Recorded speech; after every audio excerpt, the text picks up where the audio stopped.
guys act black for $500. Oh, freedom. Oh, freedom. Oh, freedom of me. There you go. A man asks a woman and her husband, it seems like, to act black for $500, and that is what she felt black was. Welcome, guys. This is ladies and gentlemen, and them and there and whoever else is out there.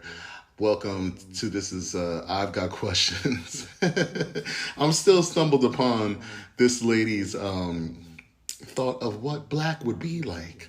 Now, what's funny is, right, someone asked her to act black for $500, and she went back to almost, you know, what her interpretation is of a Negro spiritual. And, you know, that's, I don't think any Negro spiritual was just like that. Well, maybe it was a little bit, right? But that's the one she went to. Oh, freedom, oh, freedom, oh, freedom. Whew. But this country isn't rooted in racism, is what they say. So we're just going to keep on going and pushing on. I wanted to start with some things, and this is going to be the first time that on YouTube we are actually going to be playing what I see as you hear me speak. So I'm going to be figuring that out. You know, the episodes are currently on YouTube now. And without me being seen yet, I will be seen. Don't think I'm afraid to be seen. It's just there's a lot that goes with it, and I'm a man by myself doing all of this. So with all the things that I have going on in my own world, you know, we're going to be adding that, as I've spoke about several times. But now, like I said, we are actually on YouTube with the episodes, and this will be the first episode that you get to see what I see. So thank y'all for tuning in. There's been more listeners, I should say, as we continue on. You know, I see the logistics. I see the... is it the logistics? No, I want to say statistics, not logistics. The logistics, I am here. But I see more people tuning in, and I do appreciate y'all, because I'm not here just to talk about race in America. I'm also here to talk about what Americans are facing. And I think that a lot of you who listen to this and have started tuning in other places, realize that what I'm talking about goes beyond just race, but it does actually speak about a lot of different things that are going on in this country and what we as a people have been susceptible to. But one thing I did start with the last show is I wanted to start with kind of like a monologue. You know how, you know, all the night show guys get up and they have a little discussion.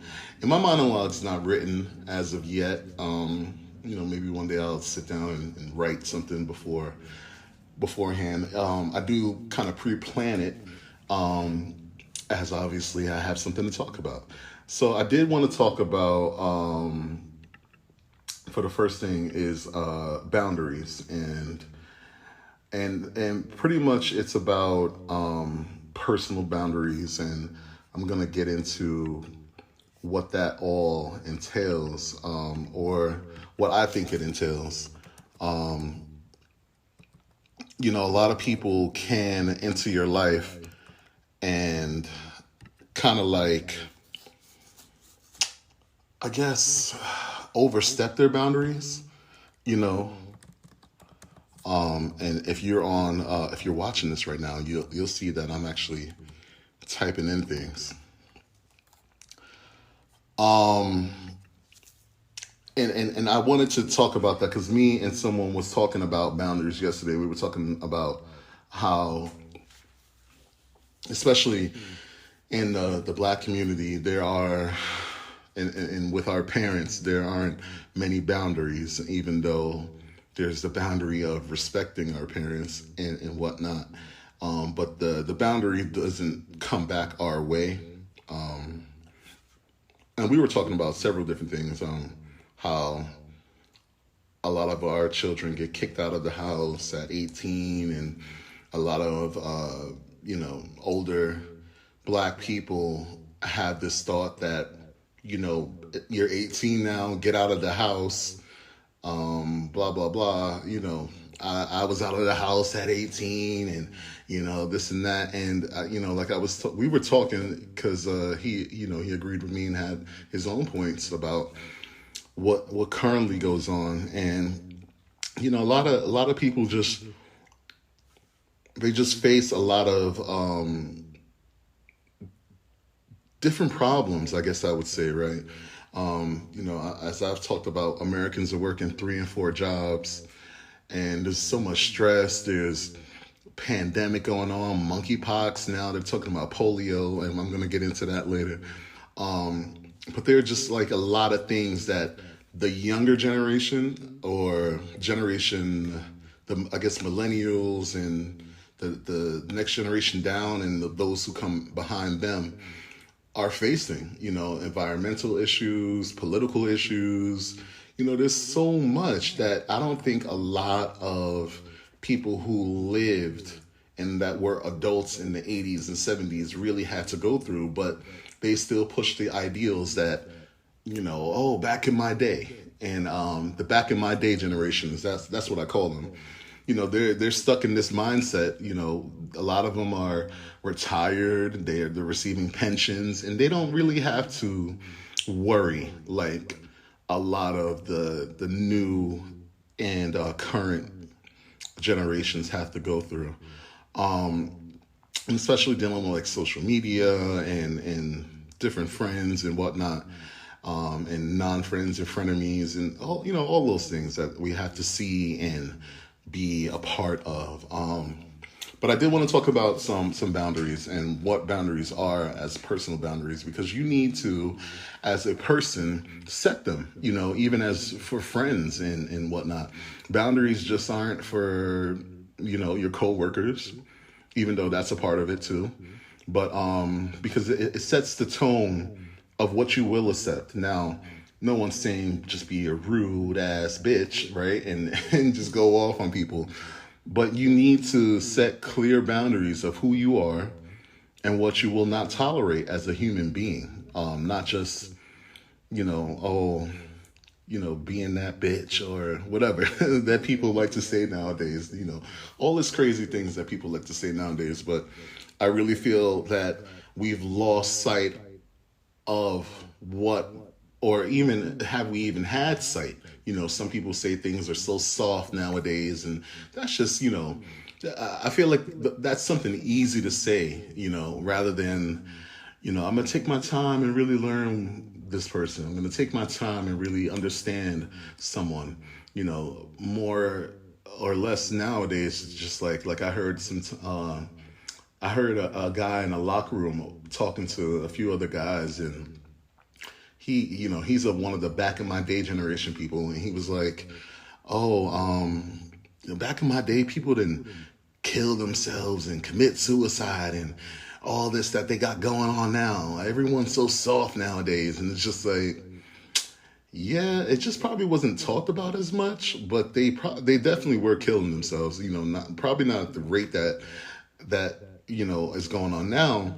But again, you didn't go through what is going on now. You didn't go through, what's going on with policing in America. You didn't go through those kind of things that are very stressful to Americans. You didn't go through inflation. You didn't go through a recession. You didn't go through a pandemic. You didn't go, you didn't go through these superstorms, as they're called, Hurricane Katrina, so many of them that have infiltrated people's lives. And there's even, there's people out there who can say that, I've been through a hurricane and how it devastated my whole entire life and my family. And that's something that a lot of people haven't gone through, just period. And then on top of all the other stuff that we talked about.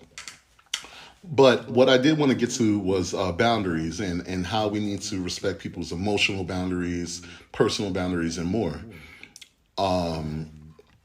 There are actually 4, or maybe there's 7 actually. You see me if I'm on YouTube. Let me read the 7. There's a physical boundary, sexual boundaries, emotional or mental boundaries, spiritual or religious boundaries, financial and material boundaries. Okay. Time boundaries, and I'm a very much time boundary person, or non-negotiable boundaries. And I think those are, I think that's about it on the boundaries. Physical boundaries protect your space and body, your right not to be touched. And a lot of people think they should just touch you. And I'm one of those people like, all right, you don't need to touch me, especially if we got monkeypox going on anyway. Why are you touching? What's all the touching going on? A lot of people are like, I want to hug. I want to go back to before COVID when we were hugging and touching. And why? If anything COVID should have taught you was we don't need to touch so damn much anymore, right? We don't need to shake everyone's hand. If you need to do a fist bump, then all right. And I don't even like that because it's, just the whole, oh my God, fist bump.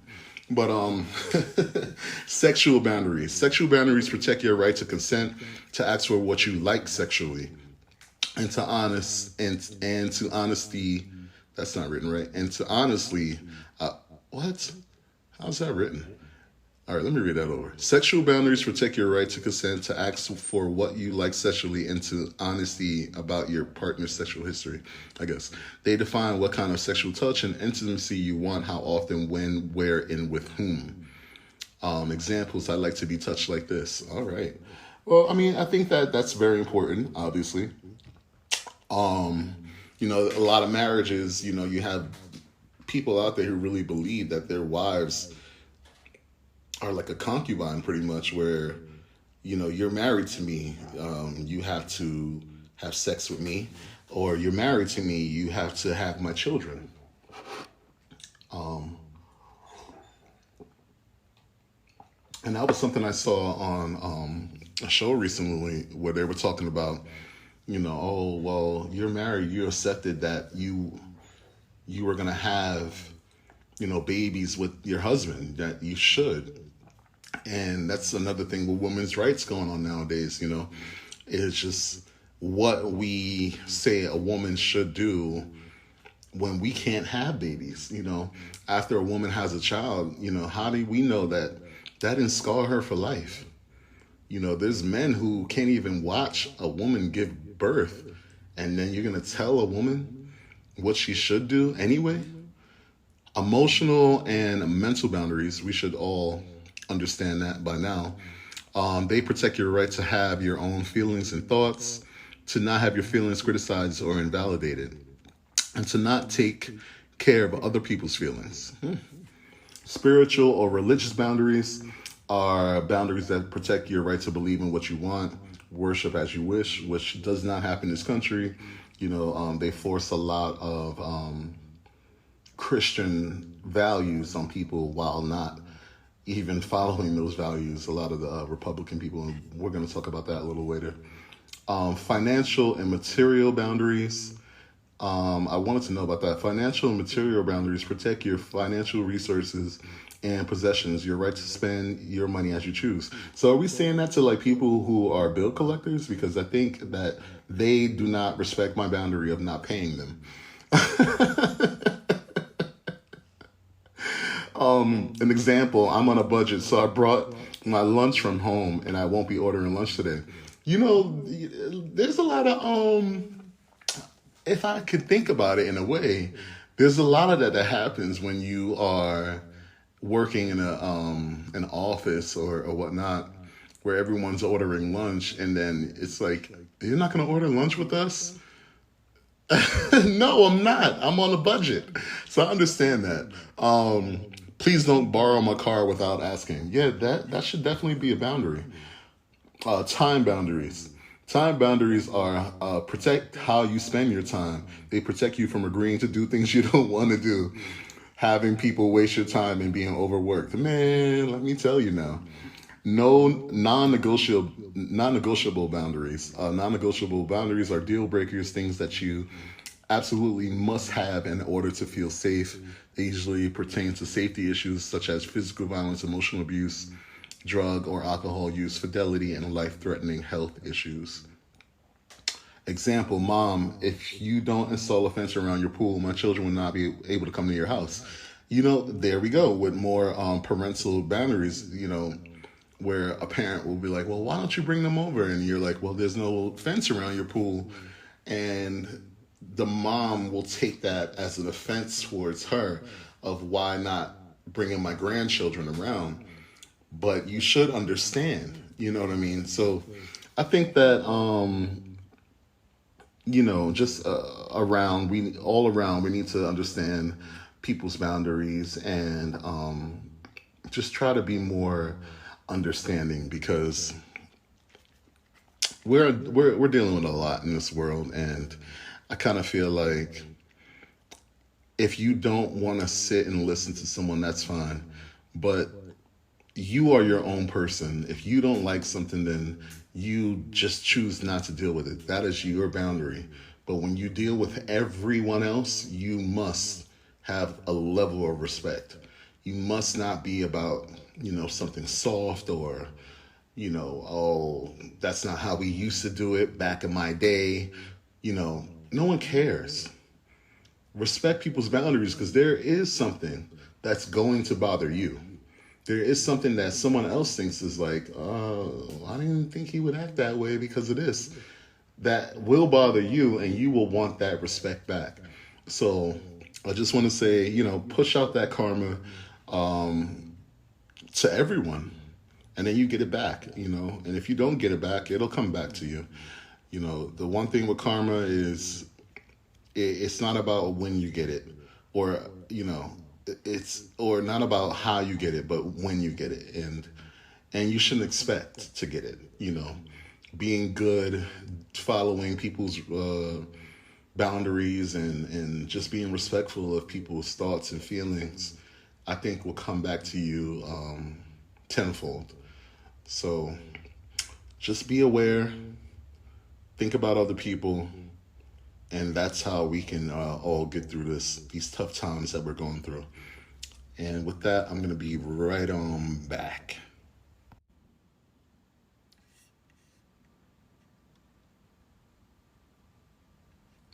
All right, guys, we are back. This is I've Got Questions. I've got a lot of things to get to. It's been it's been not too long that we've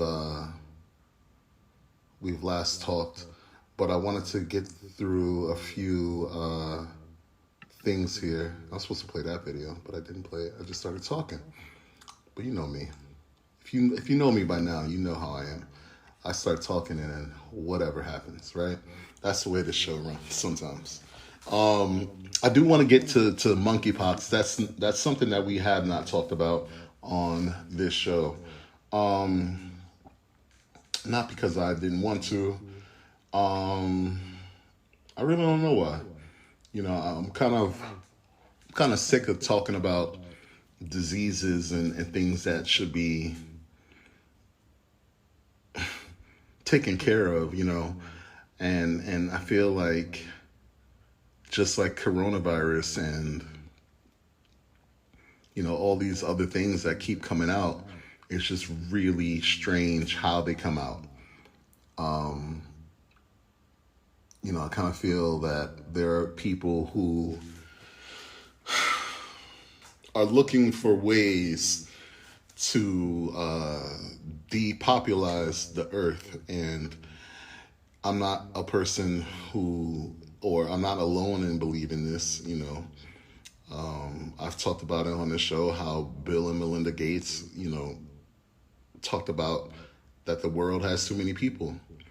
And they've been accused of doing lots of things that would kind of bring you to the thought that they were trying to depopularize the earth. And I really do feel like Bill Gates is a silent danger to us all. And one thing we're going to get into late in the show, the last kind of thing we'll go over, is how some of these rich families or rich people in this country really reign over us in a way that is quite dangerous. And these outbreaks that we've been having, monkeypox and coronavirus, which, you know, the coronavirus is something that was known about before it happened as a pandemic. I think they first talked about the coronavirus in the summer before it hit America, the way it hit America. Of course, it hit China, or as your favorite guy, China, likes to say. It came out in, December, and then on January 3rd is when Trump got the memo on his desk at the White House that, you know, it was becoming a global outbreak, and he did nothing for about 2 or 3 months and let it come to America and cripple us.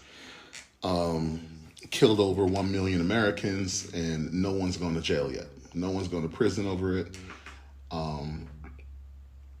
And I still don't get how many people haven't called for his, imprisonment.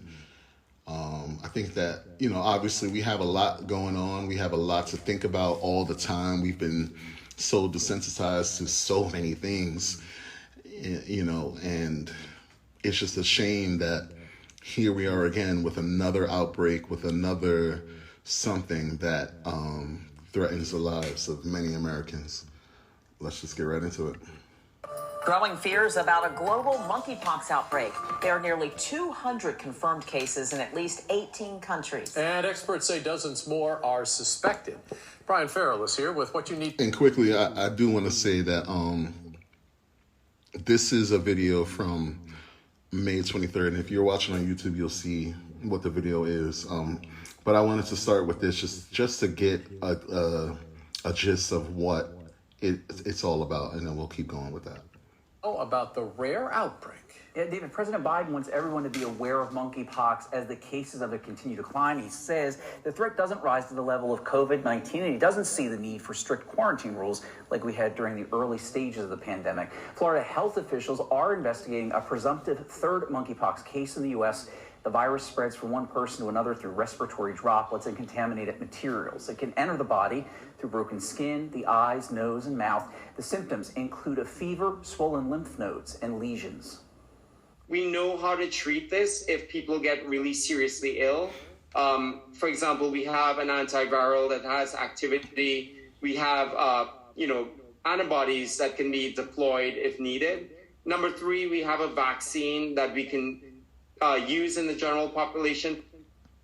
And the fatality risk from monkeypox is low. People usually recover within 2 to 4 weeks without needing to be hospitalized. President Biden says he thinks the U.S. has enough stockpile of the vaccine to handle the spread. David. All right, Brian, thank you. The World Health Organization urges people to help prevent spreading the virus. You're asked to isolate if you have symptoms. It also advises people to wear a mask if you come in contact with an infected person and to thoroughly wash your hands and surfaces. Yeah, there was this guy that he was on the social webs, and he actually went to McDonald's and risked it all, risked everyone in McDonald's life just to go get a meal. And a lot of people were like, "Why didn't you just order your food?" He clearly had monkeypox all over him, and if you're, like I said, if you're watching on YouTube, you saw what that looked like, and it's like polka dots. I mean, I don't mean to laugh, but if you see someone like that, I mean, I'm just thinking, where are we? Where are we? We have come to a place where, we have the coronavirus, we have monkeypox. It's like zombies walking around, and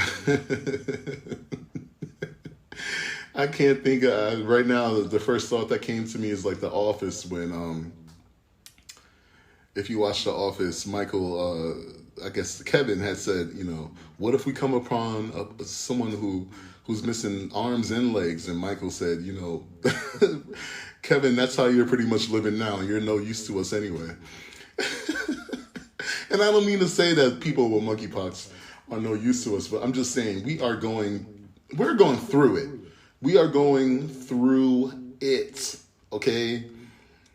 From one disease to the next. And I'm sick of y'all and these World Health Organizations, WHO and CDCs and all that. I'm sick of y'all trying to pin this on Africa.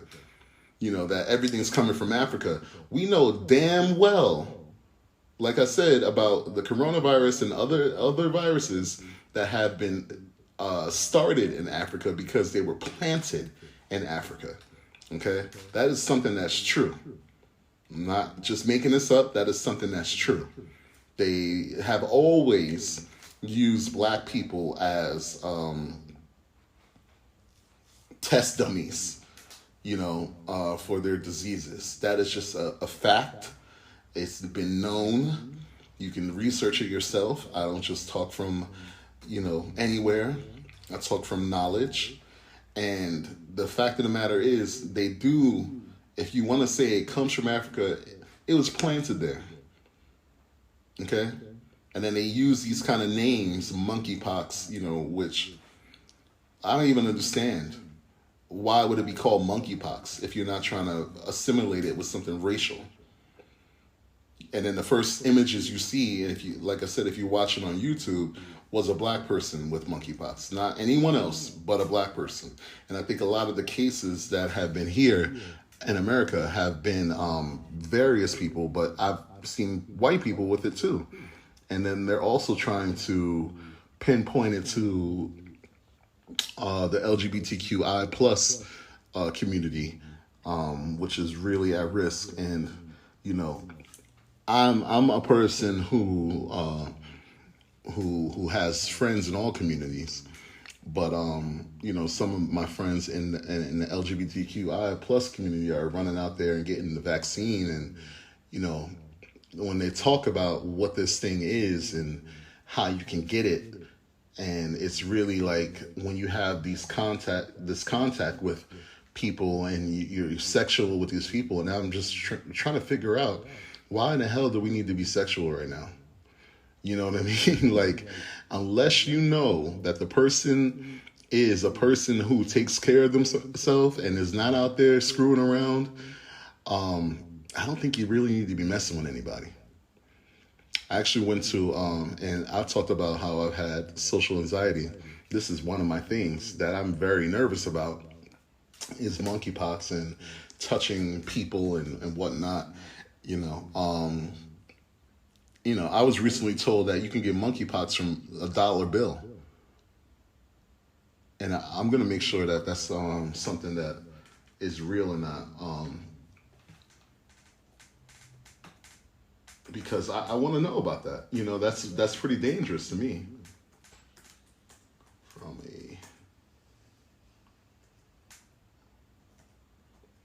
I just feel like, you know, what do we do? How do we stop this? How do we make sure? What is that story? No evidence current monkeypox outbreak was planned. We won't talk about theories right now. We're gonna really try to just figure out some different things. But I think that's really something that we need to talk about. You know, where is this thing coming from? How do we get it? I don't even think that video was pretty clear. Let's get into this next video, see what's going on. Monkeypox outbreak spreading across the country. Nearly 5,200 cases reported. The Biden administration is now under growing pressure to declare a national health emergency. New York City and Illinois both took their own action today. Here's ABC's Stephanie Ramos.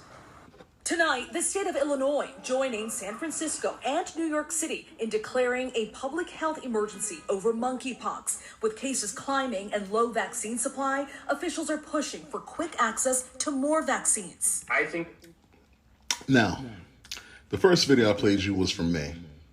This video is from August. I just played you a video from May, and here we are in August anyway, right? This video is from August 1st. The first video said that President Biden feels that we have enough vaccines for everybody, pretty much. That's what it said. Didn't say exactly those words, but that's what they kind of pushed out there. Now this video is saying that there may not be as many vaccines or vials of vaccine for everybody. Where are we? We still have a chance to slow this thing down if we can get shots into arms as quickly as possible, and to do so in the most equitable way possible. New York City, now the... So are we back to the time of the coronavirus where, you know, we had Pfizer and all these companies that had their own vaccine? Are we back at the time where we're really trying to push vaccines where the federal government is going to give money to these companies for getting as many vaccines out there? Is that where we are? Because we have to be. If you can literally say in 2 months that now we're in danger of not having any of the vaccine for everybody.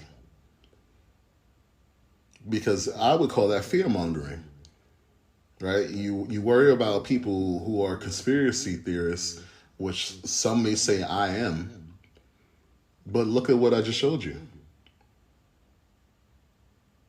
Now you'll have a bunch of people running out there and getting the vaccine just because, even if.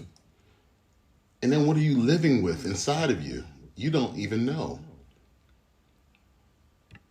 The center of the outbreak, with a quarter of the country's 5,200 cases. Tonight, there is mounting pressure on the Biden administration to declare a national public health emergency. With excellent data, with excellent contact tracing, with great case investigation, and with widespread access to vaccine, we might be able still to get in front of this.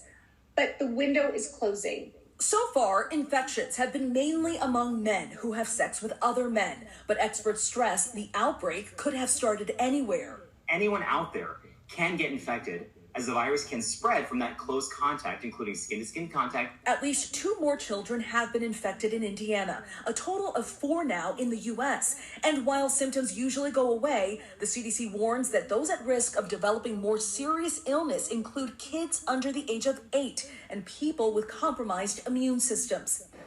Stephanie Ramos joins us live. Stephanie, some experts are also concerned about the spread of monkeypox on college campuses at this point. Exactly, Lindsay. Dr. Ramoyne, for instance, says this virus is able to spread efficiently through very dense social networks like college campuses. For now, the CDC says to prevent infection, people should avoid close skin-to-skin contact with people who appear to have a rash that looks like monkeypox, and also don't share things like towels or utensils, and wash your hands often. Didn't I just say how we didn't learn anything from the coronavirus? Didn't I just say that? You wouldn't even have to worry about monkeypox if you learn from the coronavirus and stop sharing so damn much and stop touching so much. Personal boundaries. I mean, this disease is, you know, I don't know much about it, and I'm trying to learn along with you, but I just feel like we haven't learned anything. Let's see what these people are talking about. New York City officials hosted a town hall to discuss the ongoing monkeypox outbreak as cases continue to rise. As of Monday, there were more than 2,300 confirmed cases in Manhattan, followed by Brooklyn with 400. This is as of August 16th, just so you know. 72 cases. So far, most of New York City's cases have occurred among men between ages 25 and 44 who identify as LGBTQ. However, health officials stress that anyone is at risk if they have intimate contact with an infected patient or their lesions. Ugh. I just hate the word lesions. Sexual is the biggest driver. We're really thinking about very close, prolonged skin-to-skin contact. Thousands of new vaccine appointment slots across the city were swept up in under an hour over the weekend, according to Manhattan Borough President Mark Levine. And that's another thing. There's been talk of these countries buying stockpiles of the vaccine so that the poorer countries don't get it. Or not that so that, but where the poorer countries can't get it because there's none. If you buy them all, you know, you're in a rich country.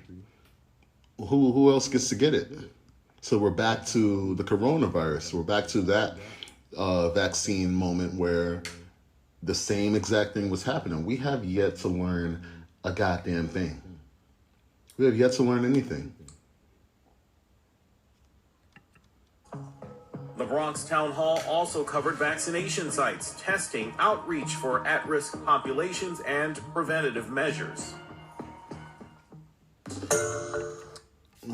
I mean, let's see. Who's next? There are more than 11,000 confirmed cases of monkeypox in this country, and now new concerns from flight attendants, including these two, have come down with the virus. And with all the confusion about protocol, as Stephen Fabian tells us, they're trying to be as safe as they can, not to put anyone else at risk. Is monkeypox spreading via airplanes? Two flight attendants are speaking out today after they say they got monkeypox, possibly. You know, I'm really worried for anyone who has freckles. I don't, if you got anything on your face or arms, just stay the hell away from me. you know? I mean, you shouldn't be like, there was a guy, I guess, in New York who posted that a lady maybe had monkeypox, and he was on a train with her, and he took a video of her and put it on TikTok. And then it turned out she just had like a skin issue, let's just say, right? But I mean, how do we as people really get to see or understand who may have it and who might not have it, you know, without asking them? Because there's a boundary there. I'm talking about boundaries. You never know who has these things. You know, even on dating profiles that I've seen, yeah, I'm trying to get back into dating a little bit. You know, you'll see where someone says, I've had 3 shots. And that was one thing I talked about with the coronavirus over the course of this show is, you know, will you be on your 25th booster and you can't even get into the grocery store? Now we have another disease to worry about. Work. I have monkeypox. I'm a flight attendant. Josh Jones is isolating today at a hotel in Fort Lauderdale. His body is covered in the telltale lesions. I know I've gotten it on the plane or at a dirty hotel or with Why were you at a dirty another hotel? crew member may have had it. I just thought I was sick. I just thought I had a flu bug. Minnesota flight attendant Joan Sullivan says she also believes she got monkeypox from close contact with a passenger or coworker, although she's still waiting for the lab results. Are you noticing an uptick in concern from fellow flight attendants? There's concern. It's funny how these, and I'm not saying them, but it's funny how these people are just saying, oh, I got it from, you know, unsuspecting people and people I wouldn't, like,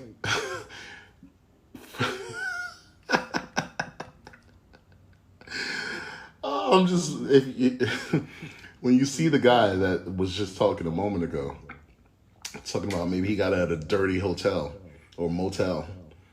Yeah. What were you doing there, sir? You weren't just sleeping. Let's just be honest. I don't know. This thing it's just too much.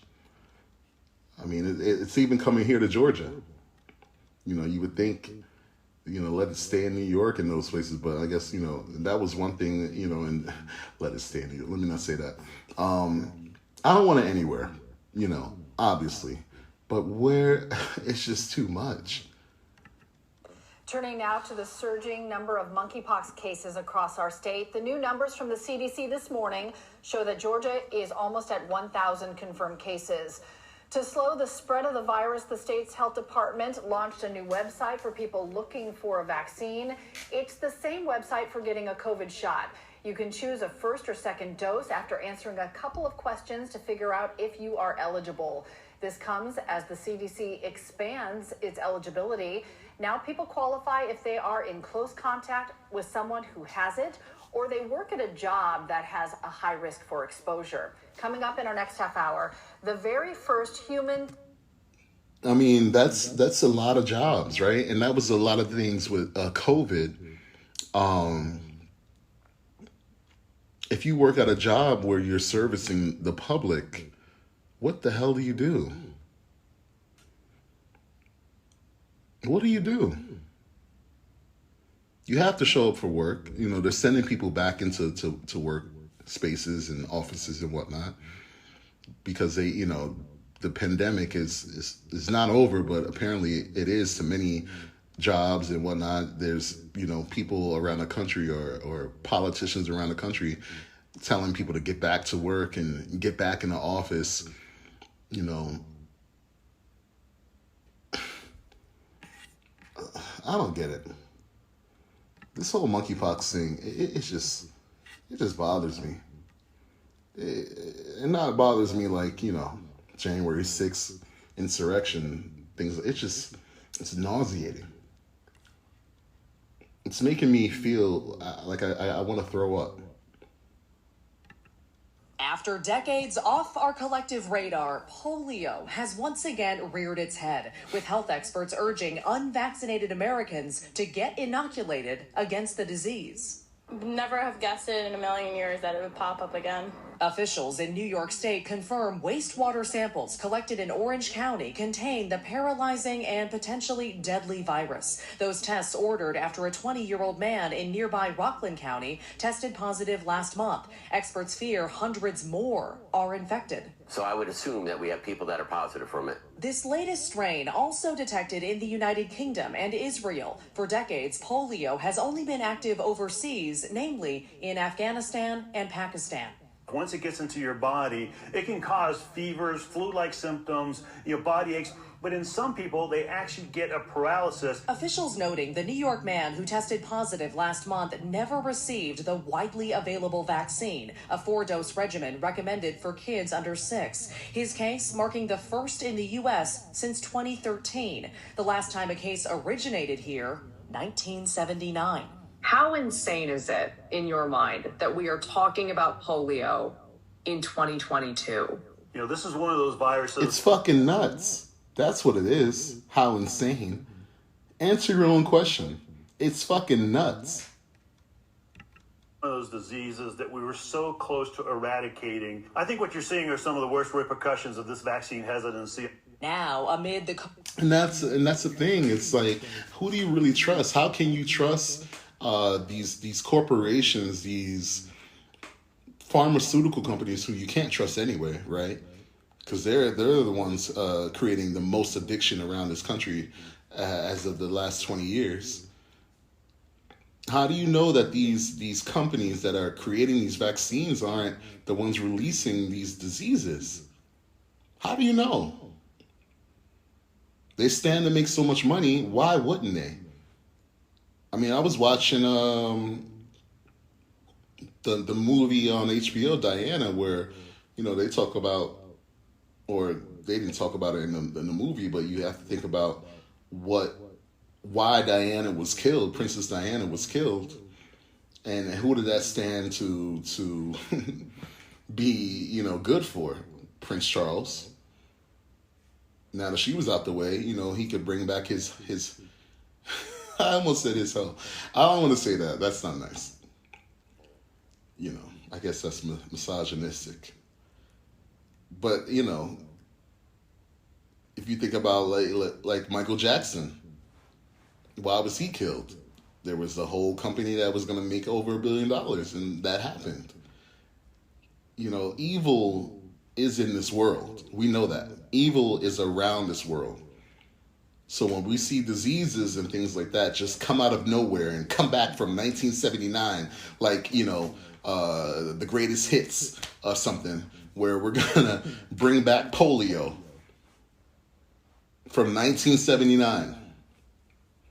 Now it's coming into America since 1979.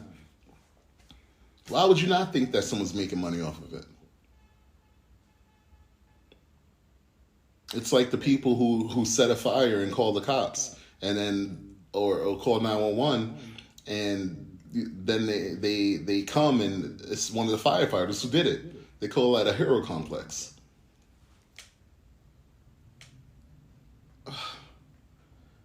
I don't know, guys. This whole thing just makes me. It makes me sick. Because they keep coming with new diseases. They keep coming with environmental risk that are unbeknownst to you. It's in our waters, like you saw with polio. It's in, just around us. You touch something, you can get it. I don't know. Let's take a break. I'll be back. All right, y'all. We are back. This is I've Got Questions. More things to talk about. As you know, there was an insurrection on January 6, 2021 that we've talked about several times. Simply for me, talking about it is because there are so many people who participated in that we don't know who they are, where they work, what they're about. I've talked to you guys about how the fact that the FBI knew that it was going to happen. Many people who are in law enforcement, they knew it was going to happen, and they did nothing until it happened, and then they did nothing while it happened. It was led by President Trump, even though he denies, and if you hear that click-clacking, I'm sorry, that's my dog. He doesn't have any boundary rules with me. He is my stalker. He doesn't care. He runs me. These guys, they all knew about it. These people, they all knew that this was happening, that it was going to happen. And then it happened. And now we have a bunch of treasonous people who lurk around this country. And we don't know where and who they are. Recently, and this has come out, Trump was, I don't know if this is the same. This happened before or after, because if you don't know, Trump's Mar-a-Lago estate was raided by the FBI. Finally, the FBI is doing what they're supposed to do. And there was this whole taking of items that didn't belong to him, that are highly classified, that a former president is not allowed to have. And he allegedly stole a lot of those items. There's talk about how Jared Kushner, his son-in-law, and the Saudis made all these kind of deals where we already see how there was this $2 billion thing that happened at Trump's estate, his golf tournament, that was funded by the Saudis.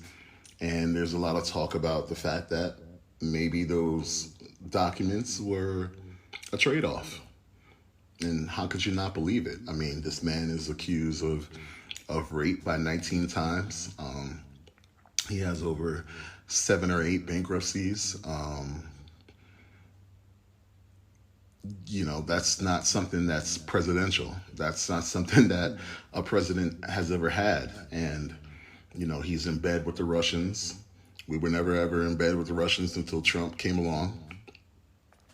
He's in bed with China, who he tries to make seem like is an enemy of ours, but he has business dealings all up and down the coast with them and whatnot. So I just feel like,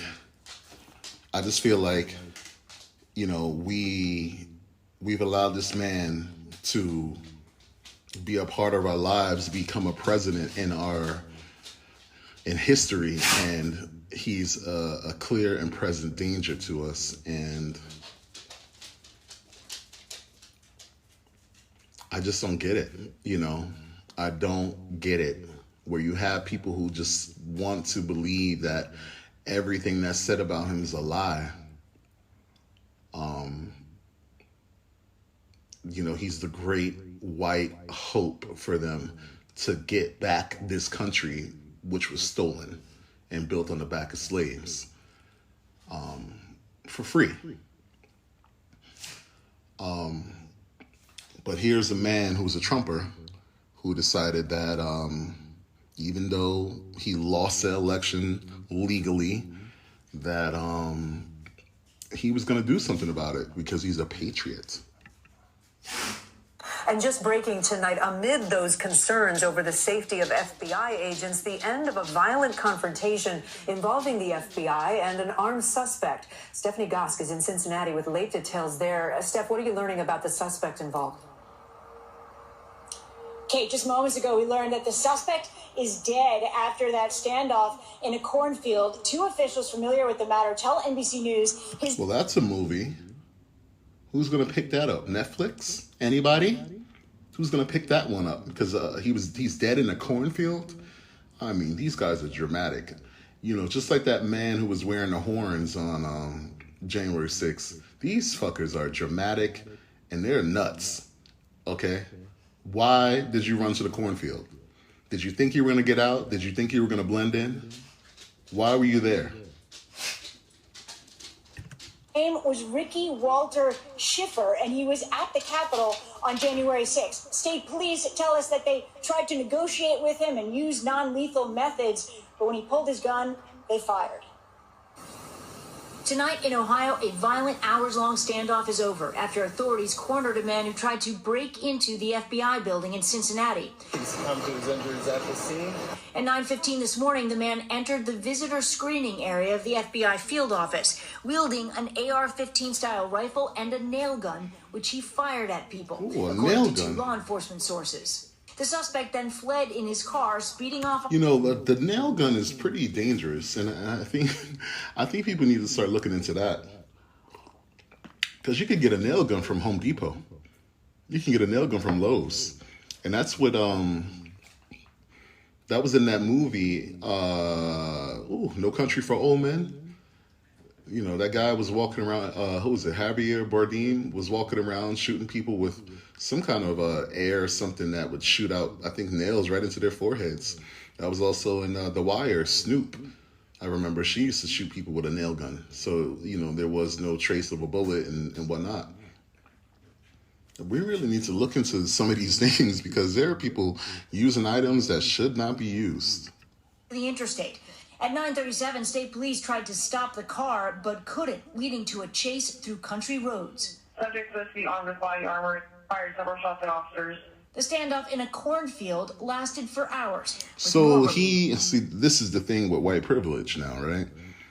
He was shooting at them already. Now, I was kind of wondering how this man fired at an FBI field office and then he was driving around and doing all these things and he wasn't shot and killed like 119 times like we've heard about and we've talked about on the show.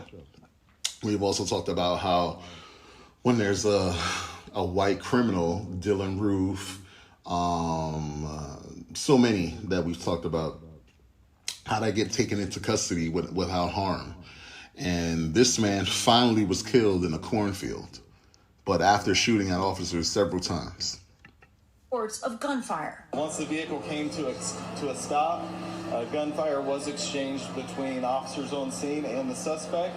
Residents were told to stay inside, and the highway was shut down in both directions.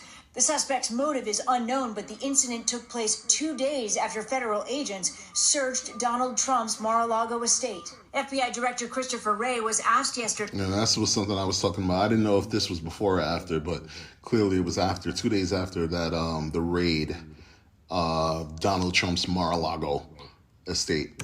If he was worried the search could trigger retaliation against the FBI. any threats made against law enforcement, including the men and women of the FBI, as with any law enforcement agency, are deplorable and dangerous. Some Republicans responded to the search warrant with calls to take down the agency, including one congressman who tweeted, "We must destroy..." Not one congressman. His name is Representative Paul Gosar. The FBI. He said we must destroy the FBI. Online, some... Now, now, if you remember, just 2 years ago, when we were talking about defunding the police, not destroying the police and not destroying the FBI, not killing cops, and I've told you on this show that white people don't care about cops and they'll kill them when they want. I've told you that. I've said it right here. They will do what they want with the police until it has to do with black people. When it has to be done or it has to do with black people, all of a sudden, back the blue.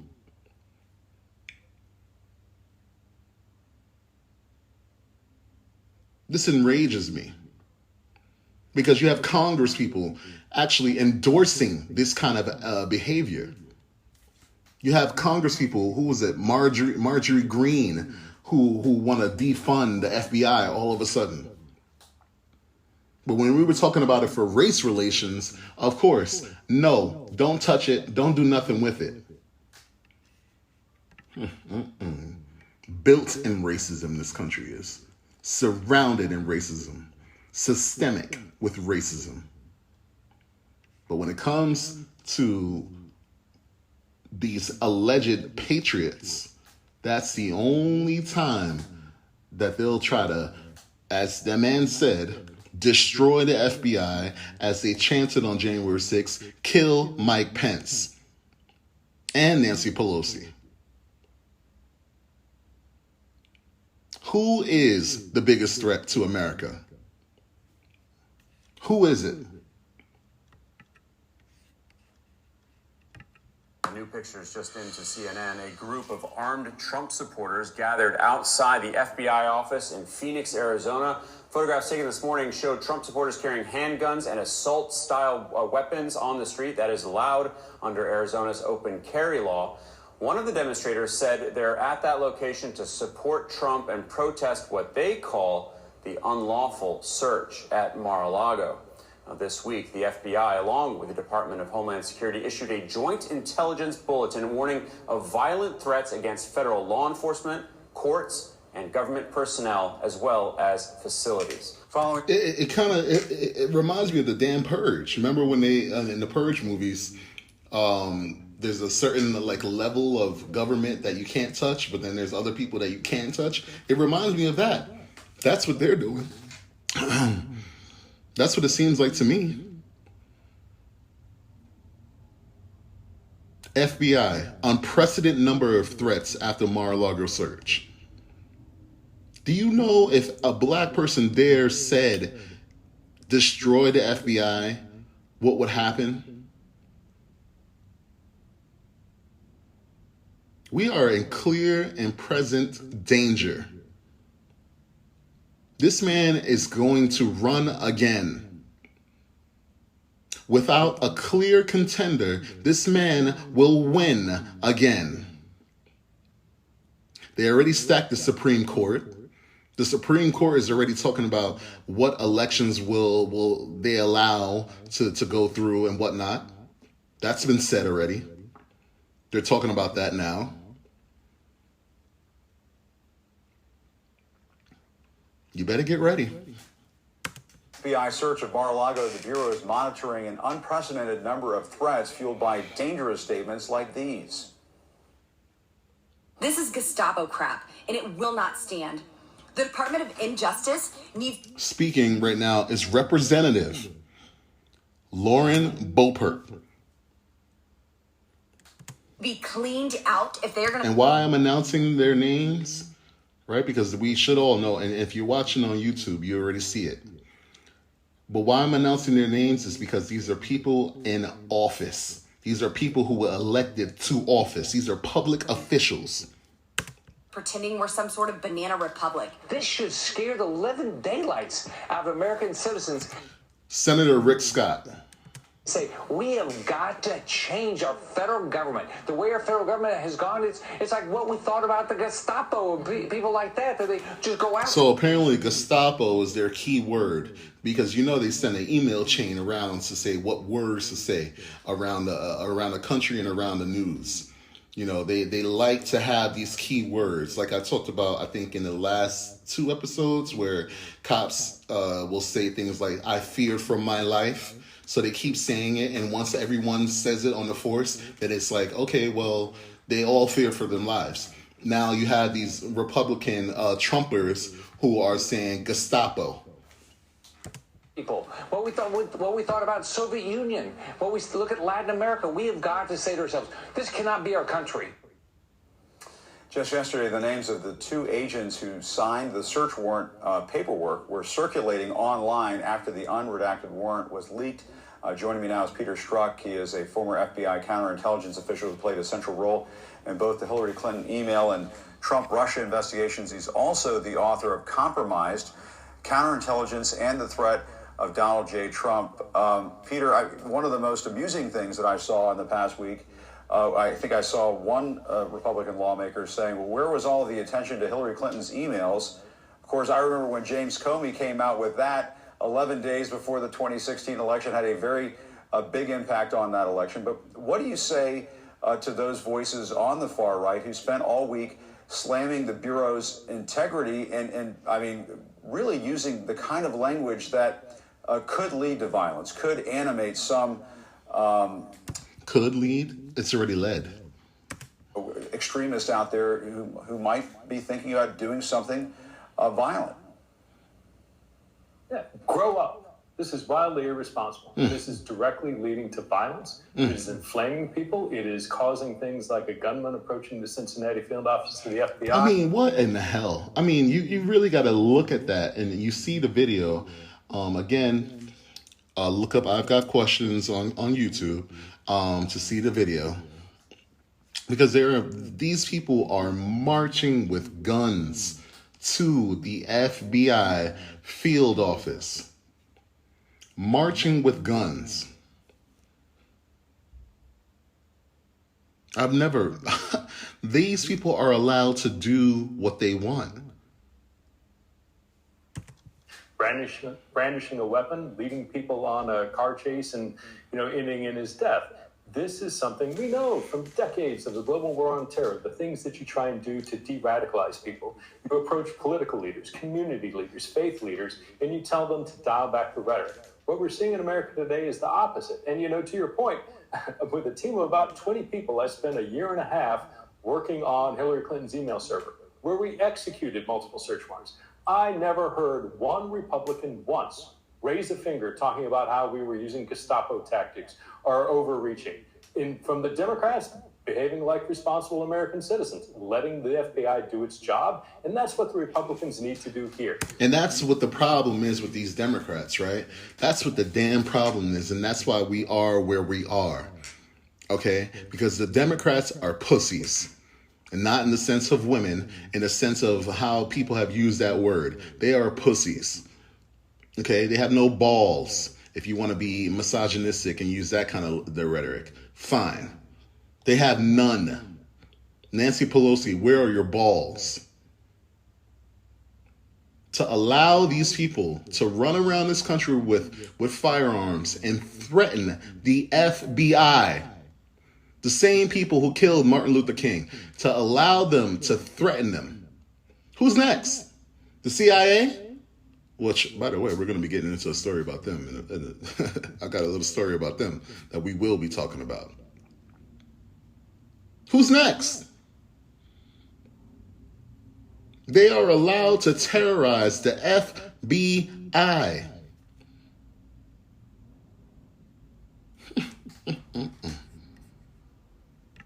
The FBI has a job to do to enforce the laws of the United States.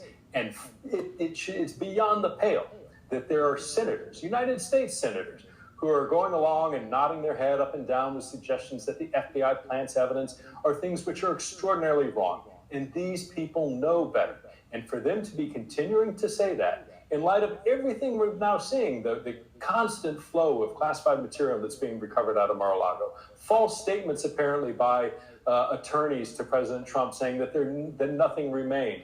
There isn't any basis to be making these claims. It is leading to violence, and it needs to stop. I mean, you saw what happened on January 6th. You saw what happened. They stormed our Capitol. They broke in. They killed police officers. And now they're attacking the FBI. You have a man who tried to steal an election, who called around and told elected officials to go find votes that weren't there. We've become desensitized to these things because they happen on a daily basis. But that does not mean you should not be paying attention. That does not mean you should be not bringing this up at your family function. That doesn't mean that. Because the more we close our eyes, the more we get on TikTok and not worry about it, the more we just want to live and not worry about politics, is the more danger we're in. We are in danger. We still don't know who were the people who attacked the Capitol. We still don't know. There's no list. There's no amount of, it could be the mailman. It could be your baker spitting in your cake. Yeah. You don't know. You don't have a problem with that you don't know who attacked your country? You got this guy who attacked the country on January 6, 2021, who then went to the FBI office and attacked it in 2022 of August. It's a whole year and a half. A whole year and a half later, the man still went out and did more things. This time with a gun, and he shot it. But you worry about Breonna Taylor. You worry about George Floyd. You worry about the black people who say, stop beating us down. But these guys,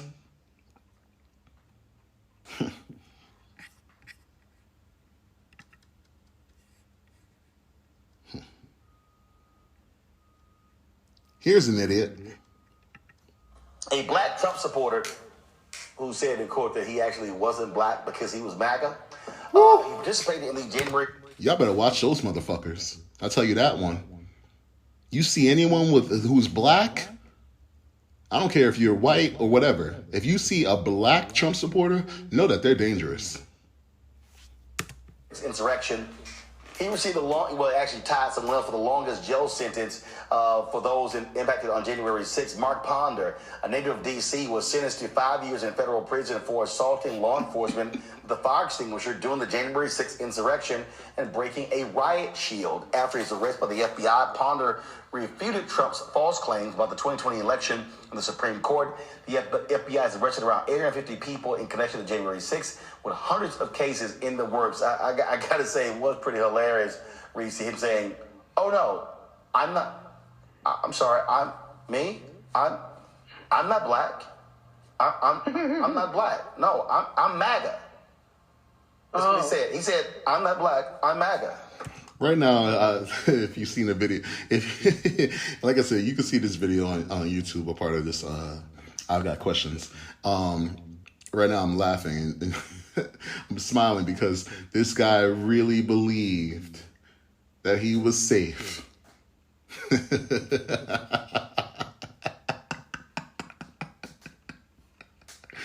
This asshole really believed that he was safe to the next round. Oh, you idiots. You idiots. You black Republicans. You idiots. Herschel Walker, I'm looking at you. Oh, like you not black, you OJ? Well, shit, they got OJ up too, okay? So if anybody was gonna go to jail, it was definitely gonna be your black ass, and it was definitely gonna throw the book at you. So it probably doesn't pay to be an insurrectionist, foot soldier of white supremacists. Home boy. My ass going. And you see, and there's a bunch of my current black commentators who are talking about this and laughing at him because it's laughable, right? Just like I was laughing before. I haven't played that clip because I haven't seen this clip, but it's hilarious that you would think you, the MAGA supporter, you're not black and you're gonna get away with it like those other 10,000 idiots that were there that day and attacked this country. No, you should see that. Once you see this video, he was the only one that all the police jumped on, you moron. Now you're saying what? Now you're in prison. Now you're in prison. Are you going to say you're a MAGA supporter now? I bet you not. I bet you won't. I bet you realize what the fuck you did. And I bet you won't be saying it no more. Because they're not coming to get you. Wait. No, I'm just waiting. You got black effect. My ass going away. Listen, he FAFO. He FAFO. He fucked around and found out. So he sure did. Got those 63 months, baby. Those 5 years and 3 months. Another quarter. So shout out to Mark Ponder. And it was mentioned that he had decades of a criminal record. I said, look at that. You're getting the all-star black treatment. They are rolling out the carpet, baby. Not just talking about the crime that you committed for which you're being jailed for, but they went back decades to say that you are a career criminal. So I hope that he gets in real good with the Aryan nation there at the prison that he'll be in. Shout out to Mark Ponder, a latest victim of FAFO. But he got his N-word wake-up call. But even though he got his N-word wake-up call, it wasn't that much an N-word because he got a lot of licks in for a black man hitting an altercation with the police. I mean, he was beating them cops' ass. Normally, we do not see black people survive those kind of encounters. So, but who you do see is white people beating cops' ass. That's what you do see. That's what she's alluding to. If he wasn't a MAGA person, I might almost have been rooting for him just for the culture to have gotten a couple of licks in. I'm not condoning violence against the cops, the Capitol Police. They wasn't doing anything wrong in that case. But I'm just saying, for all the licks that he got in, he survived it and he got 5 years. I don't think that's a bad deal, even though he got more than most people did. Grant, bottom line, as far as I'm concerned, for this dumbass, some people like, well, this is unfair that the black man got the most. He got traded. He got traded like a card. You know those black people who are scattered about behind Trump? That's y'all. Y'all got traded. And I keep saying, y'all don't care about Black Lives Matter until y'all get it. And we're going to talk about somebody who I think wasn't on Black Lives Matter's team, where it shouldn't even be a team. It should be everyone should be caring about the fact that policing has come to a brutal, I don't even know. It's just brutal, right? But there's those black people who really feel that they are not a part of what goes on with black people. They are separate and they like to be separate because then they feel like they live easily in white America. As long as you don't assimilate with a black cause, then you're fine. You're one of the good ones. Do I want to hear more of this? Maybe not. I think we got the point. Let's take a break. I'll be back. All right, y'all, we are back. This is I've Got Questions. The next thing we're going to get into is this video. It's called A Simple Guide to Overthrowing a Nation, featuring the CIA. So you're in the market to take over a country, to liberate its people, and to exploit its natural resources, steal its money, or just to earn the title of the world's newest dictator. There are a lot of benefits that come from launching a coup d'etat. And you're not alone. For decades, global superpowers like the US have gone crazy with coups and rigged elections to get the people they wanted in power. In the 42 years of the Cold War, from 1947 to 1989, America was involved in at least 70 attempts to overthrow governments. That is almost 2 a year. And the organization tasked with carrying out... Wow, 2 a year. I mean, that's some great average. I mean, I don't know why they couldn't do more with all the resources that they take from us. I want you to know that I'm covering this, and I want you to hear it because I'm sick of people acting as if what I'm saying can't be true or it's just a theory. These videos are out here. This video right here has almost 1 million views since January 26, 2022.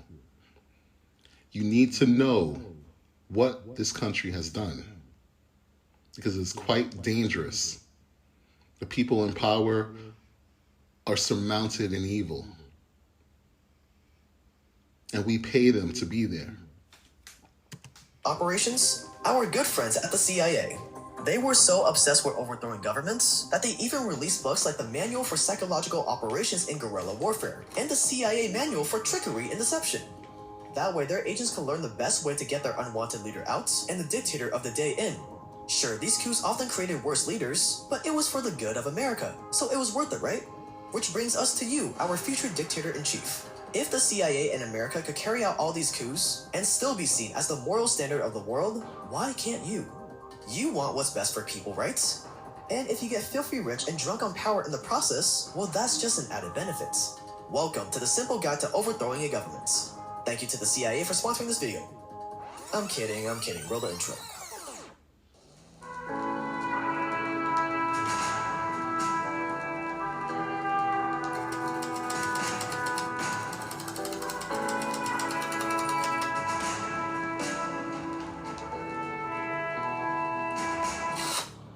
Mobsters, billionaire businessmen, and the people who watch this channel all have one thing in common.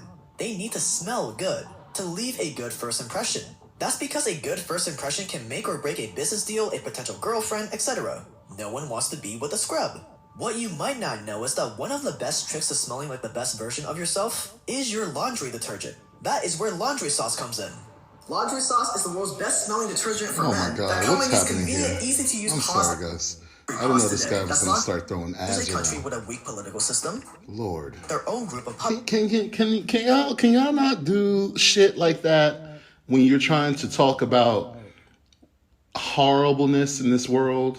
It's to throw a goddamn ad over it. It kind of just takes away from the quality of your work. You know, that was really ridiculous just now, and it just made me upset because, you know, I know y'all don't want to hear no crap like that. But how are you presenting something like this and doing it for ads? I don't do this for ads. You know, I'm sure if they wanted me to record for anchors, I would do it, you know, maybe something like that. But I guess it's the same thing, is it? But it was laundry service? Come on.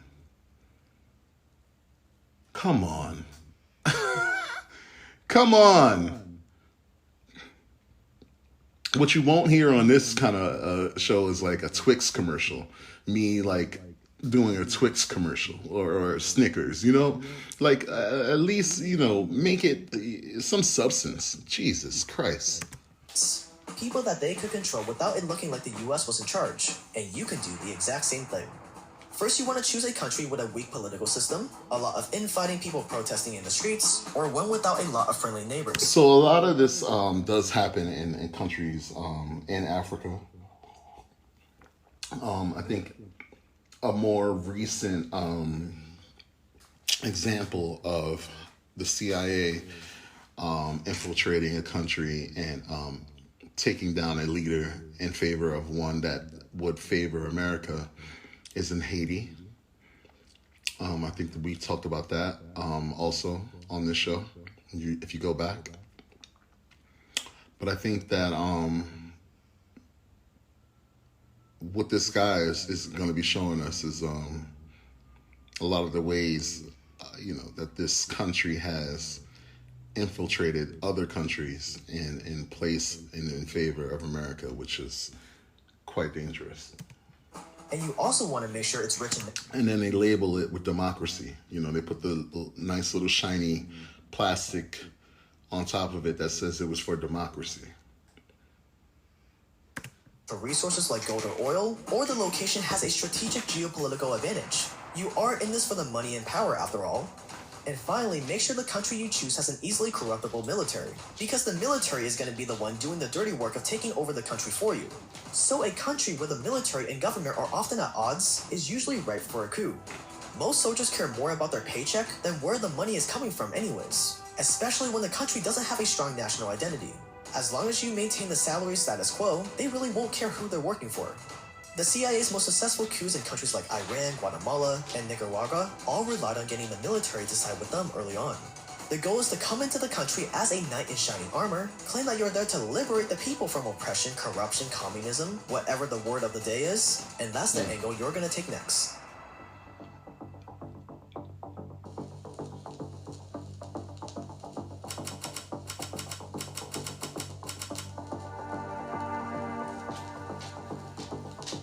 Once you've picked the country, you're going to need an inside man. This is going to be the guy who drums up public and military supports. You're a propagandist. If you can find a high-level military officer who's also charming, or at least likable, and open to guidance on how to run a country, you have struck gold. Now you could also find two separate leaders, one to get support from the military, and another to be the face of the revolution, but for the sake of keeping things simple, try to find someone who can do both. And if you can't find the right guy right away, you can always replace the military officer later on. In the Iran coup, the CIA used General Zahedi and then blindsided him at the last minute by replacing him with the old Shah of Iran. In Guatemala, they used a colonel named Carlos Diaz. They promised him control of the country, and when the coup succeeded, they replaced him with another military leader, Castillo Armas. Not a great choice of mustache, but he was happy to cooperate with the US, so he was given control of the country. Who cares if the inside man you choose turns into a dictator? As long as he does what you say, you can always find a reason for bringing him into power.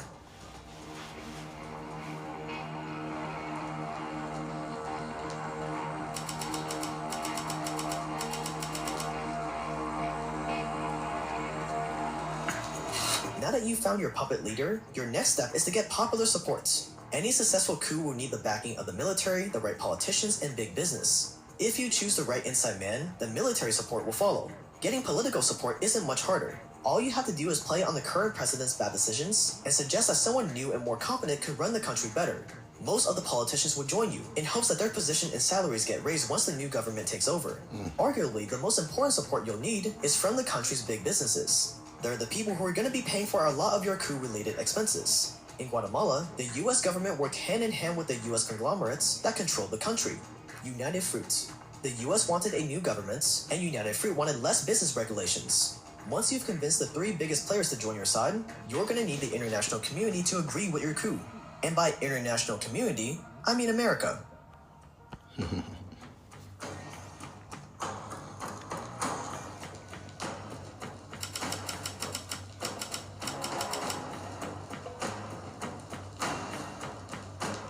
Almost every successful coup has had some sort of US support or involvement. If your government takeover steps on America's toes, there's a good chance you'll end up like Afghanistan or Iraq.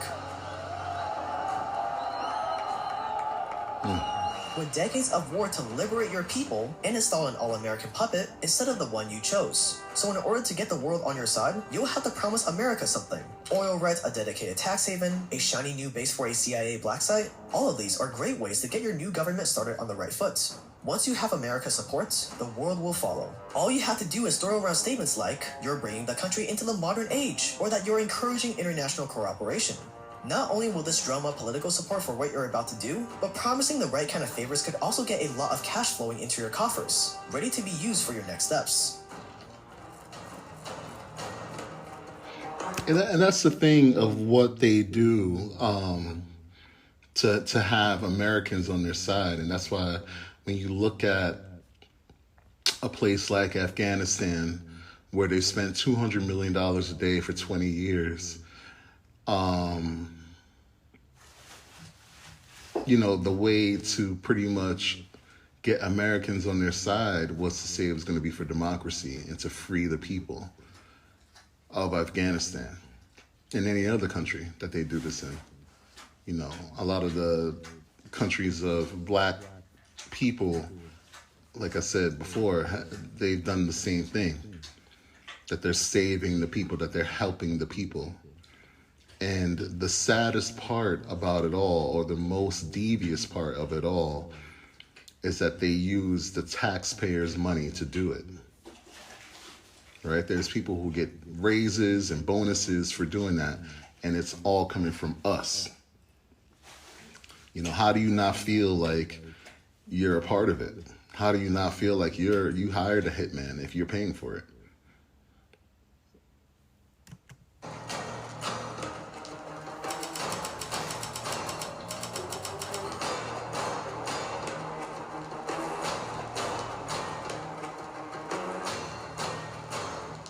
Up until now, your movements have been a secret. Every move has been calculated so that only your team members knows what's about to go down.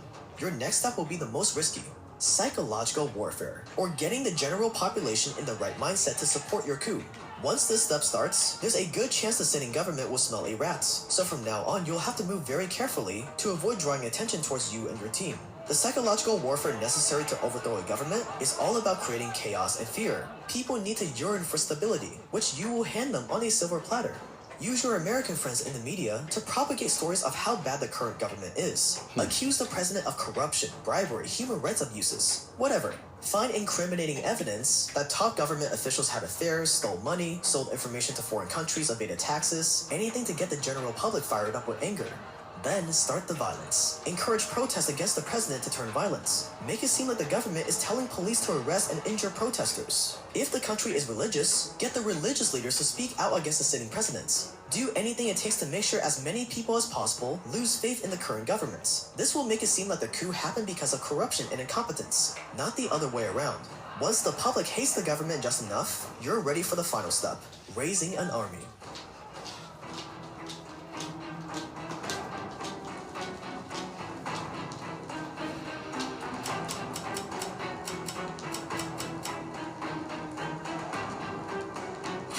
Most government takeovers are relatively peaceful, but that's only because the people throwing the coup have an army. So you're gonna need an army to intimidate any loyalists who might want to get in between you and the throne.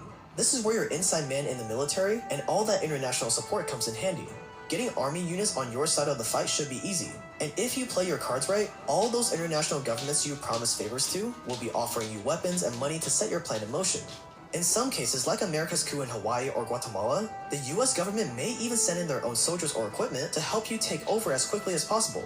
Plan who will be doing what, when, and where. Make sure you have enough men and ammo to maintain control of key locations like government buildings, ports, military bases, and airstrips. Once you've got your army ready, your plan laid out, and the support of key political figures, it is time to launch your coup d'etat.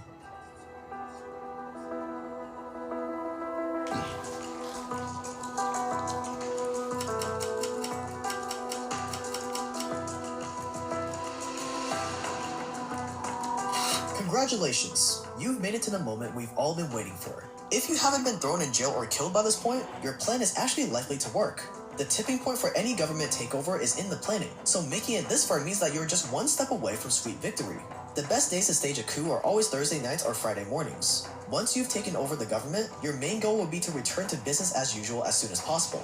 Staging a coup over the weekend means that people can stay home on Friday and then get back to their normal lives on Monday. Once you activate your team, their first objective should be to secure the highest point in government. This means taking over top-level government buildings and securing the president. And that's I think that's this guy is he's kind of being funny about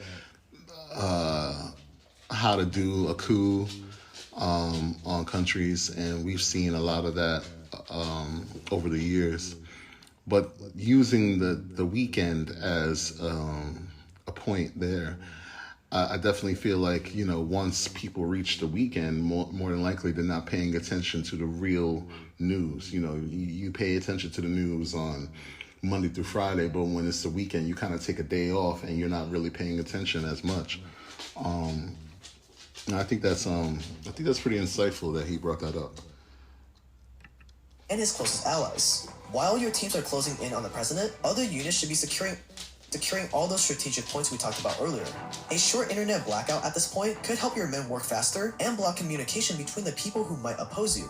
Cut off the capital city with military checkpoints and shows of power to prevent any opposition, and remind citizens that you are here to free them from their hated governments, and that everything will go back to normal as long as they stay home and out of the streets. Most coups fail or succeed within the first few hours. If you manage to keep control of government buildings, military bases, and airstrips for more than 24 hours, you're well on your way to success. Now the last step is the regime change announcements. This is where your frontman goes out and reassures all the people that he has come to bring order and prosperity to all citizens, and that everything will be so much better with him in charge than before. Hold on to power for another 24 hours, and by the time Monday comes around, you'll be ready to establish your brand new government.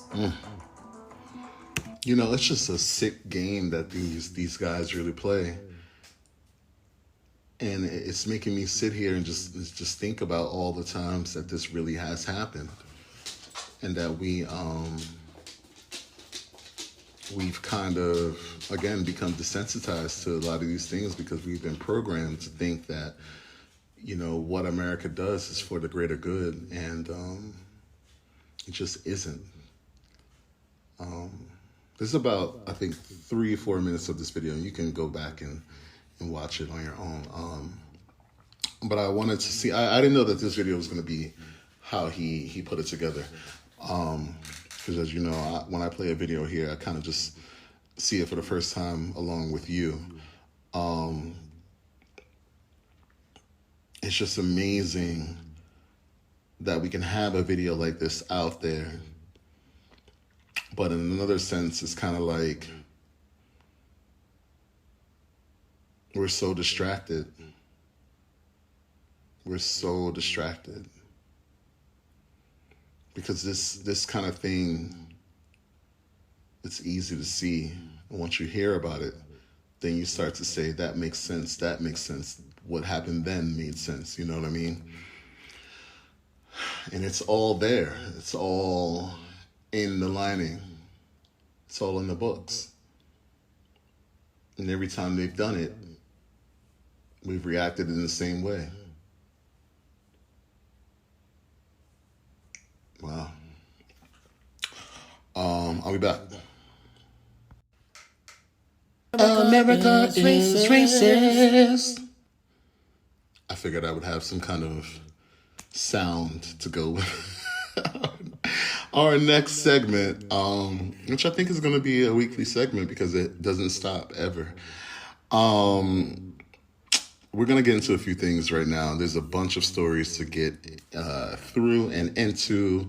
I'm going to start with this one. I haven't heard the story or anything, but I saw the title and it intrigued me. So let's see what they're talking about.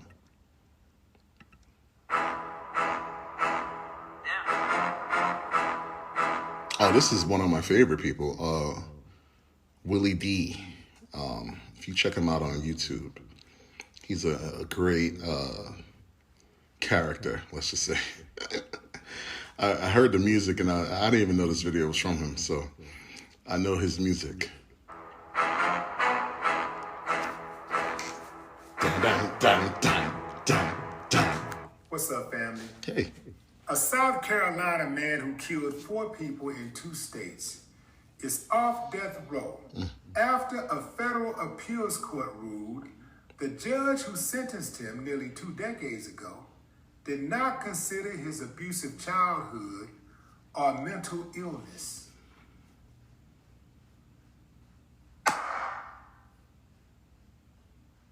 Slow clap for the win.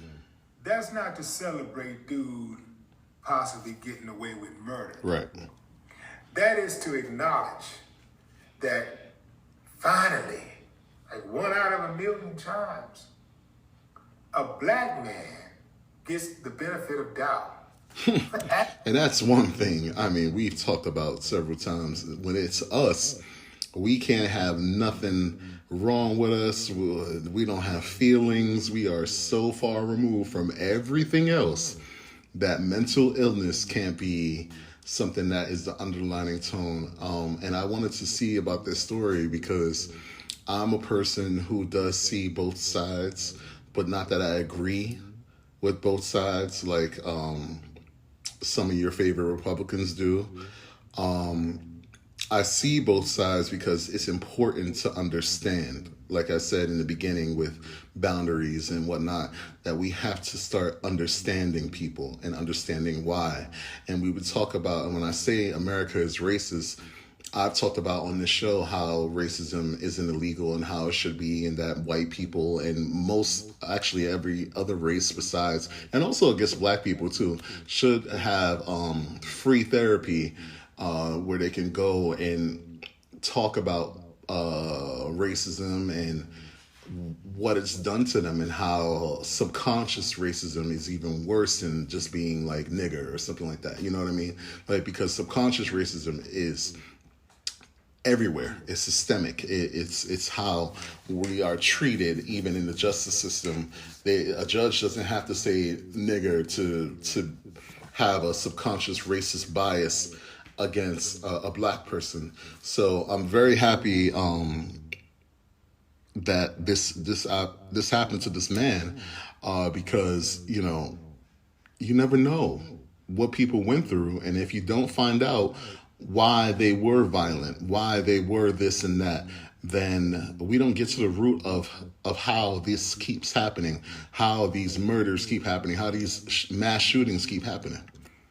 Being mentally ill. So what does this mean?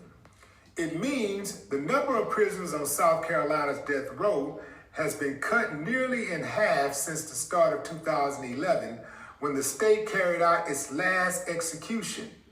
Now, whether or not the state can begin putting inmates to death again may be determined this week at a trial in Columbia, where lawyers for several death row prisoners are arguing the electric chair, as well as the newly established but so far unused firing squad, are cruel and unusual punishments. I mean, you got to really understand, or not understand, but I wish people would get, especially those people who talk about they are pro-life, which is a conversation that's been going on in this country forever, obviously, but really ramped up recently by the Supreme Court justices who have been placed by Donald Trump and other Republicans to upset democracy, whatever that means, but to really go after women. And, there's some Congress people who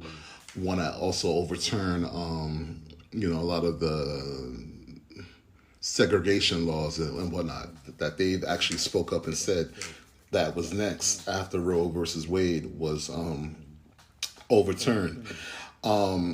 So I think that, as we're starting to look at these kind of things, mental health and whatnot, we really have to really dive deeper rather than just surface, because subconscious racism is what it is, and it's never ever going to go away until these people who are mentally demented have treatment for it, I believe.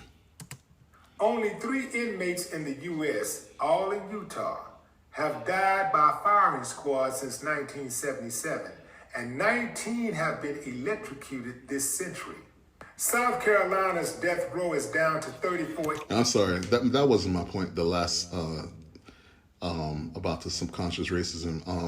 It's about the pro-choice or pro-life people, who are, for executions and whatnot. How can you be for an execution of a human life when you're pro-life? You know what I mean? And that's where a lot of these people who say that abortion is against God's will, so is murdering a person, right? So is contraceptions or contraceptives. That should be against God's will. There should be no kind of condoms. There should be no, if you're going to do pro-life, if you're going to say those kind of things, then you have to be pro-life all around. You can't pick and choose. If you're going to be about pro-life, you should be caring about the infants when they come out of the womb. You should be caring that education around this country is horrible, that we are 30th in education in this world, America, that low. the number one superpower in the world because of its military brute, is around number 30 in education. If you're pro-life, when are you going to care about the lives? That's what I want to know. After last week's ruling in Quincy Allen's case. So what did Quincy do to deserve to be put on death row? Quincy was sent to death row in 2005 for killing a woman he picked up on a Columbia street with 3 shotgun blasts and a man during an argument he was having with a pregnant woman at the restaurant where he worked. While Allen was on the run following those South Carolina killings, he shot and killed 2 people at a convenience store in Surrey County, North Carolina. Allen pleaded guilty in the state and was sentenced to life. In South Carolina, Allen pleaded guilty to 2 counts of murder and agreed to let State Judge G. Thomas Cooper sentence him after Cooper met with defense attorneys to discuss his mental illness and childhood, according to the July 26 ruling by the U.S. Fourth Circuit Court of Appeals. Many of us have had traumatic childhoods, and it didn't make us go out and kill people. So what kind of childhood did Allen have that would constitute murdering 4 people? Okay, his earliest childhood memories are of his stepfather beating him and once pulling the trigger of an empty gun that was pointed at Allen's eye. Now, his mother once told him that she would have sold him if she thought she could make some money off of it.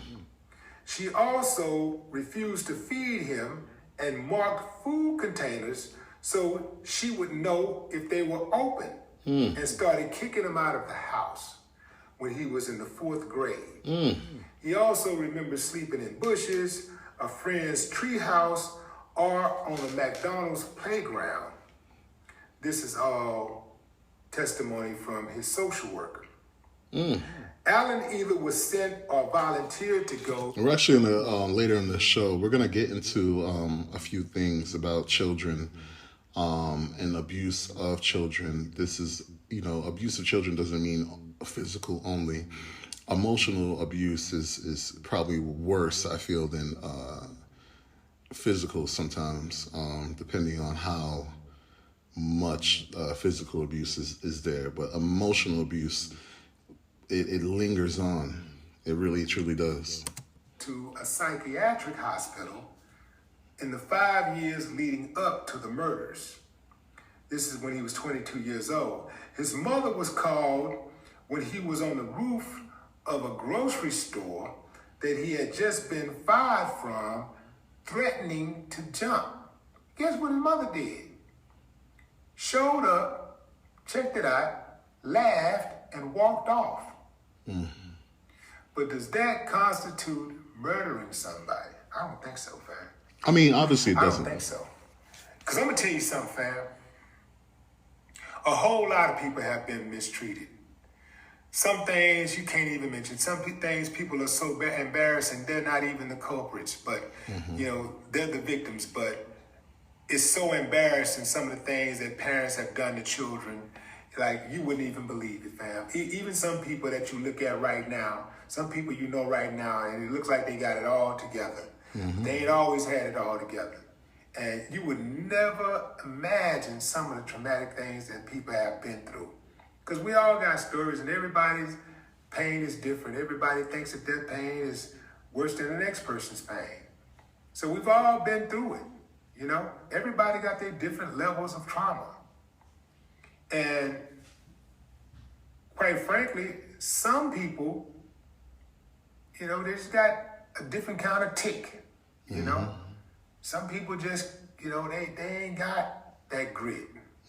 They ain't got it to where they can figure it out. And and I've talked about that, is just, when we try to understand people, and like the guy I was talking about, who was in the gym talking about how, people killing themselves, and back in my day, bullcrap, that they talk about, is that it doesn't matter. It doesn't matter what people did back in your day. It doesn't matter. What matters is, how are we getting through to the people who suffer? How are we helping people who suffer? I've talked about on this show about billionaires and how they steal billions of dollars through wage theft and how they don't pay any taxes. You know, by taxing them 3%, how each American can get over $1,200 a month. Just by taxing them 3% more, that we could get over $1,200 a month. What kind of ease would that bring to Americans? What kind of financial freedom would that bring to so many families who suffer and don't know how to not push out emotional trauma and physical trauma towards their children or their loved ones? If we all got a little bit more help, what would that actually do for this country? And a person would sit here and listen, oh, you just want a handout. You know, they do that in other countries that are very successful. They do that in other countries. I'm not just coming up with stuff. There are real reparations and stimulus packages for other people, other citizens of this world that actually happen. And I do believe that if we tax these companies, you know, we could actually come up with a plan of having free therapy for everybody, where we could really pay therapists, you know, through taxes and whatnot, to really help out. Because there is no help. There is no relief. It's just go to work, do what you got to do, come home, sleep for 2-3 hours, 4 or 5 at the most, and then get back out there. What does that do for a mother of 4? You just say, oh, well, she shouldn't have had that many babies. She had the babies. Now what? I got into a discussion with someone who was saying that, you know, there are some people in this world who just shouldn't have kids. Okay, now you said that. You big and bad, you said that. Now what? That's your answer? They shouldn't have had kids? The kids are here. You have no answers. You just want to put people down. That's not what God wants. If you talk about you're from God and you pray to God and all that, that's not the answer. It's not the answer. The answer is to care. The answer is to provide for people who are struggling, which is a lot of us. Even millionaires struggle with therapy issues. But we don't push therapy. We don't push people getting better. We only push prison or get rich quickly, or you're poor, stay there, live in that community where there's violence all around you. That's all we push. There is no push for relief. There is no push for a sense of sensibility. There is no push for Americans really coming together and getting over the humps that they've placed in front of us, to hate each other, to dislike each other. There is none of that.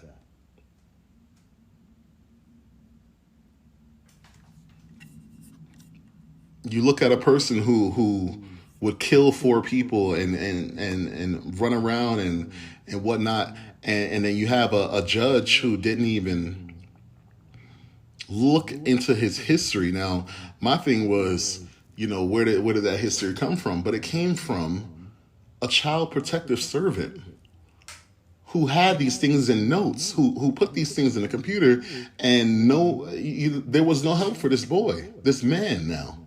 Really a boy who never got to be a child.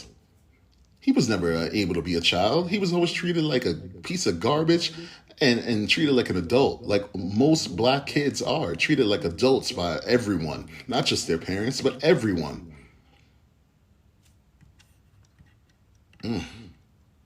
We've got to do more. A story that, you know, broke everyone down, and it definitely broke me down. It's what happened to Ahmaud Arbery. who was just like me, who could have been me. I could have been him. You could have been him, especially if you're black. And kind of sort of if you're Spanish. Who was just jogging in a neighborhood. Just jogging. Then 3 white men decided that he looked like a criminal. They took a shotgun, aimed it at him, and killed him. Then they left him on the floor, dying. Police showed up at the scene. He was dying while they showed up, and no one gave him any kind of response but to let him die. These people that shot him, they got to be out of jail for, I think it was 2-3 months before the nation caught on and did something about it. There were people who covered it up, who are just now getting looked at. But there's been a ruling in that, you may have heard about this already, but we didn't cover it, so let's talk about it. One of the 3 white men convicted of murdering Ahmaud Arbery, Travis McMichael, he received a second life sentence just moments ago over federal hate crime charges. McMichael, his father Greg, and William Roddy Bryan were found guilty in February of interference with rights, which is a federal hate crime, and attempted kidnapping in connection to the killing of 25-year-old black man Ahmaud Arbery. NBC News correspondent Ron Allen is following the latest outside the courthouse in Brunswick, Georgia. Look, Ron, you've been there since this event happened. You were following this trial. Explain how the sentences today are different from the previous life sentences the men received just earlier this year. The difference is that this is a federal conviction, federal sentencing, and they are already serving time, life in prison, in a state court.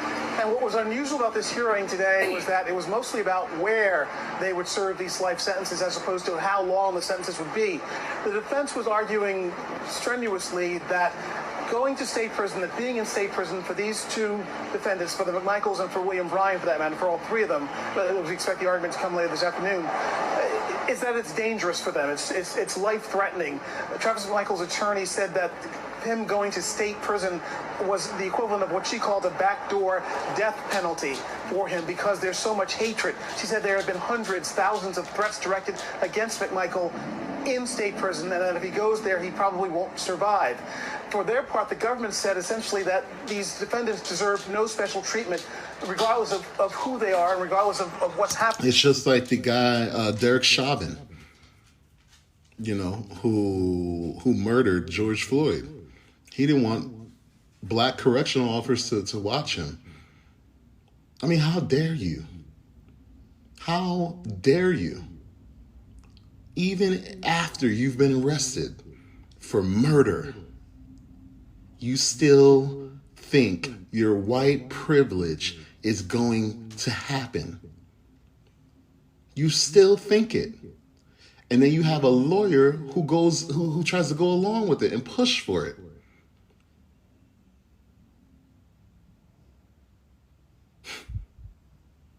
Even when they kill people, they get special treatment. That's not like the same guy who got taken off death row. That's not the same thing. Because of his abusive past, and obviously he was kind of like raised to be abusive in his own right. Not applauding him at all, but he was raised to be violent. He was raised to not care. You 3 had a whole life, and then you went and hunted down a black man, and now you want special treatment.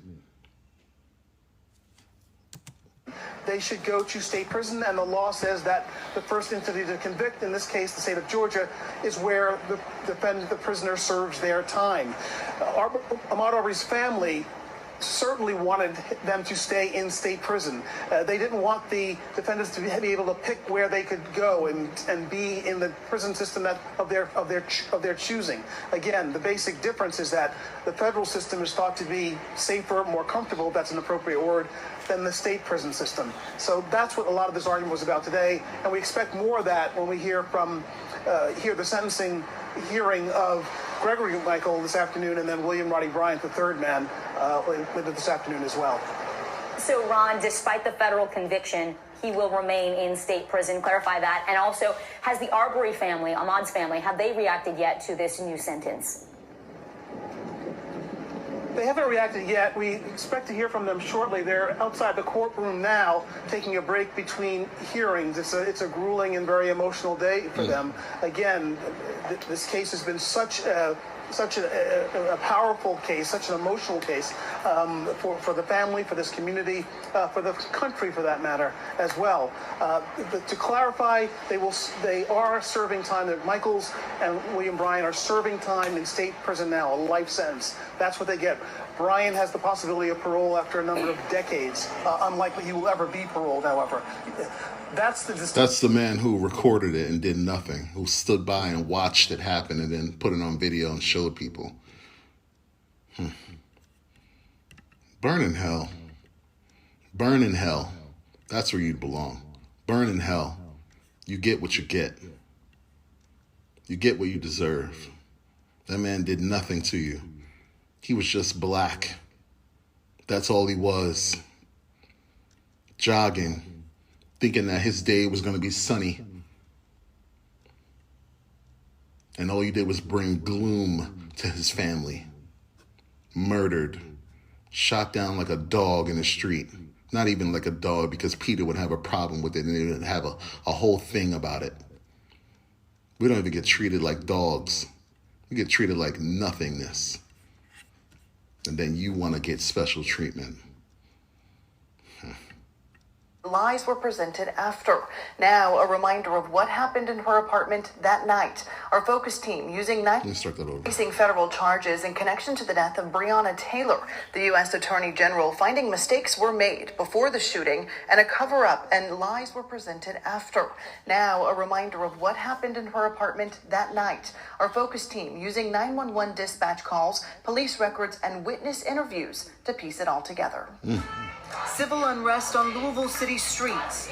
Weeks of protest, calls for change. But how did we get here? To understand, we have to go back to Thursday, March 12th. Judge Mary Shaw signs off on 5 warrants as part of a large narcotics investigation. 3 warrants were for properties on Elliott Avenue in West Louisville. Detectives wrote they were looking for drugs, weapons, electronics, and mail related to illegal drug activity. A 4th warrant was for a house on Muhammad Ali. And then this warrant for 26-year-old Breonna Taylor's South Louisville apartment. How was Taylor connected? She wasn't the main suspect in the case, but she was named on the warrant. Detectives say in January of this year, they witnessed their main suspect, Jamarcus Glover, arrive at Taylor's apartment, go inside, and then come back out with a package. Police say Glover then got into his car and drove to the Muhammad Ali address, which the detective called a known drug house. The warrant goes on to say that a U.S. postal inspector verified that Glover had been receiving packages at Taylor's apartment, and that it is not uncommon for drug traffickers to receive mail packages at different locations to avoid detection from law enforcement. Detectives also wrote they believe Glover may be keeping narcotics or proceeds from the sale of narcotics inside Taylor's apartment. By the way, this was not proven. You are allowed to receive mail for anyone if you decide to. I don't think that's against the law. Breonna Taylor did nothing wrong. And this is who we're speaking about, Breonna Taylor, if you didn't pick up from the first few seconds.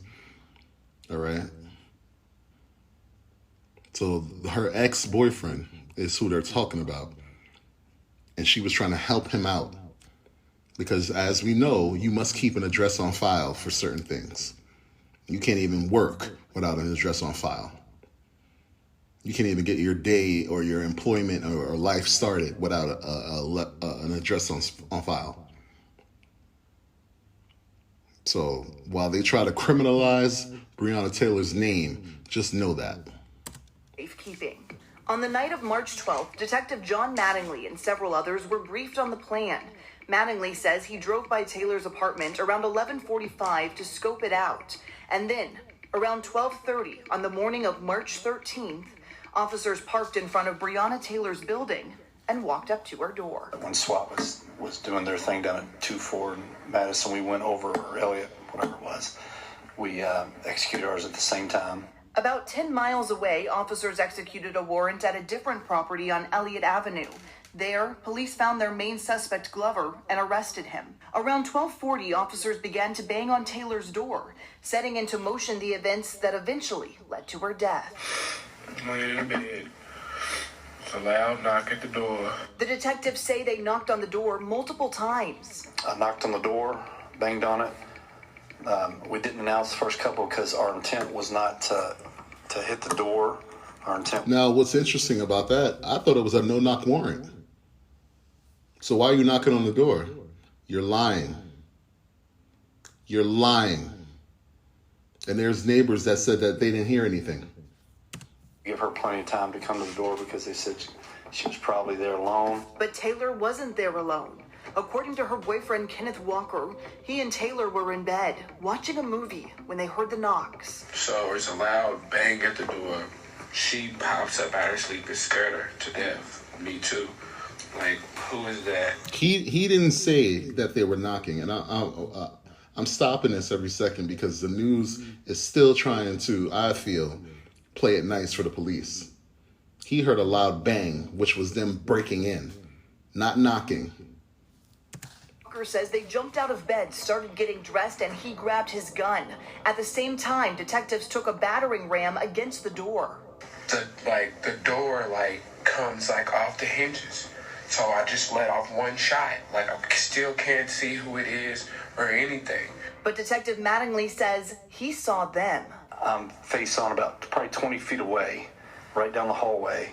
There's a bedroom door on the right, and there's the male and a female. The male's closest to the door, so he's to my right. And as I turn the doorway, he's in a stretched out position with his hands with a gun, and as soon as I clear, he fires. Boom. Walker says shots started flying. He fell to the ground and dropped his gun. Mattingly was shot. As soon as the shot hit, I could feel the heat in my leg. And so I just returned fire. I got 4 rounds off. And it was simultaneous. It's boom, boom, boom, boom, boom. The detective says he fired 2 more rounds and then told other officers he'd been shot.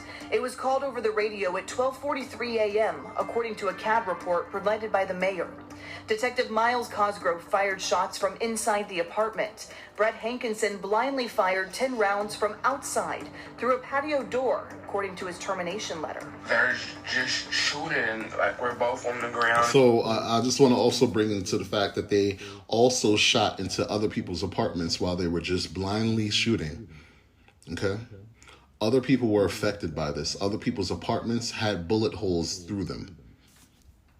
And all the shots stop. I'm panicking. She's right there on the ground, bleeding. Records show 3 neighbors called 911 at 12:42, reporting shots near their apartment. 5 minutes later, after calling his mom, Walker dials 911. 911, operator Harris, where's the emergency? I don't know what happened. Somebody kicked in the door and shot my girlfriend. So he still didn't know that these were police, even though they say that they announced that they were police. And where are you located? I'm at 3003 Springfield Drive, apartment 4. 3003 Springfield Drive, apartment number 4? Yes. Oh my God. Okay, how old is your girlfriend? She's... Now, when you listen to this, you don't hear anyone screaming and yelling, police, police, police, like you should be, right? If you think about it, while he's doing this, there should be no reason why he doesn't know that the police were the ones that did this. He should not know that these were the police that came to his house. It's nothing but quietness in the background. Not a sound. For 26. Bring it. You said 26. Where was she shot at? I don't know. She's on the grill right now. I don't know. Meanwhile, officers rushed to the scene on word of an injured detective. Officers on scene put a tourniquet on Mattingly's leg as they wait for EMS. At some point, EMS shows up. It seemed like forever. I don't know how long it took. Mattingly was rushed to University Hospital where he went into surgery.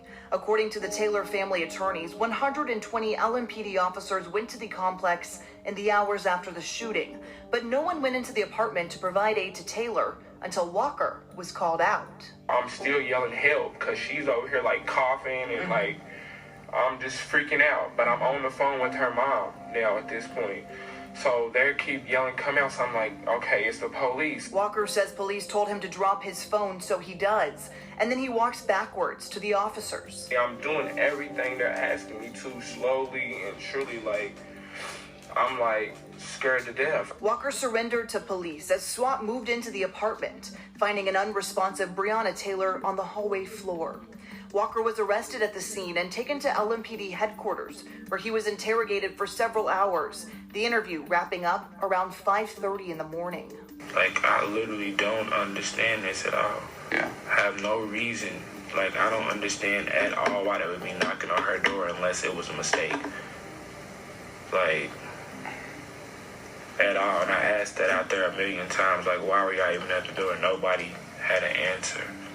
That's what we're here to figure out, man. Walker was charged with attempted murder of a police officer, a charge that was later dismissed. Which is ridiculous. How do you get charged with attempted murder of a police officer when you didn't know it was the police? This country. That day, LMPD briefed the media about the incident. Victim who died is, we're still working through what her involvement was on the narcotics investigation. And her identity will be released by the coroner's office at a later date.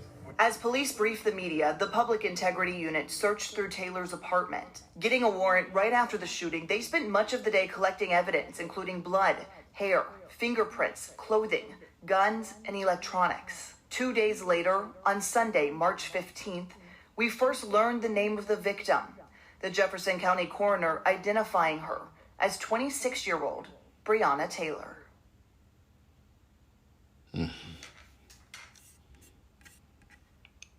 A lot of these things that happen and the way that they happen, what is this? I haven't seen this. News 4 investigates state parole officer accused of planting evidence. That just popped up. I didn't click on it. This wasn't a part of my thing. A lot of these things that happen, unfortunately, Breonna Taylor, who, by the way, I believe she was a nurse.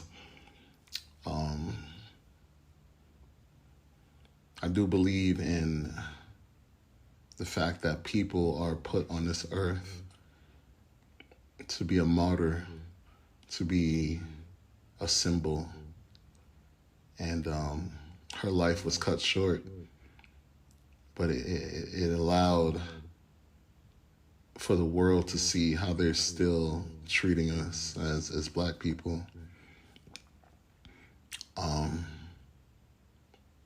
And I don't even know what it's done, in 2 years later, almost. These guys are going to jail, they're being indicted finally and whatnot. And, so much investigations going on, but it just keeps happening. And they got that man, Daniel, I think his name is Daniel Craig or something, I don't know. Daniel Cameron, this is it. It's the Black man who's trying to tell people that this is not about race and whatnot. It's just sickening. It's sickening to know that you would be out there defending these actions. That lady didn't have to die.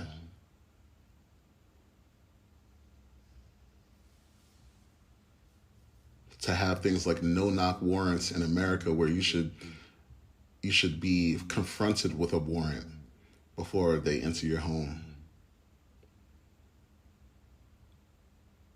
That should be just standard status quo. But we don't get the same privilege. We really and truly don't. And that's why I say things like everyone should be upset about that case. Whether you're white, Asian, Hispanic, you shouldn't even care that she was Black, because it could be you. It literally can be you. And for you not to care, I say let it happen to you. let you be that one that they knock, they say they knock, burst into your house, kill your wife, kill your daughter, kill your son, kill you.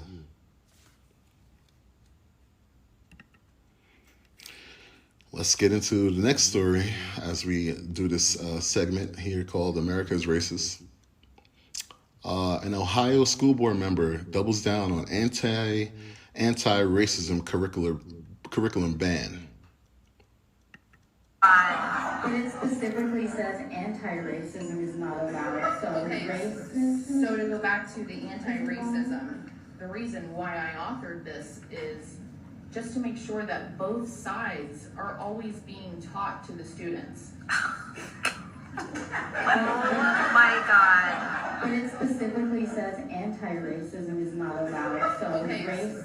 So to go back to the anti-racism, when we're talking about anti-racism, I know when you look up the definition of it, it says, you know, when you oppose racism. Well, folks, we really want to have an open discussion, but there is no way to have an open discussion with all the chitter chatter and the laughing.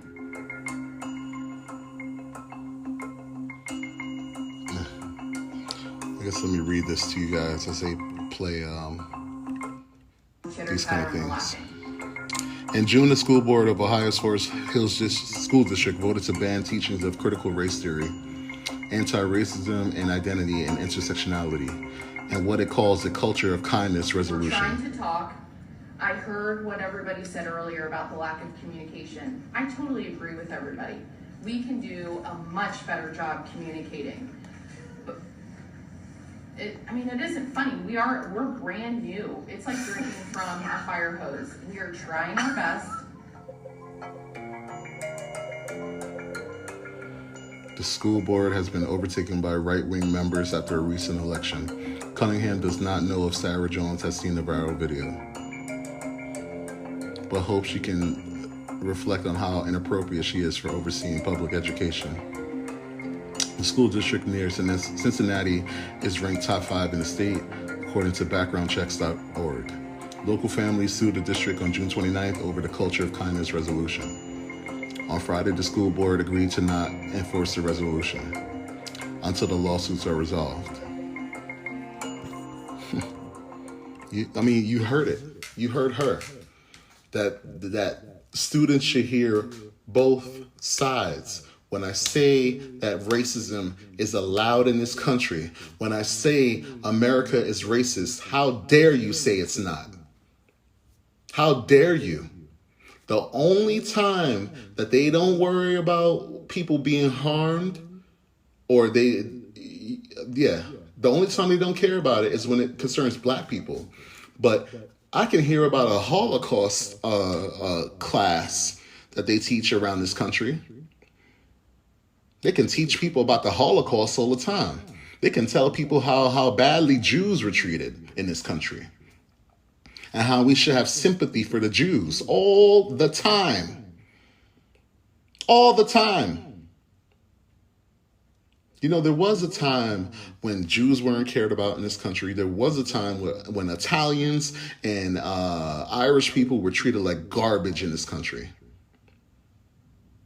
It's until someone back in the day decided, you know what? Us fighting each other does nothing. We're all white. We're all white. The only enemy is them, which is black people. That's the only enemy we have, which is why you saw how racism spread across the world. I mean, how does people in Asia know the word nigger? And they don't even say it in their language. They would have to create a word for it, right? Which they do. But they know that word. They don't even speak English, but they know nigger.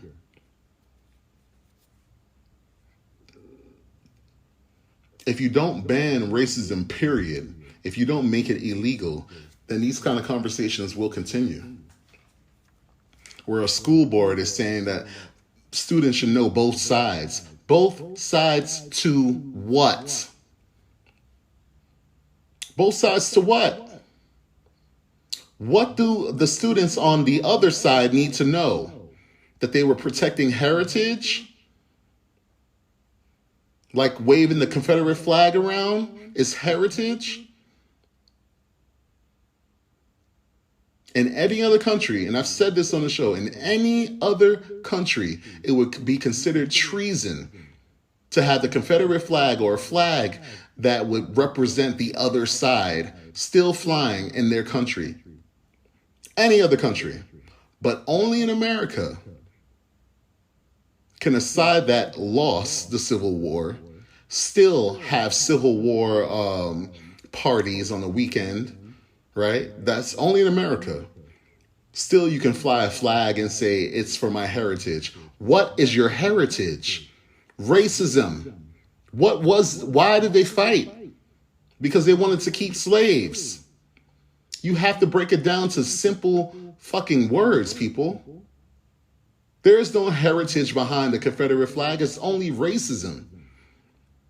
And for a school board member, and there's a bunch of white people on this panel that I'm looking at, to have the audacity to be able to vote or not, and there's not one person of color to stand up, it keeps it going. It keeps the racism going.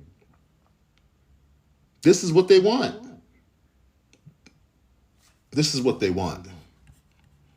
And it'll never go away. What I had to experience a month ago, it cut me very deeply. Jared Jones has been a firefighter for 14 years. He is suing the city and RFD for discrimination. I'm sorry to even have to be here today, but in order for things to change, we have to do difficult things. His lawyer, Nate McMurray, says Jones felt compelled to go to the party at the home on East Avenue because it was his captain's idea and they always travel as a team. McMurray described some of the things Jones and several other firefighters saw at the party. He saw signs mocking Juneteenth, under which there were buckets of fried chicken. He saw on the ground posts with the pictures of elected officials throughout the yard. And when Mr. Jones went to his commanders, he went to his officers above him and he said, "This is terrible. Can you address this? Can we handle this?" They assigned him to work with the same captain his next shift. And no questions today. McMurray says Jones has been pressured by some firefighters and elected officials not to file the complaint. Wait a second, Nate. Thank you so much. Thank you. Nate, McMurray would not answer my question about who those people are.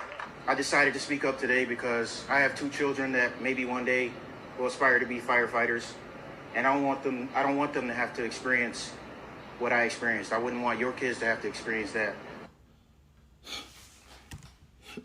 Thanks, Earl. I mean, I hate to have to bring these stories up, right? A firefighter who was pressured to attend a party where they made fun of Juneteenth. I believe that the person hosting the party was a lawyer or a dentist. I forget which one. I heard about the story, but I didn't get the full extent of it. You keep telling us that this country isn't racist. You keep telling us, I mean, you heard him. He was pressured to attend the party. Then when he brought up that it was a problem, they said they didn't want him to file a complaint.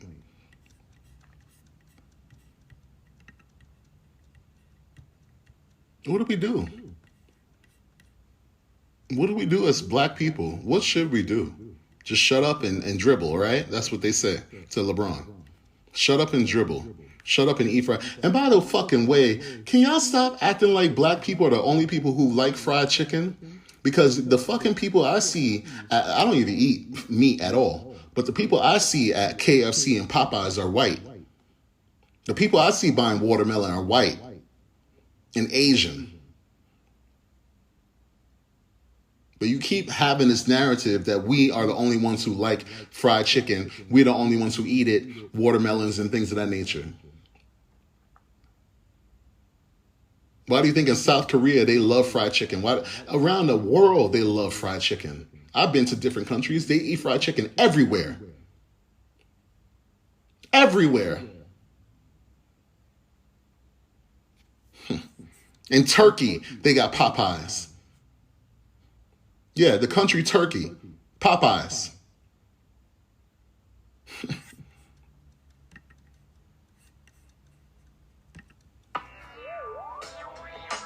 So this next one is I don't know if they're gonna just have words here, so I may have to read this.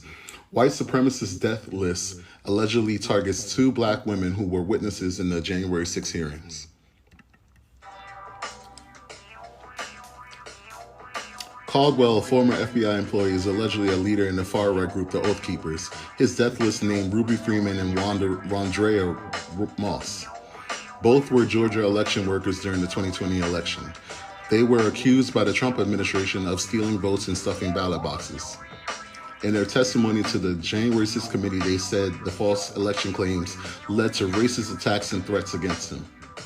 Caldwell and the Oath Keepers are believed to be instrumental in the attack on the Capitol.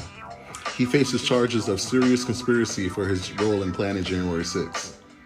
Caldwell's defense in regards to the death list being treated as evidence, his lawyers have argued there was no death list. It was just a doodle pad. I keep talking about this. Why is racism allowed to be legal? It was his doodle pad.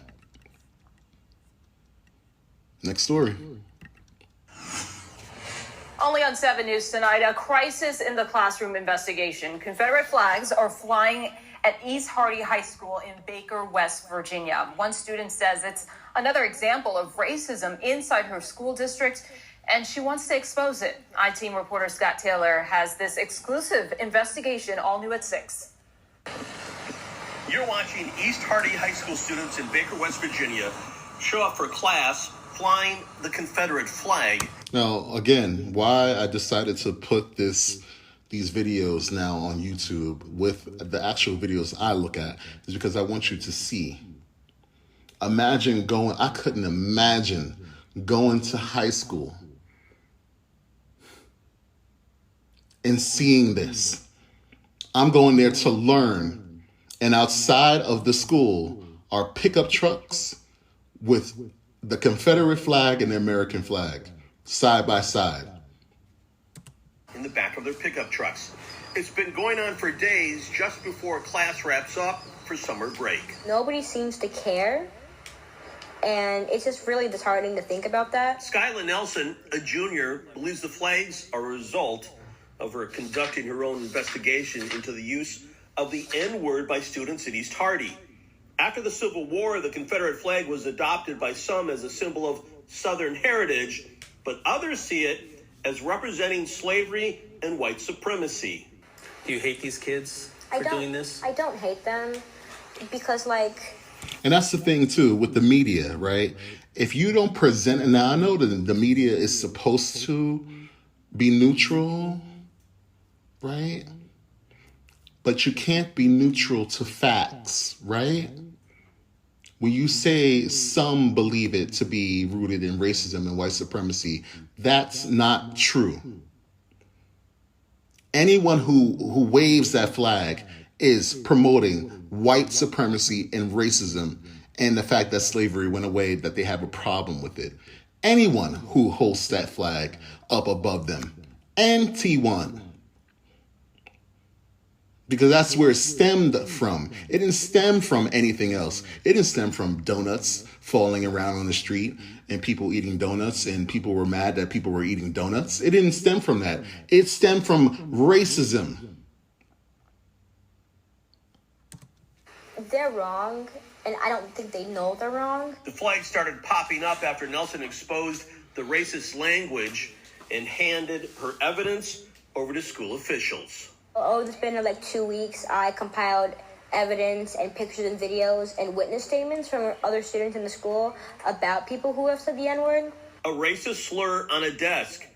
Multiple uses of the N-word witnessed by other students who gave Nelson a signed written complaint. The N-word popping up on high school students' social media. Plus, the last week of school, this post in reaction to complaints saying, Friday, wear anything you got that has an American flag or Confederate flag? I know that we need a lot more education on why this is wrong. Nelson handed over her investigation to East Hardy School Principal Lori Nesselrod, who Nelson claims told her the school would investigate. Have you seen the results of that investigation or not? Did she tell you? I've heard from around the school. I've heard that she gave each student a warning, even though some people have been reported 2 or 3 times before. A warning, and they've been going around school bragging and boasting about how they can do it again because they didn't get any consequences the first time. 7 News has learned the East Hardy Student Handbook prohibits any form of racial harassment. A violation under the bullying category calls for a lunch detention and not a warning for a student's first offense. Heidi Flynn, a parent of students at Hardy County Schools, believes the school district is mishandling racism in the district. Nothing's been done. It led to where we're at right now, and that's flags in our parking lot. Let me ask you this. As a parent, were you notified that this was going on? Absolutely not. School? No, there's no not administration, been no email, no letter, ignored. no phone call. Nothing. And that's so sad. Hardy County Schools officials. By the way, that was a white woman. You know, and I've always said that not everyone is racist or not every white person is racist, but I don't need to say that. I shouldn't have to say that. I shouldn't have to bring that up. That shouldn't be a point. Because there's racism, period. We shouldn't have to be dilly-dallying and filtering out who is and who isn't, because we'll never find that. It's systemic. It's in their brain. There are children bringing Confederate flags knowing what it does to other children. There are children bringing Confederate flags to school knowing what it does to other children. That should be enough. On camera, but tell 7 News students are allowed to fly the Confederate flag. And East Hardy High School Principal Lori Nesselrod emailed saying she has no evidence indicating that it's a racially charged issue. She has a person who works in the school has no evidence indicating that this is a racially charged issue. She has no evidence. You know what's the evidence? A book, bitch. The internet, bitch. That's how you see where the evidence is. That's where you see the evidence. How do I know that the evidence is there? But you don't. And you work there. You are an educator. How?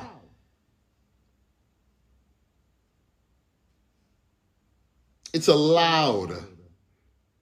It's allowed to go on. And then when you're a person of stature and you go against it, then you're fired or you're removed. So instead of doing the right thing, you make sure you keep your job and let them do it. You're going to hell. You're going to hell. Everyone's watching you. God is watching. Love will conquer eventually. I don't know when, but eventually. It may have to wipe us all out, to be honest. Start all over again. Hey, if I had the choice of restarting the entire world or just trying to get rid of racism, let's restart it. It's fucked. It's fucked. Completely fucked. I think, how long is this video? Let me try to get into this a little bit before my anchor, they're giving me the wrap up on 60 minutes we've been going, ladies and gentlemen. NFL Hall of Famer Terrell Owens, he's speaking out first right here to GMA about a heated argument he had with a woman in his neighborhood. It's all caught on camera. TJ Holmes is here with the story on this. This video is something. It's something because you hear her accuse Owens of harassing her and coming after her. His other offense, according to her, that you hear her say clearly, and I quote, "You're a black man approaching a white woman." Now, he says that's when it goes from being something heated, exchange, as you say, to something potentially dangerous, and he wants her held accountable. He got out of his car and started harassing me. He put his car in park. Right, because you're going to yell at me and telling me I'm almost hit you, and I didn't. But you didn't have to get out of your car. NFL Hall of Famer Terrell Owens wants people to see this video he recorded of a heated exchange between him and his Florida neighbor. He ran the stop sign. Well, there's no no stop sign. What are you talking about?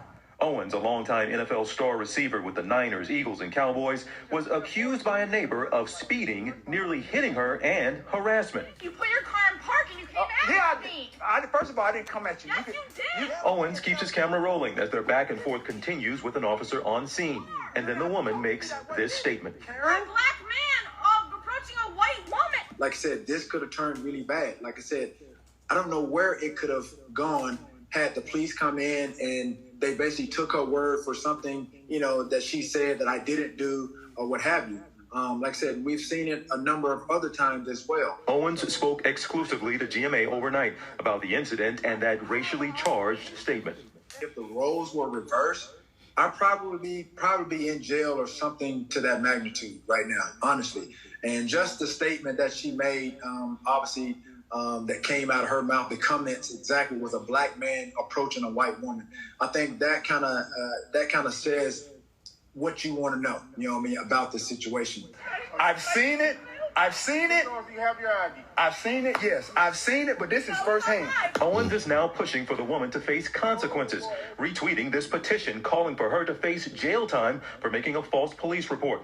Owens believes accountability is important here in the wake of other recent high-profile incidents of police being called on black Americans under dubious pretexts for doing mundane things, from walking, napping, sitting at a Starbucks, even bird watching. Being threatened by a man into the ramble. Please send the cops immediately. In that infamous case of the Central Park birdwatcher, that woman was charged for filing a false police report. Owen says he's grateful for how police handled his situation. Honestly, I want to commend the Broward, police, those policemen that came up because this. All right, I'm not gonna get into him praising the police right now because I've had enough. Yeah. Again, and this was the person I was talking about. I don't know if they had dealt with racism before, but I looked it up, and he has led several Black Lives Matter protests. Terrell Owens has, so I do appreciate that because, like I said, there are many black people who don't say anything until it happens to them, and this happened to him, and it's unfortunate, but no one is safe. That's proven. I'll be back. All right, and we're back. This is a section of the show that obviously I've done before, but I've kind of sectioned it off into different segments. This is America is Racist Part 2, which is part of this episode here on I've Got Questions, because I have a lot of them. Let's get right into the next video. AT&T vendor calls child. Wow. First of all, and I don't even mean that. I did not know it was a child that they called the N-word. When I selected this video, it's because I saw a AT&T vendor call says the N-word, and I picked it up because I've had an AT&T vendor come to my house, and as soon as I saw it, I wanted to see what was going on and if it was the same person who came to my house, because like I said, we never know. So let's get into it. Let's see what the hell this is all about. Ridiculous. Vendor selling AT&T fiber knocks on the door. Black teenager responds by way of the Ring video doorbell. He says, "I have to wait for my dad," as any good teenager would say. And the AT&T worker decides to start calling the teenager the N-word. Here's the video. I'm with AT&T Fiber. I'm with AT&T Fiber.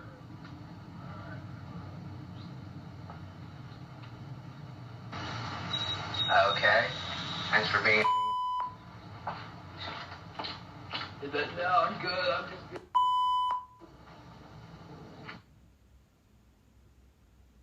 The teenager was respectful. Not only did he provide the context for why he could not engage in a conversation about AT&T Fiber, meaning his father was not home, he decided to obviously send this video to his dad. His dad was outraged. His dad was shocked. The AT&T worker not only used the N-word, but also decided to start singing the N-word in a black community where he's looking for black people to give him green dollars while being racist against the very community he needs commission from. There is more. Let's go to the 16-year-old. This 16-year-old stand-up individual, okay, his name is Montrell Godley, answered through the Ring camera and said he needed to talk to his father first. He wasn't rude to the AT&T vendor. He didn't say, get the hell off my property. He didn't say, I do not have time for you. He said, I have to talk to my And by the way, even if he did, that isn't resolute to you calling him a nigger. Even if he did say, get off my property, even if he was rude, that's not the first word that should come to your mouth unless you have something wrong with you. That's why I say they have something wrong with them. These people, they have something wrong with them. Because you come to a black neighborhood knowing that most of the people are black, and you have a problem, a chip on your shoulder as soon as you get there. That's why I had to tell a black secretary recently who decided that she didn't have to say hello to me even though I came to her business. You know what's going on out here in this world? How dare you not say hello to me when I come into your place of business? You treat me like garbage? Meanwhile, there's a white person who's standing behind me. You're like, oh, good morning. What do we do? What did we do? What did he do? He did nothing but tell him that he couldn't answer the door because his dad wasn't home. And then you call him a nigger. Just like there's a video of this family that's in a department store. I think it was Dillard's. You've probably seen the video where there's a guy who's with his family, and I guess the kid, his son, I don't know what he did. He did nothing, right? He did nothing. And the guy didn't know that his dad was with him. He called him a nigger. Now that employee decided that he hit his toe, and that's why he said nigger. He wasn't calling his son a nigger.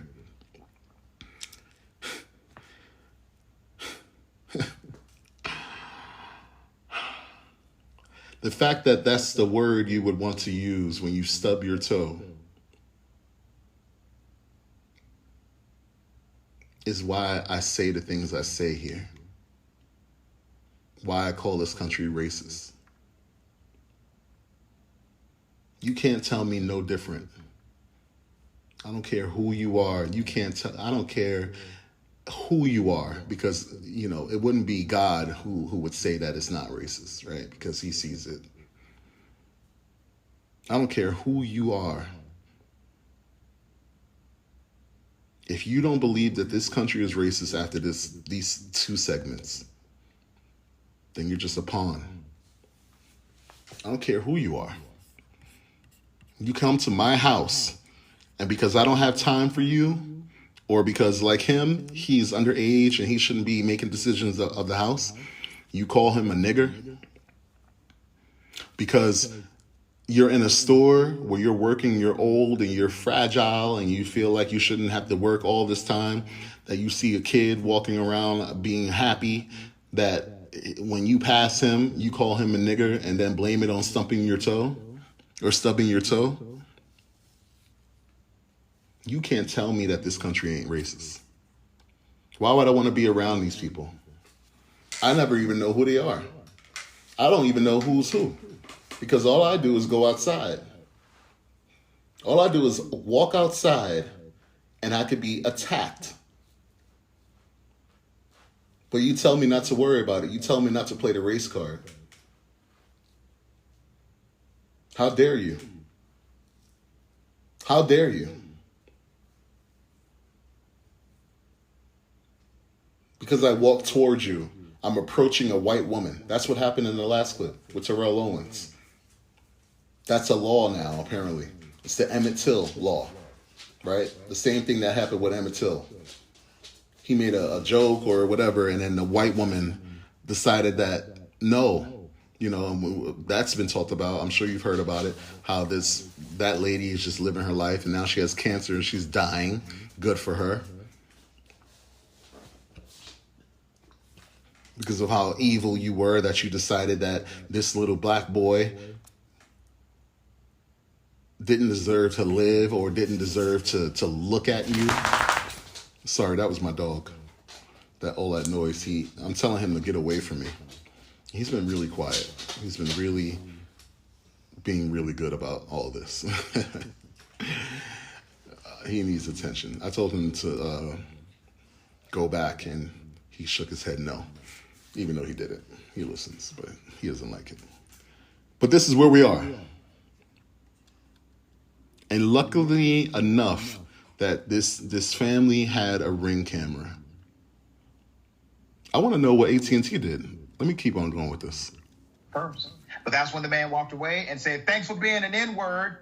The man appears to use the derogatory term a second time as he sings it and walks toward the driveway. All right, let's go to the father. The father was in shock because of this. He was frustrated that his son had to experience it. His name is Aaron Godley. AT&T issued a statement. AT&T said, "This vendor's behavior is vile and offensive and goes against everything we stand for as a company. We have zero tolerance for what happened today, and the relationship with this vendor has been terminated." Let me give a big shout out to Crystal Bowie of CBS 46 News Atlanta, who did a great job of doing the original reporting of this story and exposing this activity of the AT&T vendor. Rayvon, what are your thoughts on this? Yeah, I just want to say, never let anyone say to you, "Oh, I didn't mean it. It just slipped out. I was so angry. I was stressed," whatever. There's no universe in which it's okay to ever say a racial slur. And if you're not a racist, it doesn't slip out. It's never on your mind. It's never something that would come out of your mouth. So it's always the excuses that these people give. I'm just going to preemptively say, don't let them use those excuses. Right. You don't let them get away with it at all. You don't let them get away with it at all. Because like I said, like the man who stubbed his toe and said nigger. He said he stubbed his toe, but he was really calling that boy a nigger. But he didn't know his dad was behind him. It just takes the fact that if you do something to them, then you are the one that goes to prison, goes to jail. But if you've been hit with this over and over, if you've been hit with racism, we as Black people have PTSD. We as Black people suffer from Stockholm Syndrome because of the racism that has been thrown upon us. But we as Black people don't get treated that way. We get treated as get over it.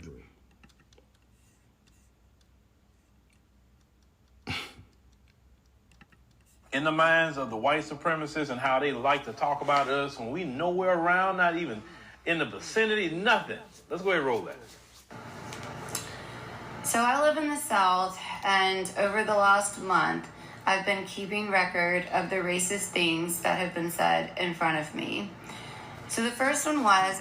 This is a white woman talking about, not thank you, because, you don't... I never really want to give people praise for, doing what, I shouldn't say doing what they should do. This is what she should do, obviously, right? Is point them out. But I don't think you should get praise for it until it's eradicated, That's my point. I don't think you should get praise for eradicating until it's eradicated. But she's exposing how white people in her life use racial slurs and all these kind of things. So let's get into that. Guy that I'd hired to detail my car, come to my house and detail my car. He'd come a few times, and on the last time, he finished and came in to tell me that he wanted me to come look at it to make sure nothing was fucked up. So I said, surely nothing's fucked up. And he said, well, I don't want it to be fucked up like an N-words checkbook. So I looked at him in a state of horror, and he said, what? Oh, like a black guy's checkbook. And I said, just stop. Not interested in looking at anything with you now. And he said, then he started to go on some kind of rant about how he can say that because his great-grandfather was part Indian, his words. Asked him to leave and, of course, never had him back. The second thing was I was at a lighting store looking at a fixture for my house, and I was talking to the lady who owned it with her husband, and both of them were out there, and I was asking questions about a chandelier, and her husband chimed in and said, "Oh, are you looking for chandelier?" And she started to laugh, and I looked confused, and she said, "Oh, honey, we've got a store in the hood, and those people, they come in and they call them chandeliers." And then they began to laugh, and then I walked out. The next was... There's some kind of universal thought that all white, like we say, that all white people are racist, right? That's what some people say. So it appears that there's some kind of individual or universal code where they really believe that they can say this to all white people and that everyone's going to laugh. And that's why we put this on white people to do something more, because it's not us who can really change this. Y'all run everything. Y'all have the House, y'all have the Congress, y'all have, the most politicians, y'all, you're the most populated in the country. Y'all are the ones that have to do something about it. Not us, because apparently, not apparently, we don't have the power. So there's this universal thought that if you're saying something racist and you're a white person to another white person, then you're supposed to all chuckle. A guy that I was thinking about going on a date with called me one evening, and I answered the phone. I said, "Hey, what are you doing?" He said, "Ironing my shirt for work tomorrow." And I said, "Ooh, putting in extra starch?" Just saying something silly. And he goes, "Hell no, I ain't no N-word." So then I hung up again in horror. And the last, I was thinking about buying a lot to build a house, and I ran into a guy that lived around the corner, and I was telling him about it. And he said, "Well, whatever you do, if you don't decide to ever sell it, just don't sell it to no Indians." All within the last month. And these are these same people, I can assure you, that will say and declare and claim that racism, it doesn't exist. Of course, they are very, very upset with her, because any white person that exposed their white supremacy, they look at them as off code, and she's a problem. I'm pretty sure they calling her all kind of coal burners, nigga lover, calling her, mud sharks, and all, the names they call her. Just assume that she's, fooling with black men because she calling they behind out. No, just because a person can date within their own group and still call out the racism within white society, because we know it's there. Now, that chandelier thing, that's something new to me, because, anytime I hear those words, I just kind of jot them down in my mind, in my little database. When I study white supremacy, the words they use about us, the tattoos they have, the little nuances, all that. Black people, you need to really know that and understand that. And say, when you see a person like this, say, okay, I appreciate you exposing all that. But these people are sick. They're sick and they're obsessive. Even a woman talking you about ironing, a shirt, some starch, black folks had nothing to do with it. So you mean to tell me, I guess you're jealous of black people? Is that we actually know how to iron a shirt better than you or something? There's a lot about... It's horrible. It's horrible. And he's right. You need to know who's who. That's why there was a rapper. Who was it? Oh, my God.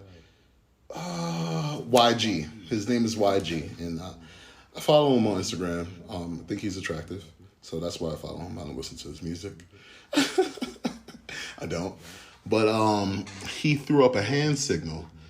And I wrote that, you don't even know. I'm sure you don't know, but you're throwing up a white supremacist hand symbol, and it was a circle. If you make a circle with your thumb and your index finger, and you leave the three fingers out, right?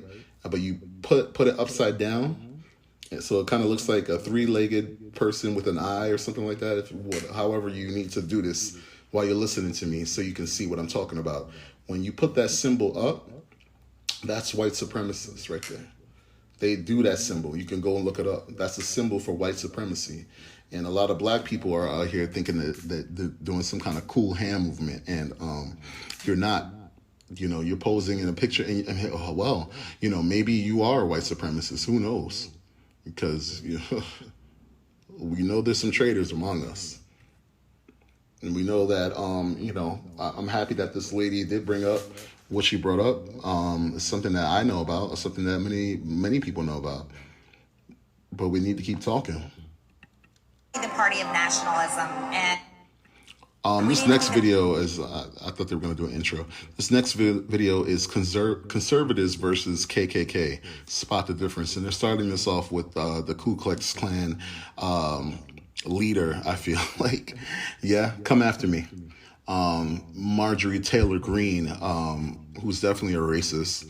And let's see. Of nationalism, and I'm a Christian, and I say it proudly. I am a Christian, and I'm not ashamed to say it. We should be Christian nationalists. A Christian nation. The church is... Okay, so this is one of the videos you really will have to see on my YouTube channel so you can see it, because what they're doing is cutting in and out between her and an actual Ku Klux Klan member saying the same words, right? That they're Christian. By the way, black people, when are you going to let that go? When are you going to let it go? You got to stop it. Christianity is not yours. It was preached down upon you during slavery. I've said it several times on this show. And there's actually a story I'm going to get to towards the end of this show about black Christian members in black Christian church. So, opposed to direct government, not the opposite. Christianity is the underpinning of this country, our moral strength, our government rights and responsibilities. We were founded by very strong Christians. These were men of faith. Every sign of our Declaration of Independence was, in fact, a Christian. Anti-racist is a whole weird ideology that, quite frankly, tries to make white people second-class citizens. White Americans are being treated as second-class citizens. There are now two standards of justice. It's a dual system of justice. They care more about the illegal immigrants at the border than they do the American people. They're giving out handouts to them. Our country just don't care about us Americans. It's all about a handout to all the illegal immigrants. The foreign-born population. Meanwhile, there are more white people on, what's the word? I can't even think sometimes with these people. It's just so horrible how they are. It's horrible. I'm shaking my head because it's gross.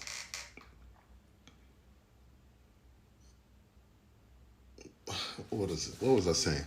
There's more white people on like Section 8 and things of that nature than there are other people.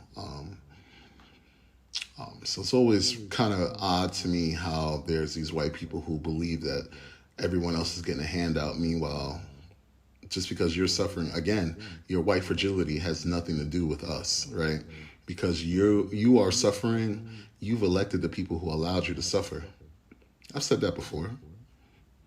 I'm saying it again. You elect those people who have kept y'all down.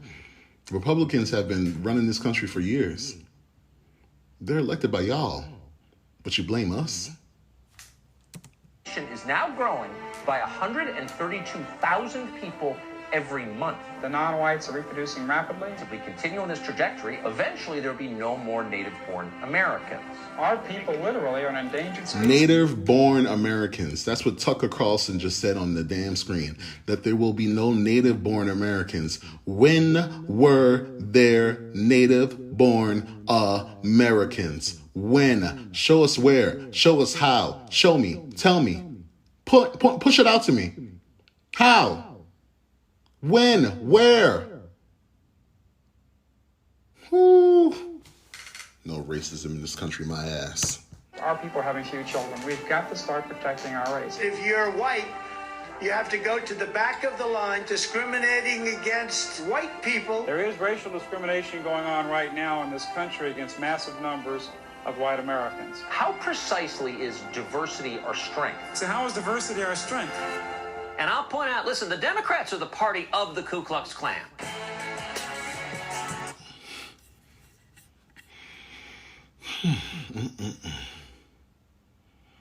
All right, y'all, we'll be back. That concludes our America is Racist segment. We'll be back with a few more stories, and I'm just at a loss right now.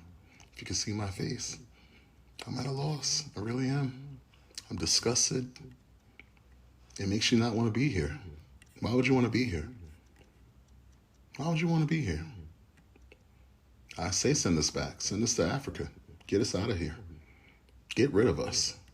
Get us out of this country. Let us go. Send us back. Send us back. Give us a little money. Send us back. Let us go. Let me go. You don't want us here. Let us go. Create an out for us. Why don't you?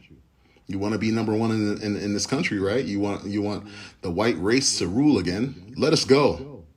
Oh, that's right. Because we keep this country afloat. Keep saying, once black people walk out, they won't know what to do. Support the great black walkout, y'all. Support it. Let's pick a date. Let's leave them alone for a few days. Don't go outside. Don't talk to them. Don't go up to work. Let's see how this country falls apart. Stop buying their shit, their Balenciagas and stuff. Let's do it. They don't want us here. They don't want us to live. They don't want us to live and be free. They don't want us here. I'll be back. All right, y'all, we are back, and we're going to get into a few more different topics. Racist, hate crime. What is that? That shouldn't be there. Oh, maybe it is. Yeah, that's a video I was going to get into. I didn't know it was about racism. I didn't know. Really didn't know. I didn't know that video, they talked about racism, which probably should have been included into, but we'll get to that. Let's talk about Trumpy. Donnie, this is something that I brought up about Ivana Trump and where she was buried. You know, a lot of people talked about it. It was kind of weird that he buried her on his golf course. And then put some little, not even not even a tombstone. He didn't even give his ex-wife, the mother of his children, a tombstone. He gave her a little plaque. Let's see why. Pictures of a burial plot at the Trump National Golf Club in Bedminster is raising questions about the Trump organization's taxes. According to the New York Post, the burial plot is Ivana Trump's final resting place. And as News 4's Chris Glorioso reports, that could have tax benefits for the former president. It is unquestionably a golf course, but is it now a cemetery too? The New York Post now reports Ivana Trump's gravesite is a stone's throw away from the first tee box at Trump National Golf Club in Bedminster. If this is the final resting place for the ex-president's ex-wife, that could convey tax benefits in the state of New Jersey. I think what really grabs people about this story is that it involves the two perennials, death and taxes. Dartmouth sociologist Dr. Brooke Harrington studies how wealthy people shield their money from taxes. She saw reports of Ivana Trump's golf course burial and looked up New Jersey's cemetery regulations. It turns out designating your property as a cemetery could provide exemptions for property taxes, income taxes, sales tax, and the collection of judgments. By the way, he also has, I think they're goats on his property, which, you know, look, the man is only doing what he's advised to do to keep money, right? So it's not really exactly his fault. There are laws that allow this, right? So that's when I talk about why we protect the rich and why we should tax the rich. because they get away with things like this. We don't get to get away with things like this, y'all. We don't get to get away with things like this. And when we defend that, oh, well, people should just be able to have their money and this and that, and they didn't work hard for it. They're able to have politicians on their team who enact laws that protect their riches while they tax the hell out of us. You should have a problem with that. That shouldn't be okay. This is a perfectly legal maneuver. I can't say if former President Trump. That's exactly what I just said. This is a perfectly legal maneuver. I can't say if former President Trump will avail himself of it. If someone wanted to do this, designate part of the property they own as a cemetery corporation, in principle, you could do it and it wouldn't break any laws. It's not clear if the Ivana Trump burial plot represents an effort to turn part of the Trump golf course into a cemetery. By our deadline, the Trump course didn't respond to our inquiry, and neither did the New Jersey Cemetery Board. Likewise, elected leaders in the town of Bedminster didn't get back to us in time. But the Trump family has taken steps to create a cemetery in the past. This 2014 tax filing, first reported by ProPublica, shows an entity called the Trump Family Trust planned to maintain and operate a nonprofit cemetery in Bedminster. If this is indeed what former President Trump is attempting to do, then he would just be behaving like a perfectly ordinary member of the ultra-rich around the world. Efforts to reach the Trump Family Trust were not successful. Chris Glory. I just said that. These people are allowed to do this because people have enacted laws to protect them. Meanwhile, you're working 3-4 jobs. You don't get no tax breaks like this. You can't even do what he does. But he's protected. Meanwhile, you're struggling. When are we going to do something about this? When are we going to stop them from shaking us down while they keep getting richer? When is it going to stop? Let's continue with the liar in chief. New reporting here after that unprecedented FBI search at the home of former President Trump at Mar-a-Lago in Florida. Tonight, ABC News has learned that the FBI told the Secret Service just 45 minutes before they arrived, and then the Secret Service telling Mar-a-Lago staff just moments before those agents arrived. Sources telling ABC News the search is related to allegations the former president improperly removed documents when he left the White House. They were brought to Mar-a-Lago, including classified material. And it wasn't the first time federal agents had been to Mar-a-Lago, their first visit in the spring. We have learned tonight that it was a staff member at Mar-a-Lago who called Eric Trump, and Eric Trump who then called his father to tell him about the search. The former president was in New York, seen leaving Trump Tower last night, and tonight here the first words from the former president while calling into a political event, saying, "Another day in paradise. This is a strange day." Sources tell ABC News the Department of Justice had started a grand jury investigation in May about alleged mishandling of classified information. Tonight, heavily armed Secret Service agents stand guard at the gates of Mar-a-Lago, and this evening, former President Trump issuing a new statement calling the search a horrible thing. Tonight, what we have now learned about how this unfolded, where they searched, and about pressure mounting on the Attorney General Merrick Garland and FBI Director Christopher Wray, appointed by former President Trump, to somehow explain this highly unprecedented raid. Dan Abrams is standing by on this, but we begin tonight with our chief Washington correspondent, Jonathan Karl, leading us off.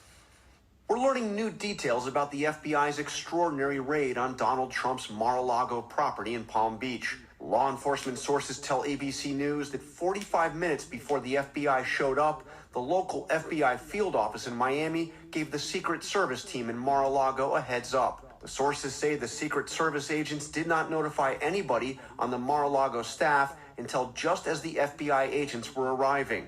When they did arrive, the FBI agents were escorted into the property by the Secret Service. Sources close to Trump say the club's general manager... That happened to Breonna Taylor. You see why it's a problem? He's a citizen now. He's not a president. Breonna Taylor didn't get that. She didn't get a heads up. She was shot to death. Meanwhile, this guy is allowed to dump whatever he needs to before they get there. That should be a problem for you. Then placed a call to Eric Trump, who alerted his father. Neither Trump nor any members of his family were there at the time. In his written statement, Trump said the agents, quote, even broke into my safe, which Trump sources say is located in his office at Mar-a-Lago. Sources say the FBI remained at the property for most of the day. Other than his written statement, Trump's only public comment was a muted one when he called in for a Sarah Palin campaign event. Another day in paradise. This was a strange day. You probably all read about it. ABC News has learned this wasn't the first time federal law enforcement visited Mar-a-Lago on this matter. A smaller team of agents visited in the spring while Trump was there, met with his lawyers, and reviewed some documents. Since the raid, neither the Justice Department nor the FBI has made any comment. And the White House press secretary says President Biden knew nothing about it. The president was not briefed, was not aware of it. No one at the White House was given a heads up. No, that did not happen. When asked recently if former presidents are shielded from prosecution, Attorney General Merrick Garland said this. No person is above the law in this country. Nothing stops us. I don't know how to maybe say that again. No person is above the law in this country. Republicans mean the fact that you as a reporter, right, that's who screened that out. It seemed like you're defending. It doesn't seem neutral. Even a former president? Yeah, buddy. So you think he should get away with crimes? That's the problem with this guy and his followers, is that they think that because he was president, that he can still commit crimes, and that they're not crimes because he's former president. Or for the most part, rallying around Trump and attacking the DOJ and FBI. Kevin McCarthy threatening the Attorney General that he will be under investigation if Republicans win control of the House in November. You should never use the Justice Department on a political whim like this. And I think that's the real question that we're looking at. And the thing that they always do is not talk about what he actually did, right? You just say, oh, well, you shouldn't go after the president. But if he did something, why would I not go after the former president? You just turn the narrative. That's what they do. That's all that they do is turn the narrative. Instead of saying, well, what did he do? What were the documents that he stole from the White House, which he's been alleged to steal from the White House, documents that don't belong to him? You're not allowed to take those documents. They're supposed to go into public records and be held somewhere. Everything that you've written down, all that is not for you to take with you as a former president. That's the law. That's a real thing. Because Nixon tried it. So they enacted a law that stopped you from doing it. And now when you have a presidential library, all your notes and all those things are supposed to go there and be for public display. Bet you didn't know that. Because they like to keep these things under wraps. And then that's how people walk around saying that you don't get to do that to a former president.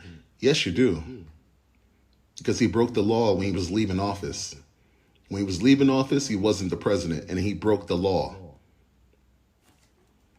I'll be back. All right, y'all, we are back. Gonna wrap up the show pretty soon. Not exactly yet. We had a few more stories to get through. Definitely, I guess this next segment I'll kind of label saving our children. There's a lot of things going on with the kids nowadays. And again, not a lot of relief for children, or I guess preemptive things to think about that I feel like are a real danger for the future of our children. This next video that I wanted to get into, I have no clue what they're talking about here, but I'm going to think it's about health for children, physical health for children, just because I think that football players, in totality are just treated like, yeah, they're millionaires and whatnot, right? That's what everyone always thinks about, but There are some that don't make as much money. There are some that are riddled with issues and body issues and memory issues and CTE. And, you know, you talk about, who's that guy? Aaron Hernandez. And, you know, he's a great example of a person who suffered a lot with CTE and did some horrible things in his life. And there's a lot of football players who have that kind of, that issue. And it's not really talked about until something bad happens. And, you know, for some who don't make it, and definitely some in the NCAA, I feel like the NCAA is pretty much like a slave market. You know, they make billions of dollars and the players get nothing. They can't even make money off their name, which I think was recently overturned, that they can go out and at least make money off their name. But I believe that was overturned. Check into it. But for the most part, I kind of feel like, you know, especially with the NFL or footballers, there's not a lot of protection for them. And it's definitely why I didn't continue playing football in high school. I did get on the team, but I was like, I ain't doing this. What the hell? Like, I'm good at it. I'm good at tackling. I'm good at, you know, wrestling was probably more my thing, if anything. But football, like, when people piling on you, people charging at you, and, you know, there are people who actually try to do things to hurt you because they know that you're good. Yeah, not for me. So let's get into this video and see what the ladies of The View were speaking about. Is football inappropriate for kids? This is the week when many school football teams start meeting for practice. But a recent survey found that more than half of Americans think it's an inappropriate thing for children to play tackle football because of the health risks. Now, you guys are a football family. Yes. So it's mandatory. Oh, what a beautiful picture. We love football in our house. And first of all, shout out to all the coaches out there who kept these kids active and moving over the past 2 years. We love our football coaches. They are awesome. You know, I love football. I think the technology has improved in terms of safety. We have 2 current football players in our house. I actually think that padded helmet football is more safe than flag football as they get older. They're not running any less aggressively toward the ball in flag football. I know that seems to be an alternative. Which kid is playing football? Taylor and Isaiah. Oh, Taylor. Yeah, both of them play football. And they play tackle. Tim's coached them for years now in the hands of amazing coaches at the school. But I will say this, football is opportunity. And it provides incredible diversity. It's the most diverse sport. If you're against it, you might be against having the most diverse sport known to mankind right now when it comes to that many guys who are that different. You know, there's these people like her, Elizabeth Hasselbeck. You know, you make these blanket statements. Oh, if you're against it, that's not what you're talking about. That's not what you're here to talk about. What's wrong with people? They're talking about the health hazards of football, which are scientifically proven. Not like, oh, we're just guessing. Maybe there's no. This is not a guessing game. And here she is talking about if you're against it. You know, she's one of those people who was definitely against, you know, black players and the players who stood with black players who didn't want to celebrate the national anthem, which, you know, I don't celebrate that thing. Because it's a racist song. It has, we only sing a certain part of the song, but the other parts of the song are riddled with racism and riddled with discriminatory marks. But she's one of those people, you know, and for her to say if you're against it, you might be against having the most, you know, you might be against the most diverse thing in the world. Like, come on. Now, there are some of Tim's closest friends are nothing like him because of football. It also provides opportunity. Guys can go to college. Maybe that wasn't in the plan for them yet, but it's an opportunity. And with name, and image, and likeness now, they don't even have to wait to go pro to start making some income and changing their lives. Like, football changed our lives for the better. Our relationships are great. We've had Bible studies through it. I love... You couldn't have Bible study without football, you moron. She's a goddamn Barbie and a half. I can't stand that lady. I really can't stand her. And I think how she's speaking, you know, it sounds just like a lot of these, as y'all will call it, Karens out in the world. She's a danger. Done for our family, and I think in terms of helmets and safety, they're teaching strategically how to tackle smarter. If that even makes sense to anybody. So if it don't even make sense to anybody, why are you saying it? See, this is the problem with people who just open their mouths. You just open your mouth and say anything to fill it, to fill the air. I have a personal connection to football, believe it or not. When I was a kid, been playing him? No, I don't know. I have no idea what they're doing. No.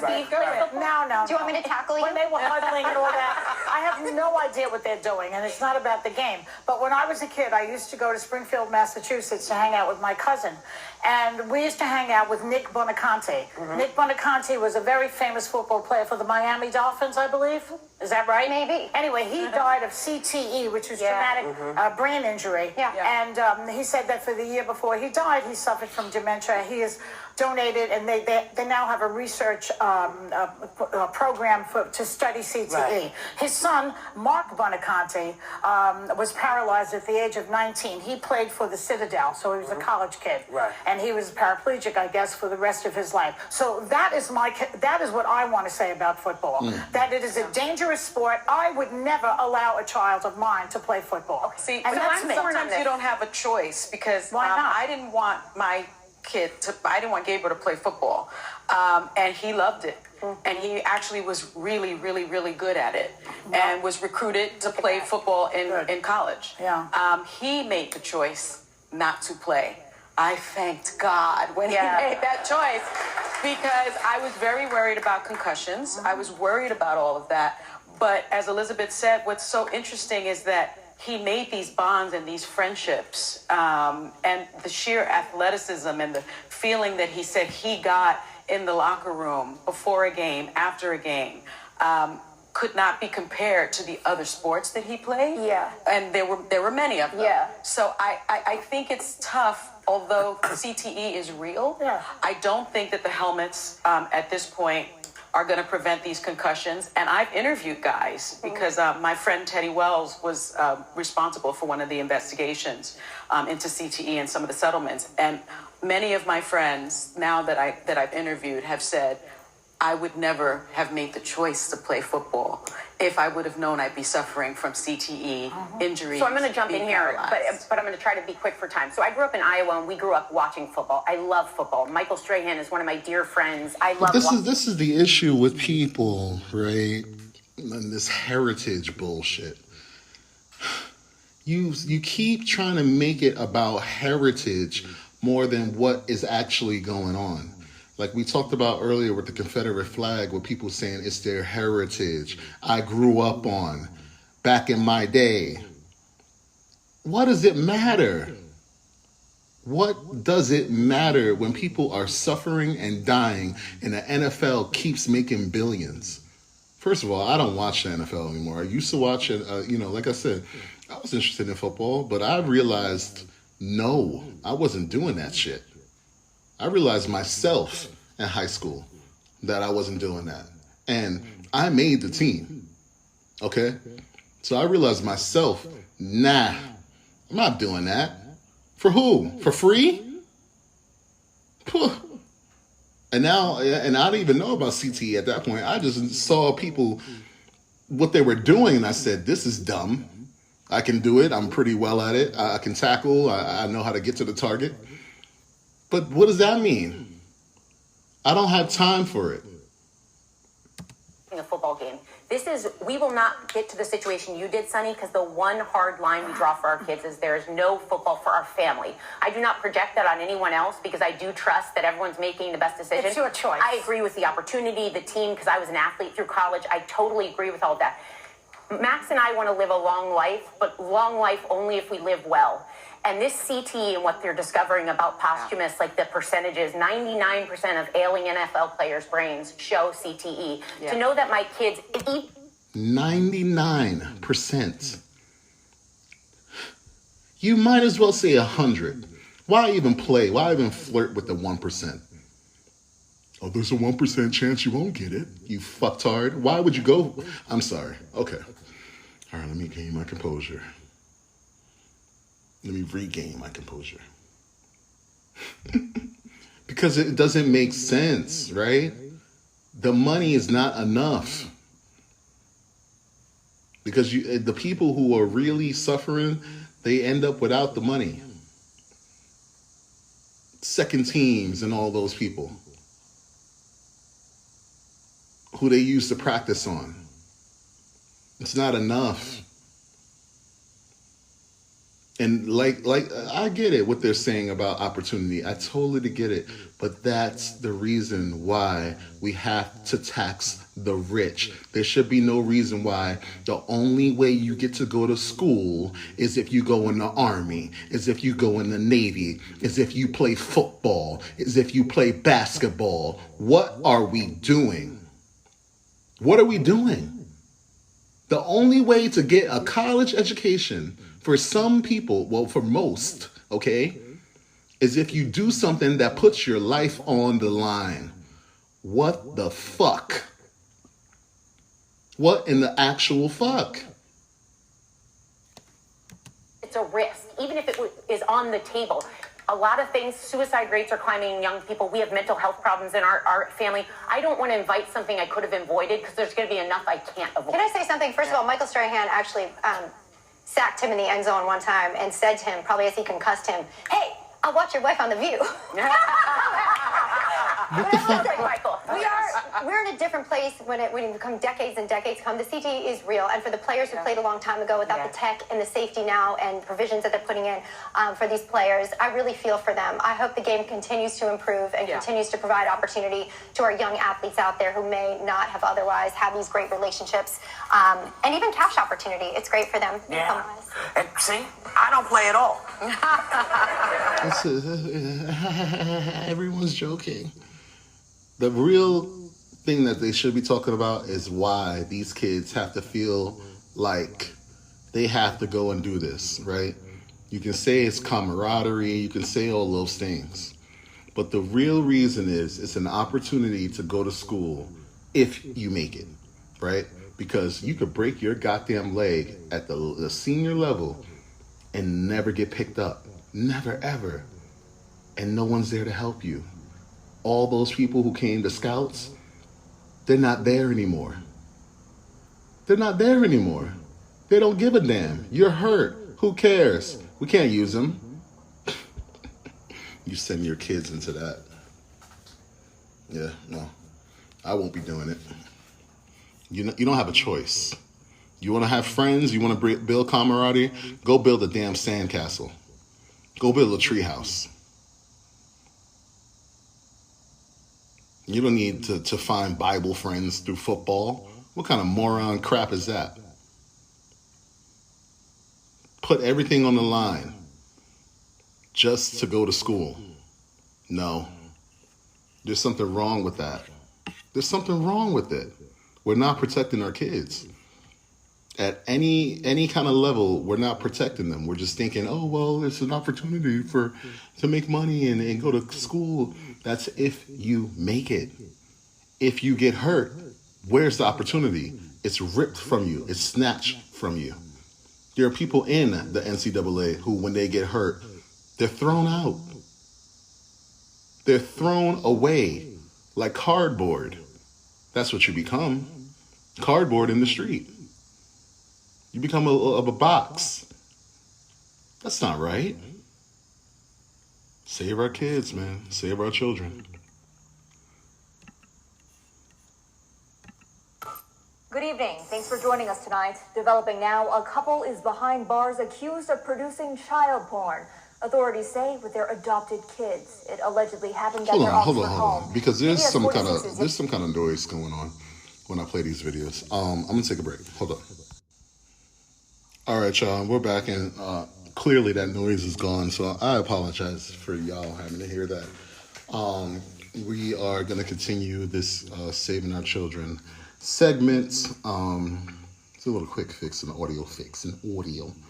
Let's get right into this this horrible story, which, I don't believe doesn't go on everywhere. It's really horrible. A couple arrested for producing sexually abusive videos on adopted children. Really horrible. Really terrible.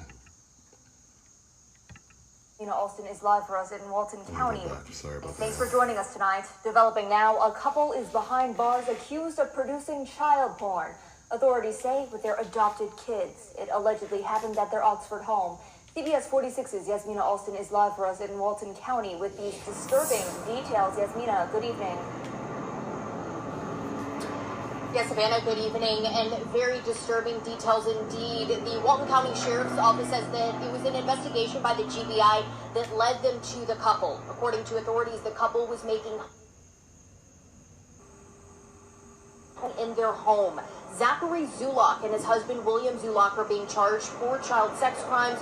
The Walton County Sheriff's Office raided their home. The horrible thing, not the only horrible thing, really egregious thing that's going to come out of people's mouths is that because they were homosexual, that's the reason why they shouldn't have had these kids, or that because they're homosexual, that's, y'all need to go after the church, the Pope, and all of them. Like I told y'all some shows back, go watch that movie Spotlight. Please go watch the movie Spotlight, okay?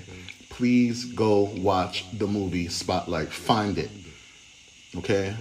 Because these people are dangerous.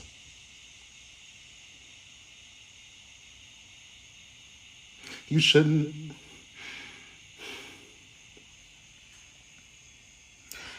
be a child that needs help and be susceptible to things like this. Kids in a foster system, kids being adopted, kids anywhere. You shouldn't have to go through this just because you want to feel like home is real. You shouldn't have to go through this. And no one should be putting this on people's sexuality, because abuse is abuse. Straight people abuse kids too. And we're going to get into that in a few videos. All right? Everyone, well, not everyone. People, whatever their any sexuality, they abuse children. That's not what we look at. That's not what you should be looking at. You should be looking at the abuse and talking about that and how they were allowed to do it and for how long. On St. Regis Way in Oxford and found that both men were engaging in sexually abusive acts and videotaping it with their adopted sibling children.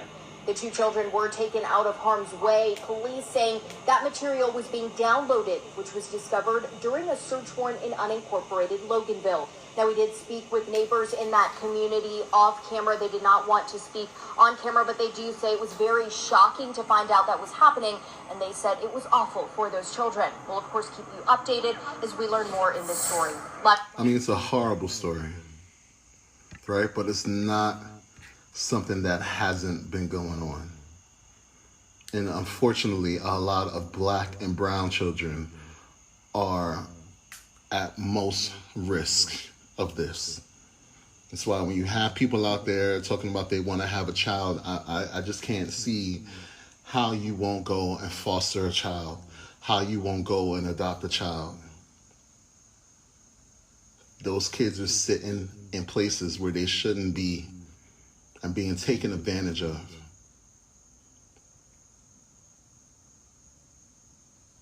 It's horrible. This next video just goes. I don't know what this video is going to be about. Let me just say that. It's called "How Babies Are Being Sold on Facebook." Facebook is always like, "Oh, we didn't know anything. We don't know anything. Mark Zuckerberg in his $1 billion house. We don't know anything. We're just trying to provide a community for everyone to talk. We don't know anything. We're just here. We're just," while they store all of our information on their data servers. In the Philippines, women are selling their babies. And just because this video is in the Philippines, don't you dare think it's not happening in America. Don't you dare think it. Okay? They just haven't got caught here by Vice. But we know human trafficking is real in this country. It's horrible in this country.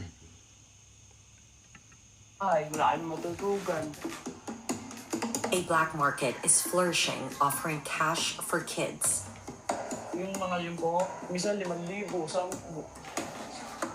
Sometimes it costs $95. Sometimes it costs $190. I'm just reading the subtitles here for y'all. If you watch it on YouTube, you'll see it. Sometimes they just want to give them away.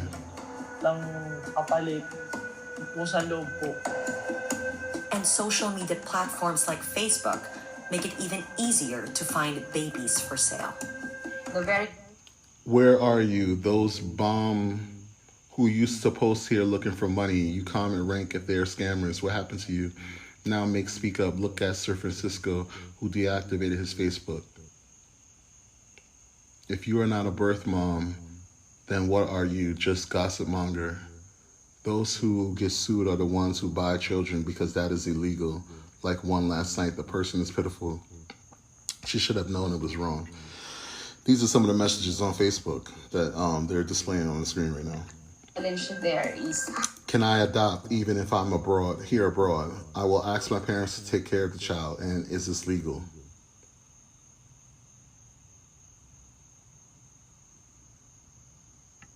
To track them when.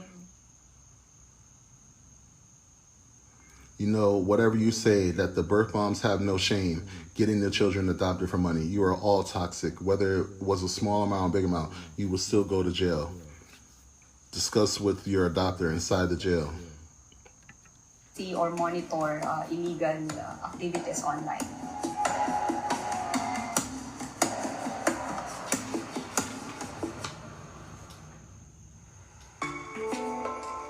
In 2020, 1.53 million infants were born in the Philippines, among the highest birth rate in Asia. Around the same time, more Filipinos sank into poverty due to the coronavirus pandemic, which took away jobs. That means almost a quarter of the Philippines' 110 million population live off just $7 or 400 pesos a day. I'm in Tondo, one of the most populated districts in Manila and home to the biggest slum in the country's capital. Here, the poverty is due to lack of access to education, decent jobs, reproductive health care. Some mothers who struggle to make ends meet make the very difficult decision to give up their children. Olivia and her family have been homeless for more than a year now.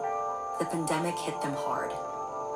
They earn a living from scavenging, but her husband suffers from asthma and is unable to work on his own without Olivia, who is now heavily pregnant. They're expecting their fourth child. So, how much do you earn a day? Hindi pare-pareho. Minsan 300, 250. Ganun. And lahat yon napupunta saan napupunta yon? Sa pagkain din. Pagkain, minsan sa gamot ng anak ko, sa asthma. Where do you sleep now? Tricycle lang po. Every night? Every night. 5 kami, buong pamilya, nasa tricycle.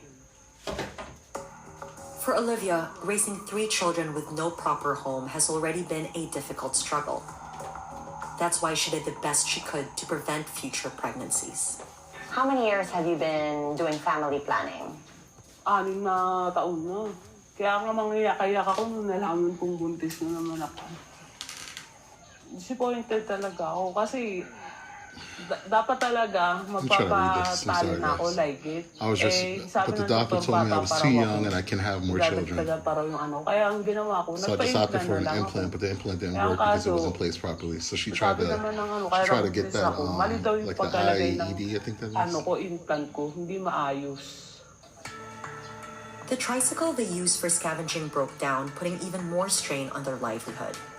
And as the rainy season nears, Olivia wishes for nothing but for her unborn child to never experience the same fate. Her solution is to sell her baby. Do you think you will be able to emotionally give up your baby? I have to, because we are already struggling to survive. I'd rather not know her at all, because it would only hurt me. If I began to care for her only to give her away, it would be better to send her off as soon as I give birth. I will give her to someone who is well off, good, and someone who will not mistreat her. You don't even know that. I mean, it's sad. You don't even know that. What would you like to receive in exchange for the baby? It's up to them. I just want to be able to afford a house and a sidecar. It will cost us. So she's saying that she wants to fix the sidecar. It will cost us 10,000 pesos, which in the Philippines apparently is $190.74. And then we will also rent a house. How much is rent? To rent a house is $18.69 to $22.89 per month. Per month. Legal adoption in the Philippines is a complicated and tedious process. The only way to do it is through the Philippines Department of Social Welfare and Development and its accredited child placement homes. Any other means of acquiring children is illegal and is considered child trafficking under Philippine laws. The legal route does not allow any monetary compensation for mothers giving up their babies. To get around the process, an underground baby market has cropped up. The word adoption is now commonly associated with the illegal baby trade on the black market. How about going through the legal process, or an orphanage, or perhaps the government? I didn't think of it. Alright,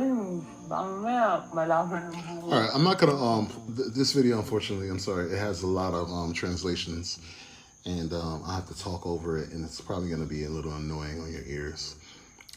It's just clear that there should be something, and now I'm thinking, you know, even here in America, where,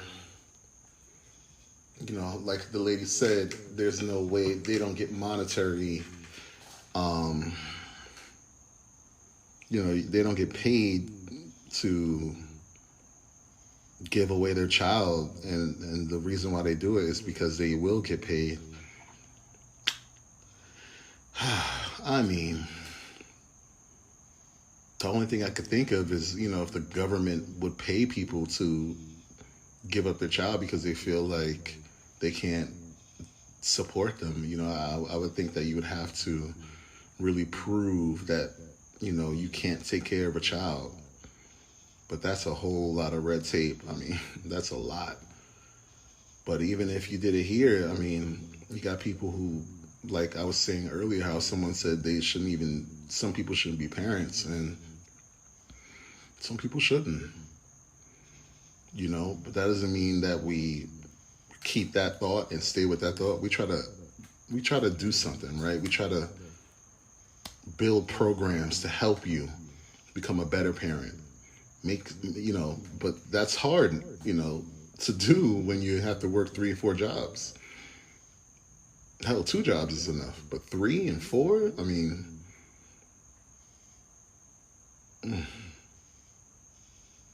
what do you do?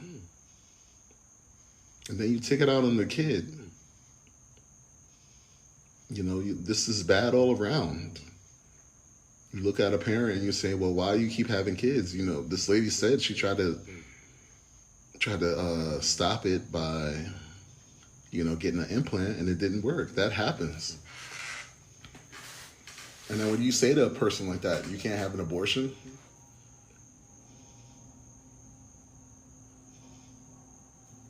we don't think about the mothers.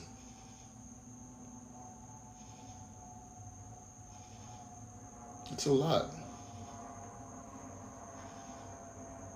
It's really a lot, and that's a lot to deal with emotionally and mentally, to carry a child. And this lady that I'm looking at, she's got to be 8-9 months pregnant. She's huge. to carry a child that long and then, you know, give it up, that's hard. That's not easy. To have an abortion is not easy. It's quite difficult. The mental and stress of that all, being judged by society for not being able to be what women are supposed to be, mothers.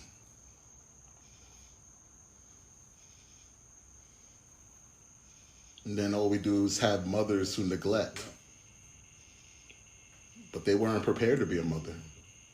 But then there's no programs to really help. You're just expected to work and take care. Work and take care, if that. Because take care doesn't mean building a bond. It just means provide, give money, make sure they have a house to stay in, make sure they have some food, if any food. And most of the time, the food is not even good for them, for the baby. I'm going to get into this next story because, you know, I talk about human trafficking and really children being trafficked. But I think that I was going to put this in the last show, but ran out of time. That show ran over. I know this show is going to be a very long one too, but, you know, this is... this stuff, you know, I said this before, people think that just sitting here and talking about this stuff is easy, and it's not. It really bothers me. And you could say, well, why talk about it? But you're not. You're not talking about it.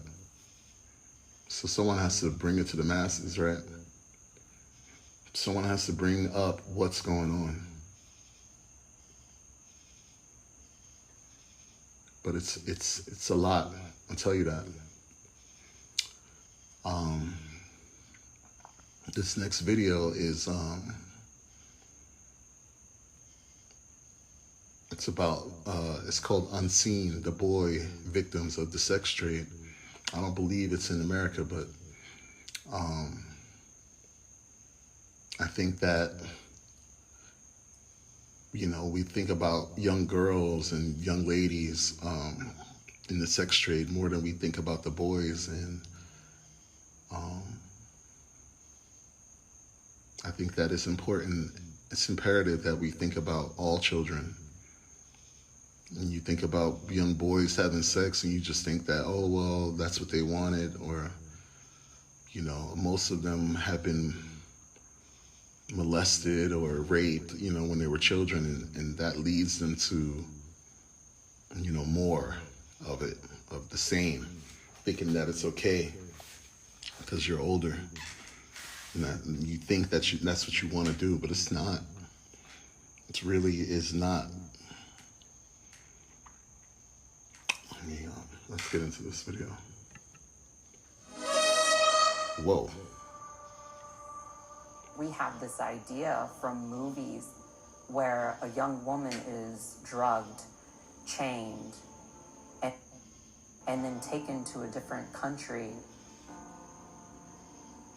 But what happens in our own neighborhoods, it's more stories like mine of boyfriends. Okay, so because I was also thinking that it was a woman talking. This is a young man who is speaking. He's narrating this part of the story. So that's why he's getting into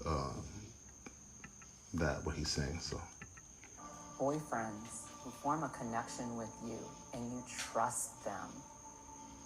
And then you wake up one day and you realize you're being trafficked.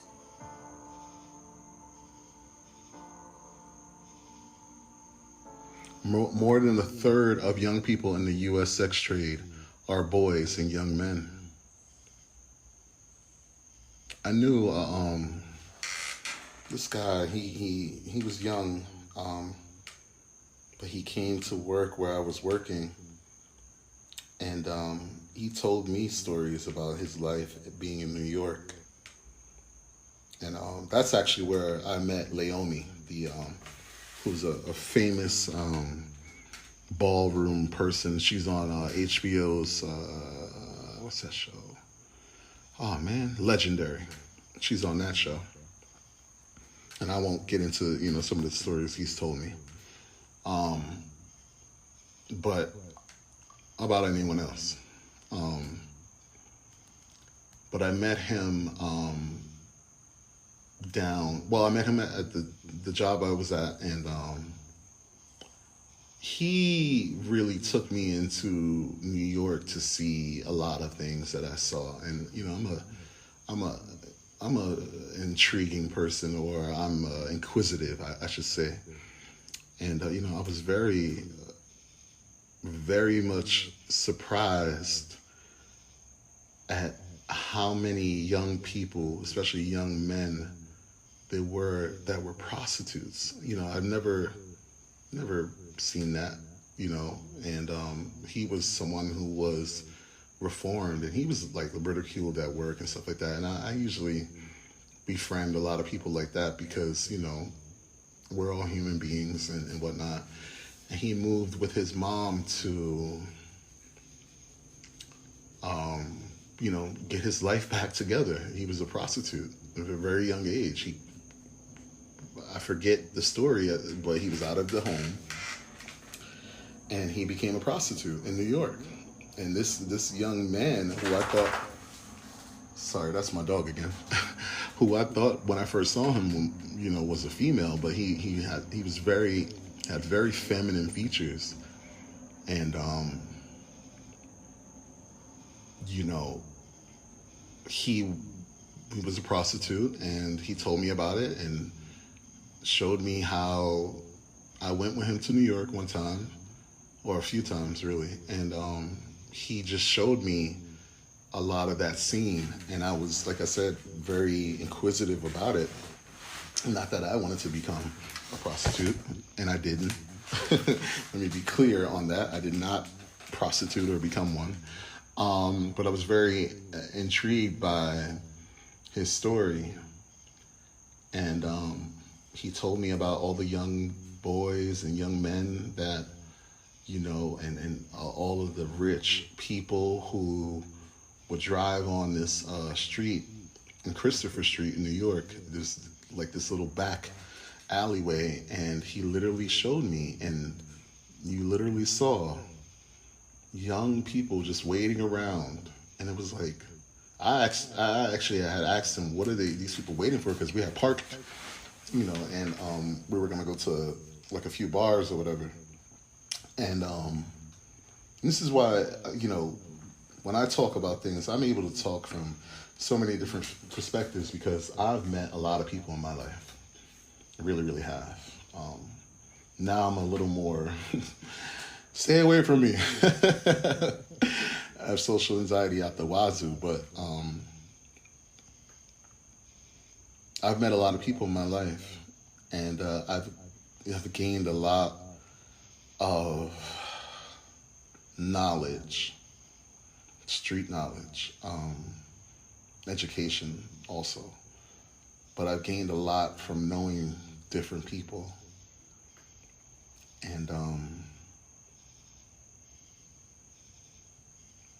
I don't know what, I'm just remembering a lot of the things that we haven't even finished. We're 44 seconds into this video. Let me get back into it. I'm sorry.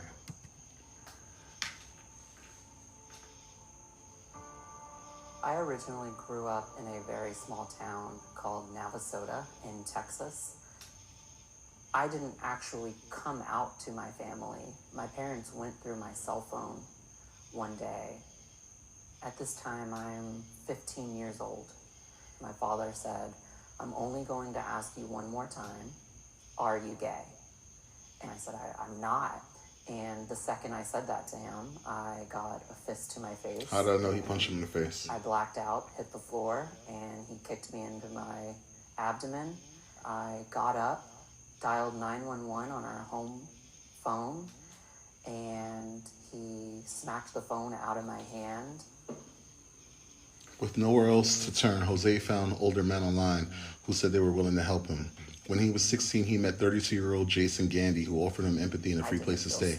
And that's always where it starts. Where, there was something I saw recently where a guy said that he had nowhere in Hollywood to go, and then this guy, older guy, offered him a place to stay. And whenever I hear stories like that,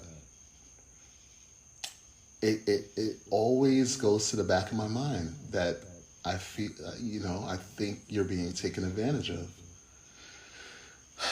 And it's just so sad because you get thrown away. You get thrown away. And then you're at the hands of someone who's preying upon you. And that's why a lot of you adults out there who do this to your children and try to attach religion on it, kick your kids out, kick the young boys especially out, because, the young girls, I'm not saying that they don't go through nothing. They really obviously do. But these young boys who are gay and they get kicked out of their homes, y'all don't know what y'all sending them out there to. Men are horrible. We all know, I said on the show, men are horrible.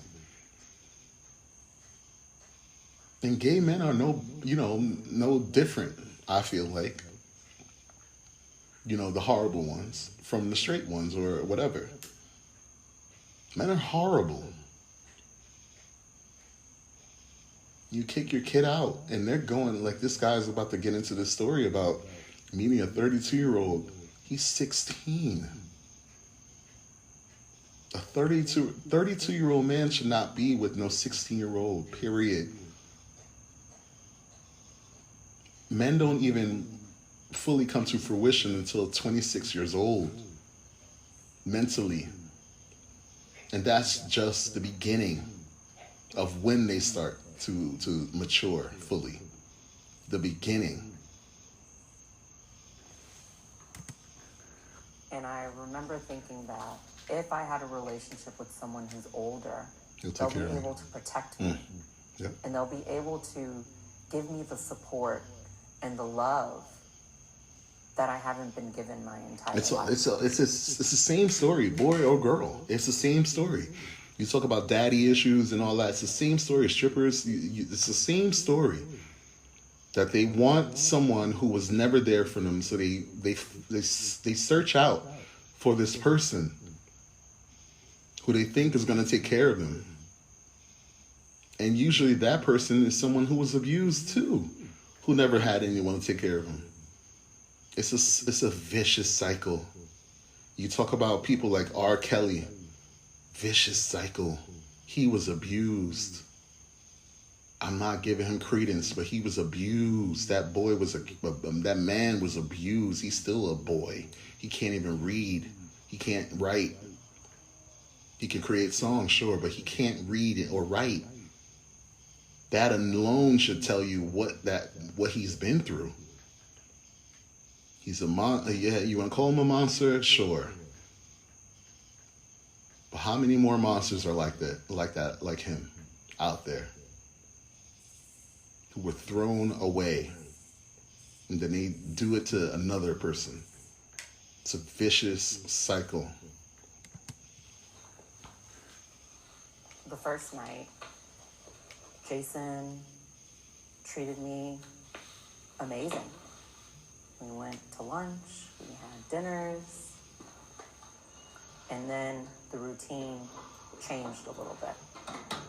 He said, one day you're going to want to live a life on your own, and I think it'd be a great idea if you got a head start. And he said, I'm a registered massage therapist. Oh, God. I think it would be great if you gave massages with me. Oh, my God. I mean, I'm going to just go out and say it. This is why I could never date a massage therapist. You know, I tried, and yeah. Not that he was doing that, you know.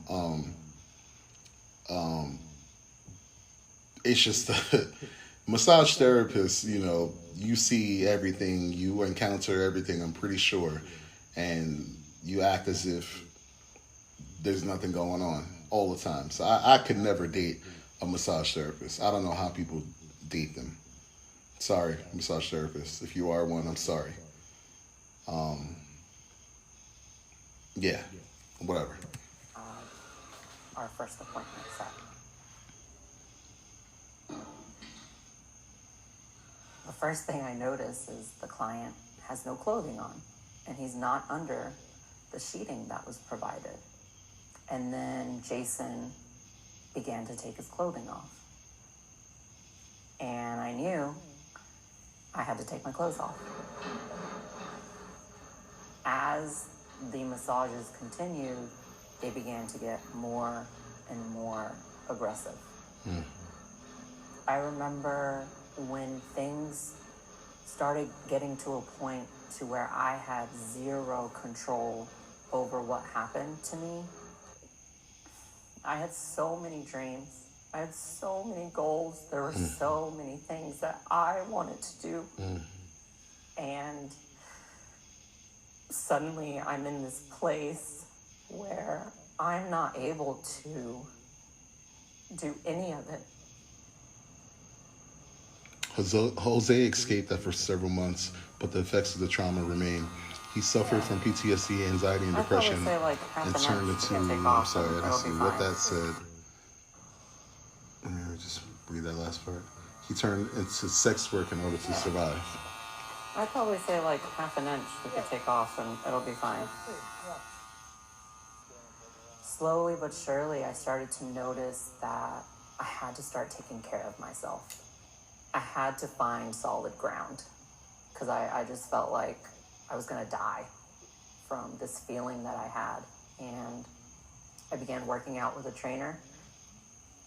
The stronger that my body became, the stronger my mind became. And I slowly started to let go of the anxiety. I am a full-time hairstylist here in Boston, Massachusetts. I finally have a set clientele who love me, who support me, who come and see me once a month. I am also advocating, and I'm helping others. When I first started creating content for TikTok, I was terrified of being myself. This is happening all the time. That was pretty good. And that's why I It truly, I think there's a whole, Disney moment here that they're trying to, I'm sure they skimmed over a lot. A lot of these young people are susceptible to some older people who, like I said, have been abused themselves. And I just feel horrible for them. Especially here in Atlanta.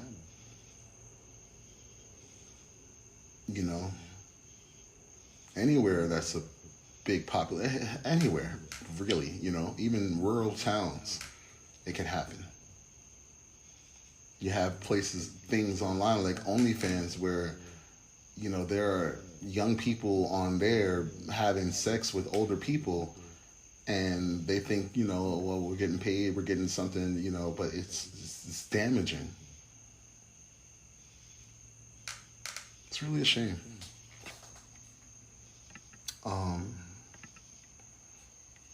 And here is, this is one of the stories I knew I had to cover this week. Let's just get into it.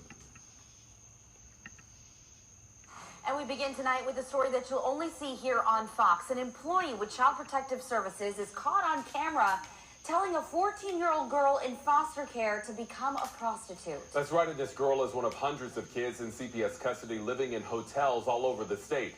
Fox 26's Randy Wallace, live from Southwest. And we did a story here on this show about how hotels are a breeding ground for human or sex trafficking. And I don't know what episode that was, but I've talked about it.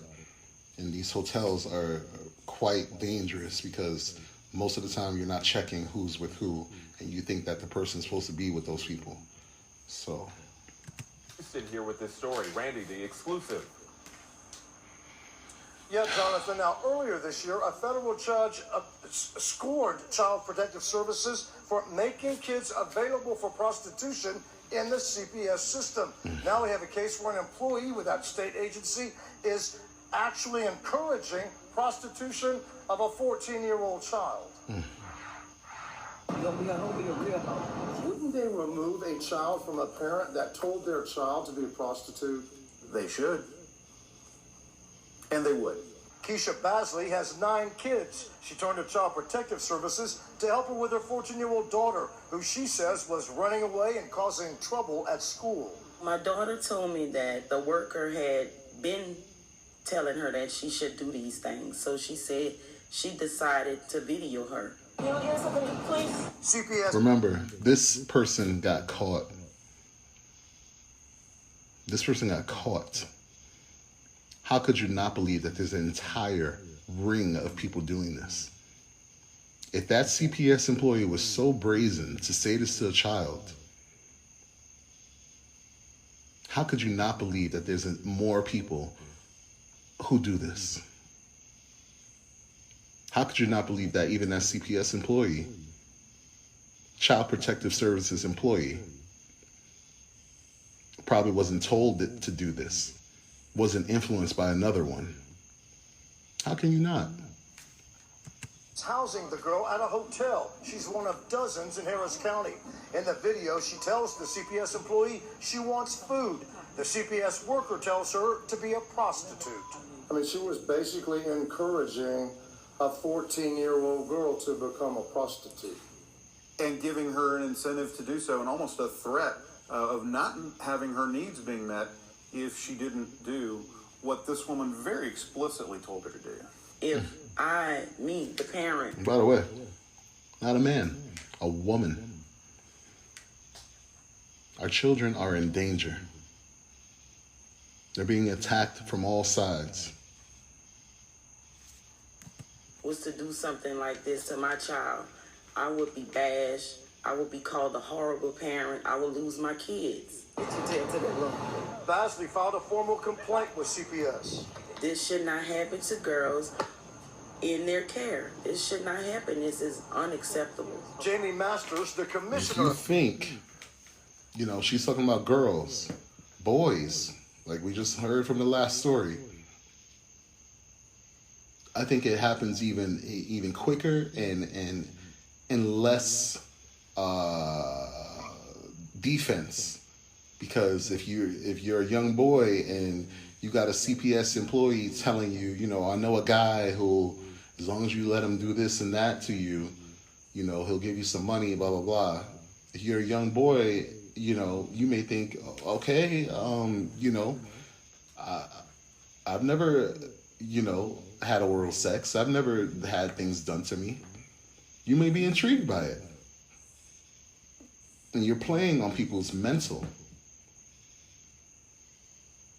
This is a lot, y'all. This is a lot. CPS came to Houston to personally apologize to Basley and her daughter. I've never seen that happen before, where a commissioner of CPS comes in from Austin just to apologize about something that's horrible that's been done to a child and a parent involved with CPS. I do not believe that was genuine. I really don't. It's bad enough if it's one rogue caseworker.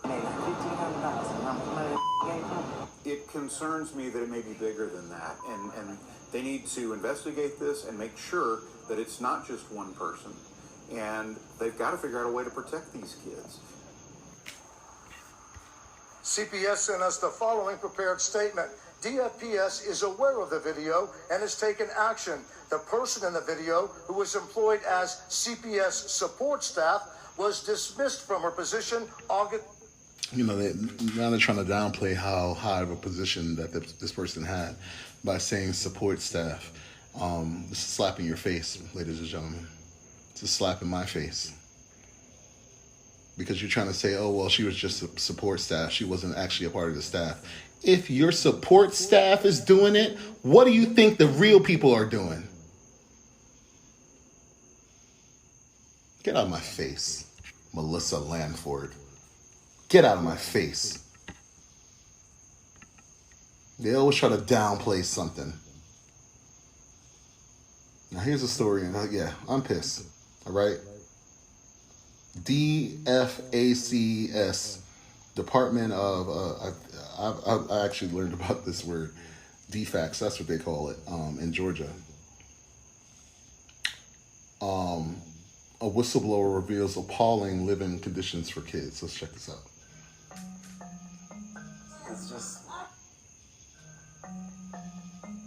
It's just incompetency on the state's part, because this whole situation is just, I'm just being honest. We got a fight going up in here. He hit me in my face. My lip is bleeding. It's already bad enough y'all got us here. From the police who respond, the unlikely residents housed and staff ill-equipped. Very unprepared. I had no idea what I was supposed to do. Fulton County Department of Family and Children's Services turned offices into homes. It was crazy. This whistleblower began working at one of the Fulton DFACS offices this year as a behavioral aide, staff assigned to monitor a foster child. She thought she was hired to serve kids in dorms, organize units. She says it was anything but. I assumed there was an area for them to stay in that was more like rooms.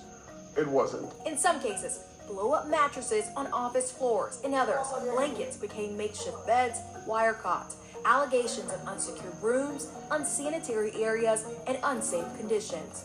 CBS 46 investigates uncovered reports the properties are plagued by children doing drugs, escaping the premises, stealing site electronics and money, concerns of sexual promiscuity, attacking workers, attacking each other, kids as young as 12. My child was in her room and two other girls came in to fight her, and no one did anything about it.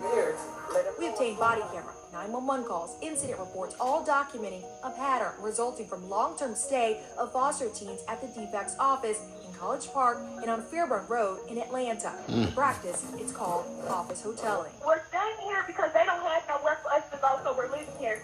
This year alone, police responded to the offices more than 100 times. I'm so tired of her. I'm so tired of coming here, bro. Huh? I'm so tired of coming here. Yeah. In this particular instance, a teen vandalized the building. One is trying to make contact. That's a problem I have. Looks like a guy. DFACS staff shows the officer the damage, then takes him to the child. The officer asks the child if she wants to go to the hospital for a mental health crisis. So I'm just trying to make sure everything good. I mean, it's not nothing you can help with. Ultimately, the child is left in DFACS office custody. Hopefully this is the guy's car. It wouldn't be. State data reveals this so-called practice of office hoteling was happening even last year, not just in Fulton, but across the state. The data I hate to bring in. Oh, God damn it! I really hate to bring in what I want to do on here before I do it, but I just thought about not recently. I've been thinking about this. Is that I want to build a home or a place where foster kids can be at until they get out of foster care, or out of, until they get adopted and whatnot. And I was just thinking, I've never seen this video. This video actually just came out today, August 17th. And the fact that I had this thought probably, 2 weeks ago, a week ago, that I want to build something like that, because I'm actually trying to become a big brother, part of the Big Brother, Big Sister program. And they've put us through a lot of trainings about DFACS and being a mandated reporter for the state and watching out for children being, sexually abused or emotionally abused, physically abused, all those things. So we're doing a lot of trainings about that. And I really had this thought that, something must be done for kids in that kind of environment. And I never knew about this, that they were doing office hoteling.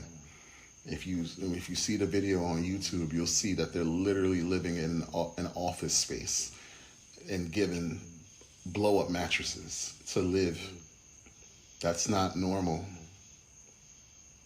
How are you supposed to do anything? How are you supposed to flourish in fluorescent lighting over you like you're in an office? Whew. It shows in 2022, on average, teens stayed 16 days in Fulton offices compared to the statewide average of 20 days. In 2021, on average, teens stayed 12 days in Fulton offices, while the statewide average was 20 days. We found the longest office hoteling here in Fulton was more than 2.5 months. You got to think about all those buildings that just sit. You know, there should be some kind of tax incentive, tax thing where all these buildings that these millionaires hold and that they just pay little taxes on it and they don't let anything get built inside of those buildings because they don't want to, you know, all the crap that they do. You know, you should be charged for having empty buildings around a major city. You shouldn't have no empty buildings around a major city. Those buildings should be turned into something where we help children. Those buildings should be turned into something where we help veterans and homeless people. And not some office setting for a child to live in and think that they're going to be fine and not be explosive and not want to break things. They're inside of fluorescent lighting, which is so, you know, first of all, I don't deal with that kind of lighting, period. I don't like it. It doesn't look good on you. It looks harsh on your skin and all that stuff. It's not good for videos. But beyond that, beyond the vanity of that, it's psychotic to think that someone would want to live in that and be a child. How do you do homework there? How do you study for a quiz?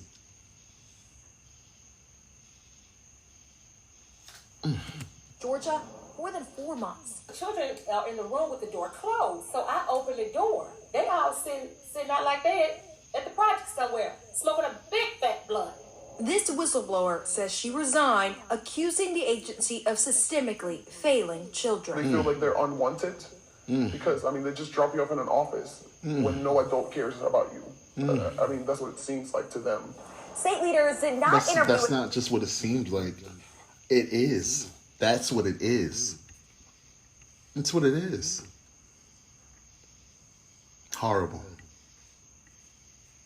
And guess what? Guess who's paying for this? You are paying for this kind of treatment to children. You are paying. We are paying. But I wanted to emphasize you. Because you should know that your tax dollars fund this. So you can look at it and shake your head, but your tax dollars are going to this. So we took our findings to the Independent Oversight Agency, which investigates DFACS, the Georgia Office of the Child Advocate, or OCA. After seeing those places interviewing those kids, we had an emergency meeting with state DFACS leadership, DHS leadership, and asked that those kids be moved out. DFACS offices are not designed to be places where kids live. The OCA director, Jerry Bruce, was once a juvenile judge, a former DFACS attorney. He understands the intricacies of the system, which currently has about 10,000 kids in foster care in Georgia. I mean, no, you can't say it won't happen again. Here's why. We learned kids experiencing mental or behavioral health issues have juvenile court cases, which typically end in 2 ways: go to a detention facility or go into DFACS custody. OCA claims neither of these options are effective, but judges continue to send kids into DFACS custody. So what judges wind up doing a lot of times, and it's sort of choosing the lesser of two evils, it's a sort of measure of desperation to try to get these kids and their families help. However, DFACS then gets overloaded with cases, understaffed with case managers, and cannot find placement for kids, all while facing the historic battle of fewer resources, fewer foster families, leaving a pattern of problems to continue. It kind of like perpetuates the cycle even into their adulthood. Yes, even into their adulthood. We'll be back, y'all. All right. We're back now, and I was going to include this in the last segment, but I don't think it's about children. But I think it kind of speaks to a few things that we've probably already talked about, and just let me just get into it. For sex in order to rent a... That's pretty loud. I'm sorry, y'all. Let me start that over. Let's start that back. All right, here we go. For sex in order to rent a home as part of an ongoing federal trial now. 13 Chief Investigator Darcy Spears has the bizarre story of a property manager who required his tenant to sign a sex contract and is now facing allegations of discrimination, harassment, and fraud. Darcy, what is this all about?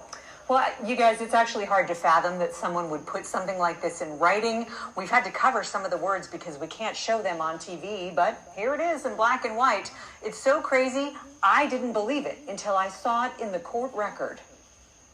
This is Alan Rothstein, the man who wrote the sex contract. Court records show he forced a prospective tenant to sign it. Rothstein, his name is. Let me not go there fully. But the last story I'm going to do is about the Rothschilds. Now, I don't know if they don't, obviously the names aren't the same. But the Rothstein is it's pretty interesting. Where I'll say, kind of talked about some, never mind. Never mind. Let's get into it. In November 2018, in order to rent this 4-bedroom home on Wedgebrook Street near Las Vegas Boulevard and St. Rose Parkway. At the time, Rothstein was the property manager and also a real estate broker. He lost both licenses after a Nevada Real Estate Division investigation. He now stands to lose a lot more if a federal judge finds him guilty. He's currently on trial for violations of the Fair Housing Act in this lawsuit filed by his former tenant. And the facts are unlike anything this experienced housing lawyer has ever seen. My reaction was, you had to be putting me on, that nobody in their right mind would go to the trouble to draw up a contract like this. No one involved would talk to us as the trial is ongoing. We asked legal expert Bruce Flammey to analyze the case. Have you ever seen anything like this? No, not even on bar exams in law school. Nobody has ever put something like this together that I've ever seen. Right. Although, in all candor, I think there's more of these out there. Sources close to the case tell 13 Investigates this is not the first time Rothstein has done this, and there are other victims. Rothstein himself admitted to the real estate division that he wrote the sex contract and required the tenant to sign it. And in court records, he says any agreements or documents mentioned speak for themselves. When somebody says the document speaks for itself, what they're really saying is, I don't want to talk about it. We're talking about it to the extent that we can. We'll begin with the title. It's direct consent for sexual intercourse and or which is in italics. Who names a document that? It goes on to say, please read this legal contract carefully. And that's where I started laughing, because this is a legal contract the way the actors on Grey's Anatomy are real doctors. Okay?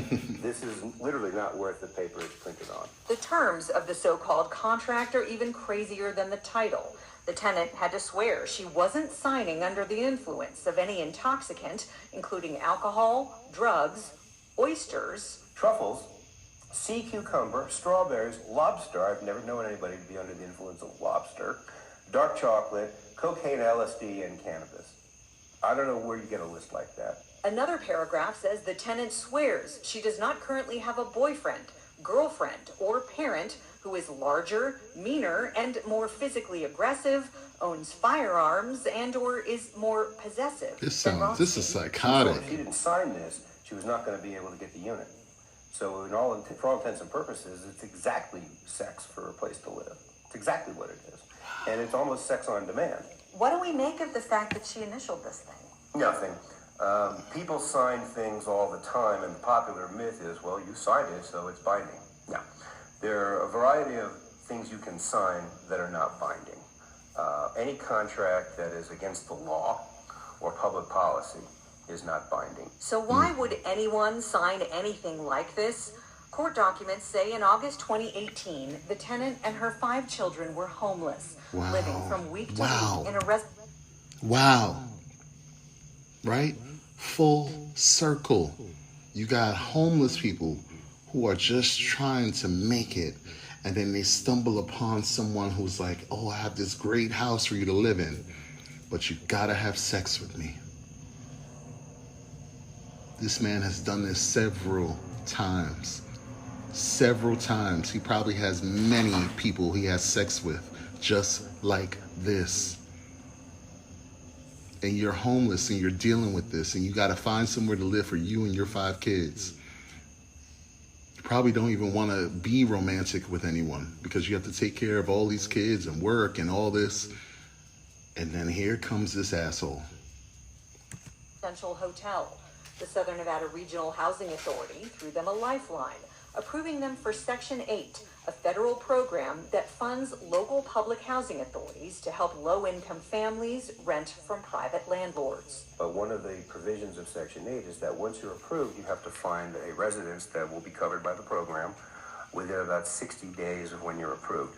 Now, depending on where she was in that 60-day window when this thing came up, she may not have had other options. Court records say she'd been allowed to move in and paid out of pocket to fix up the house so HUD would approve it. So when you slap this document down in front of her and say, sign this or you have no place to live, that's coercion, that's duress, and I believe it's a violation of federal law. The tenant's lawsuit alleges several other violations, including charging illegal fees and wrongful eviction after she refused any sexual encounters. In court records, Rothstein disputes any fair housing violations. Attorney Falemi says no matter the outcome of the civil trial, accountability shouldn't stop there. There may or may not have been crimes committed here. The word extortion flashes in my mind in this kind of situation. But that's not what this trial is about that's going on in federal court right now. But this is a good example of a case where maybe somebody ought to go to jail. When the real estate division revoked Rothstein's licenses, state investigators found he listed a fake address for his brokerage. The state also found he repeatedly made unwanted sexual advances when he had the tenant come to his home to sign documents. He was fined $94,000 in that, and we will update this story with the outcome of the federal case. I mean, there's nothing else to really say. You know, this is going on around this country. If you don't believe it is, there's proof in the pudding right there for you. Sex trafficking and all of it. It's all in one big pot. It could be your child, it could be your teenager, it could be an adult with 5 kids who's homeless. No one's safe. No one's safe. And all we got to do is tax people a little more, tax these corporations a little more so we can stop these kind of things from going on. I'm talking at least 5-6% more. So we could really build this country up, so we could really build the infrastructure, so we could really build our education. This is where we are. Another place where we don't need to be, and this guy's probably going to be a little funny with the story, so bear with me. It is hilarious to laugh at. But a Kansas City pastor called his congregation broke, busted, and disgusted for not buying him a new watch. I'm not worth your Red Lobster money, he asks. All right. This kind of this talks about a lot of what I talk about with the black church, essentially. The churches, everywhere, and where they have salaries for the pastors and musicians and all these kind of things where church wasn't supposed to be about money for those people. It was supposed to be to help out the ones in need. And unfortunately, we have pastors and bishops and people who have learned that greed is the way to run a church. And from the fake voices that they use, God will ever. You ever realize how they all have the same voice? It's an act, huh? You're not going to realize that that's an act. Usually, it's definitely an act. And the black church is, is such a danger to the black community anyway, because it does nothing but hold us back from where we need to be. Following a Christian religion that wasn't for us, that was made to enslave us as black people. And we follow it blindly. That's how I know you still poor. Let me, ooh, that was loud as a mother. I'm sorry, y'all. Busted and disgusted because of how you've been honoring me.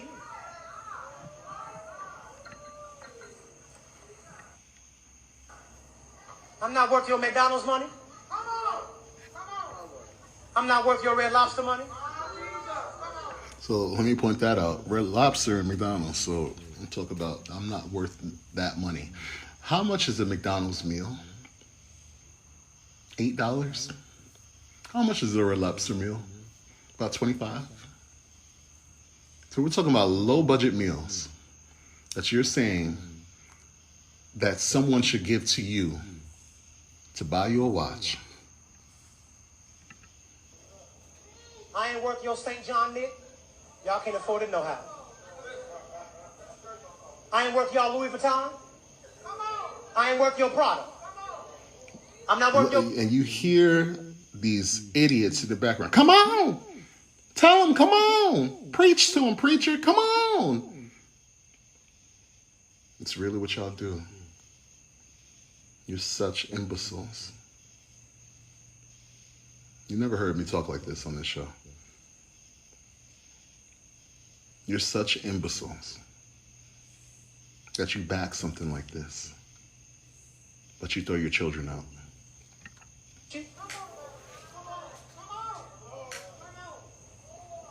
Mother, I'm saying this, and I promise you, Deacon, it's not with respect of want. I'm saying it because I want you to understand just what God is saying. I even found out that Movado, you can buy a Movado watch in Sam's. Yes, you can. Yes, you can. And y'all know I asked for one last year. Here it is the whole way in August. I still ain't got it. Y'all ain't saying nothing. Let me kick down the door and talk to my cheap sons and daughters. Ladies and gentlemen, anybody want to tell me just what in the pastor needs to take his prescription is going on here? This man has completely and utterly lost his mind. How you gonna get at your congregation because they not giving you money, because they not showering you with gifts? You trying to guilt trip these people like these folks ain't got bills, like these people ain't got kids they got to put through school and college, like they ain't got to feed and clothe and shelter their own daggone family. People got light bill, gas bill, water bill, gas high as hell. Gas $4 a dog. You must be done lost your damn mind. This why don't nobody like y'all raggedy behind pastors. You can't get me. I don't mess with you. I don't care nothing about no preacher at all. Y'all can say what y'all want to say about me. I don't care. I can read and study the Bible myself. I like a good church. I like singing, and I enjoy a good word. But what you're not finna do is talk me into spending all my doggone money. The Lord don't need my money. Don't be telling me that Jesus needed. Jesus don't need my money. Yeah, well, guess what? Jesus didn't want none of this either. And black people shouldn't be believing in Jesus. Probably didn't. I don't know if I'm sure I've said that. Black people shouldn't be believing in Jesus. You believe in God because someone made this beautiful earth, right? Someone made this earth. Someone made the birds chirp. Someone made the flowers grow. Someone made the oceans so beautiful. But religion is man-made. And at some point, you've got to know it. And at some point, you got to really stop it. And I've said on this show that a lot of black people, if they stopped with religion, they wouldn't have anything else to believe in. And that's why they don't. They don't stop. They keep going with it. Even if you just move to another church, it's the same bullshit. It's the same bullshit.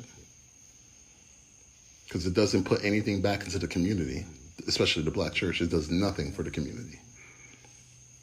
Just a lot of hate being spread.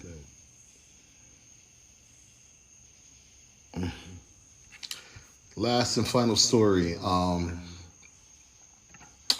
Why I wanted to talk about this story is because there are families out here in this world that really run this world. And they own the media, they own the farms, they own our food, they own education, how it's dispersed. And they are the real enemy. And until we understand that, we will always be separate as the 99%. We will never rise. I wanted to finish off the show with this this video because these people have gotten away with it forever. They're in the religion. They push religion, even though they don't push the values of it. They push it to hold us down. And they're scary to me. They can make you disappear. They can make me disappear. But I talk about it. I put it out there for y'all to listen to, and I hope it does something for you. It's a common myth to think that people are either rich or not. On the contrary. It's a common myth to think that people are either rich or not. On the contrary, there are several types of wealthy people who have different characteristics and lifestyles. First, there are the Kardashians, Drake, Beyonce, Cristiano Ronaldo, and other famous stars who managed to acquire their wealth through their talents. Also, there are the Jeff Bezos, Bill Gates, Mark Zuckerberg, Elon Musk types of wealthy people who earned their riches through hard work, innovative thinking, and technology. And off the backs of people that they don't pay well at all and steal from, which we talk about with wage theft. I couldn't let that go. Finally, some like Walton, Mars, and Koch gained their vast fortunes through family businesses and investments. Then there are the Rothschilds, the richest family in the world. Indeed, they're in a league of their own, and no one can come even close to their colossal wealth. Their vast fortune has inspired hundreds, if not thousands, of conspiracy theorists who are adamant that the Rothschilds are the ones controlling the world. I don't know about that, but if the Rothschilds are not controlling you at the moment, and you are interested to find out more about the luxurious lives of the richest of the rich, hit that subscribe button if you already haven't, and ring the bell to get notified every time we upload a new video. The Rothschilds weren't always surrounded by luxury and wealth. Their story has a humble beginning in the Middle Ages, when they lived in the Jewish ghetto of the German city of Frankfurt. The family name comes from their ancestral home. Back then, houses weren't designated by numbers, but by symbols above the door. Rothschild's home had a red shield, which in German, with the old spelling, is Rothschild. In 1769, the Rothschild patriarch Mayer Amschel Rothschild was hired by the Crown Prince Wilhelm of Hesse. Once the young prince came into power in 1785, he appointed Mayer to manage his kingdom's finances as a court Jew. While such a position will be highly offending today, during this age, it was one of the highest honors a Jewish person could have in Catholic-dominated Europe.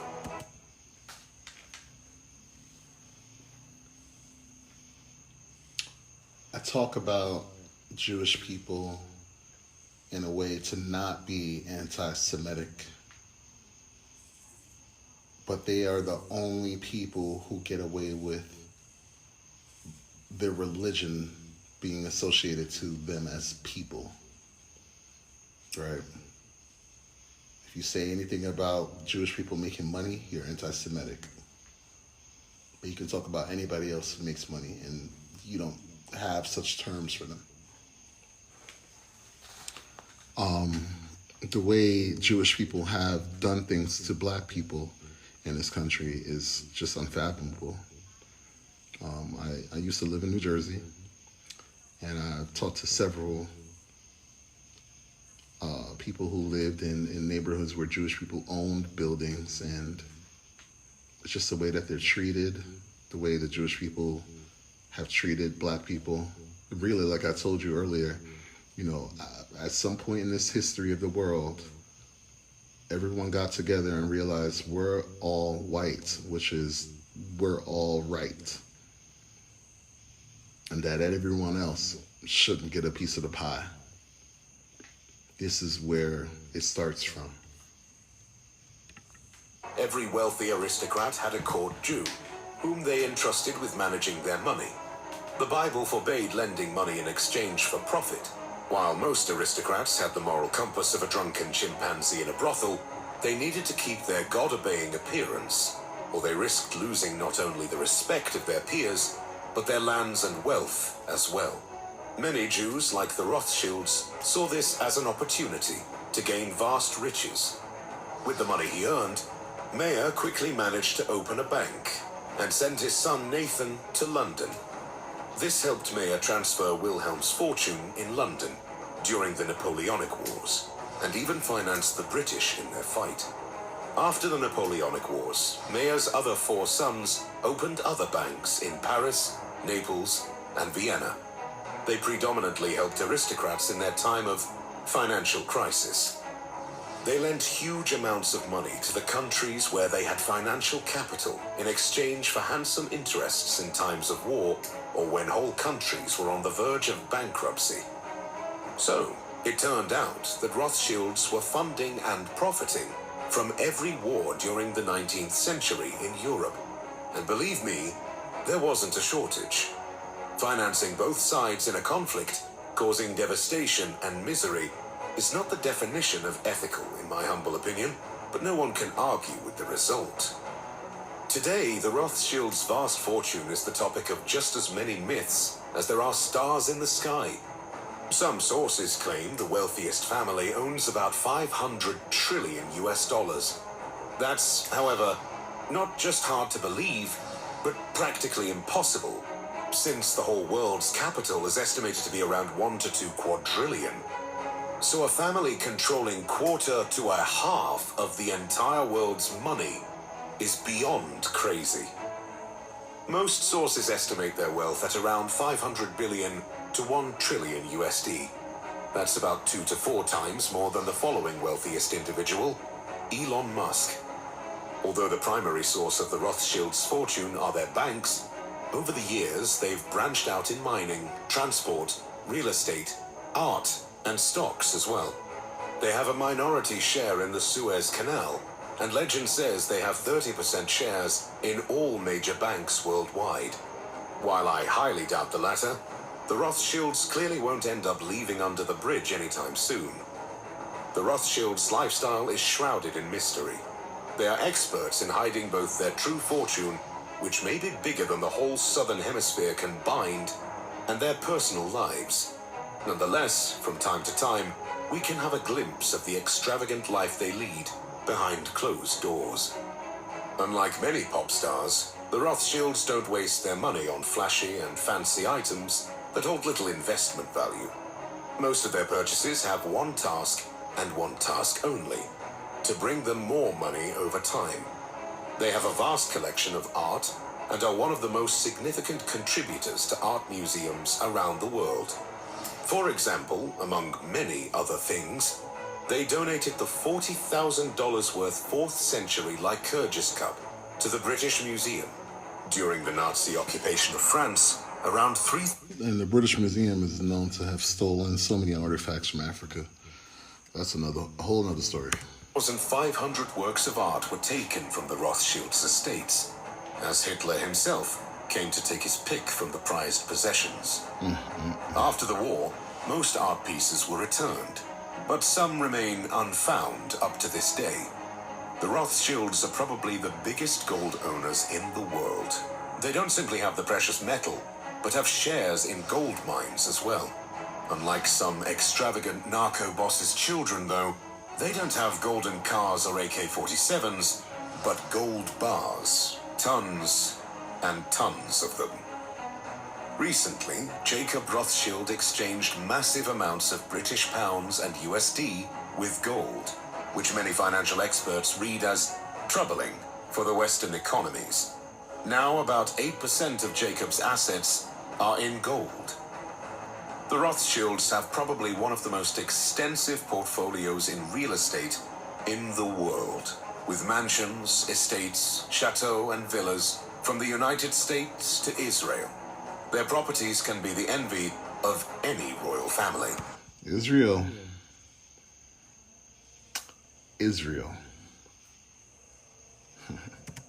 They have over 13 lavish manors in Buckinghamshire alone, each one worth well over $10 million. Waddesdon Manor is probably their crown jewel, which is open to the public.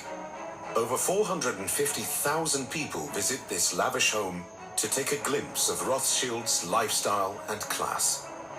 The family is believed to have $20 to $25 billion worth of real estate around the world. Recently, the family sold a piece of land as large as Manhattan in Austria for a cool $112 million. That's nothing. Now, of course, some luxury purchases aren't precisely investments. For example, Nat Rothschild bought a super yacht worth over $100 million. The Planet 9, as the yacht is called, can accommodate 16 guests and the crew consisting of 26 people. 2 Caterpillar engines push the large ship with up to 16 knots. The yacht has a helicopter deck as well, for guests to arrive and leave as they please. Nat is the proud owner of an ultra-expensive deluxe private jet worth more than $60 million. The Bombardier Global 6000 is one of the priciest planes on the market and can accommodate up to 14 passengers in an ultra-luxurious setting. Nat's purchases, however, fade compared to his extravagant great-granduncle's purchases. Walter Rothschild remains one of the most thriftiest Rothschilds up to date. With his passion for zoology, he spent immense amounts of money purchasing exotic animals, like a giant tortoise, hundreds of birds, and even zebras. The eccentric billionaire... I always like when people say zebras instead of zebras. I gotta start using zebras. ...trained 3 zebras to pull his carriage around London. Walter established the biggest collection of specimens the world has ever seen.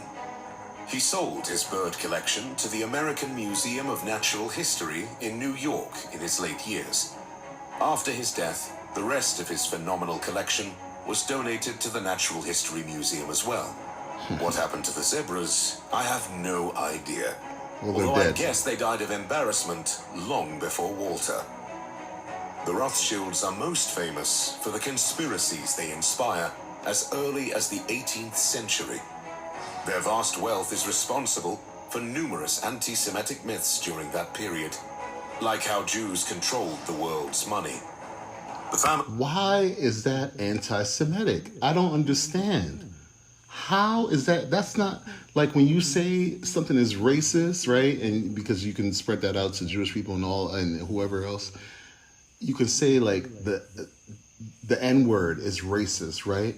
But if you say that Jewish people own all of the money in the world, or a majority of the money in the world, how is that anti-Semitic? Make it make sense to me, y'all. Because you say that they have the most amount of money in the world, that's anti-Semitic. That they control the money, that's anti-Semitic. Where and how? We need to stop being afraid to say that. I'm not. I'm saying it. That's true. It's not anti-Semitic. It's associated with the Illuminati, the New World Order, the 5-dimensional lizards that control the world, and dozens upon dozens of other insane theories. In reality, the Rothschilds are just a huge family of wealthy people who try to avoid the public's curiosity and prefer to live their luxurious lives. They're able to avoid the public's curiosity because they own the media. They own the media. They can control. If you control and own the media, you'll never see a story really about them that's really, really unfavorable. But when you're that rich, no one can stop you. That's why one of the Hiltons, I think it's Nikki Hilton, married into that family. She got her a winner. A Rothschild. I was saying it wrong. Rothschild, I was saying. Rothschild.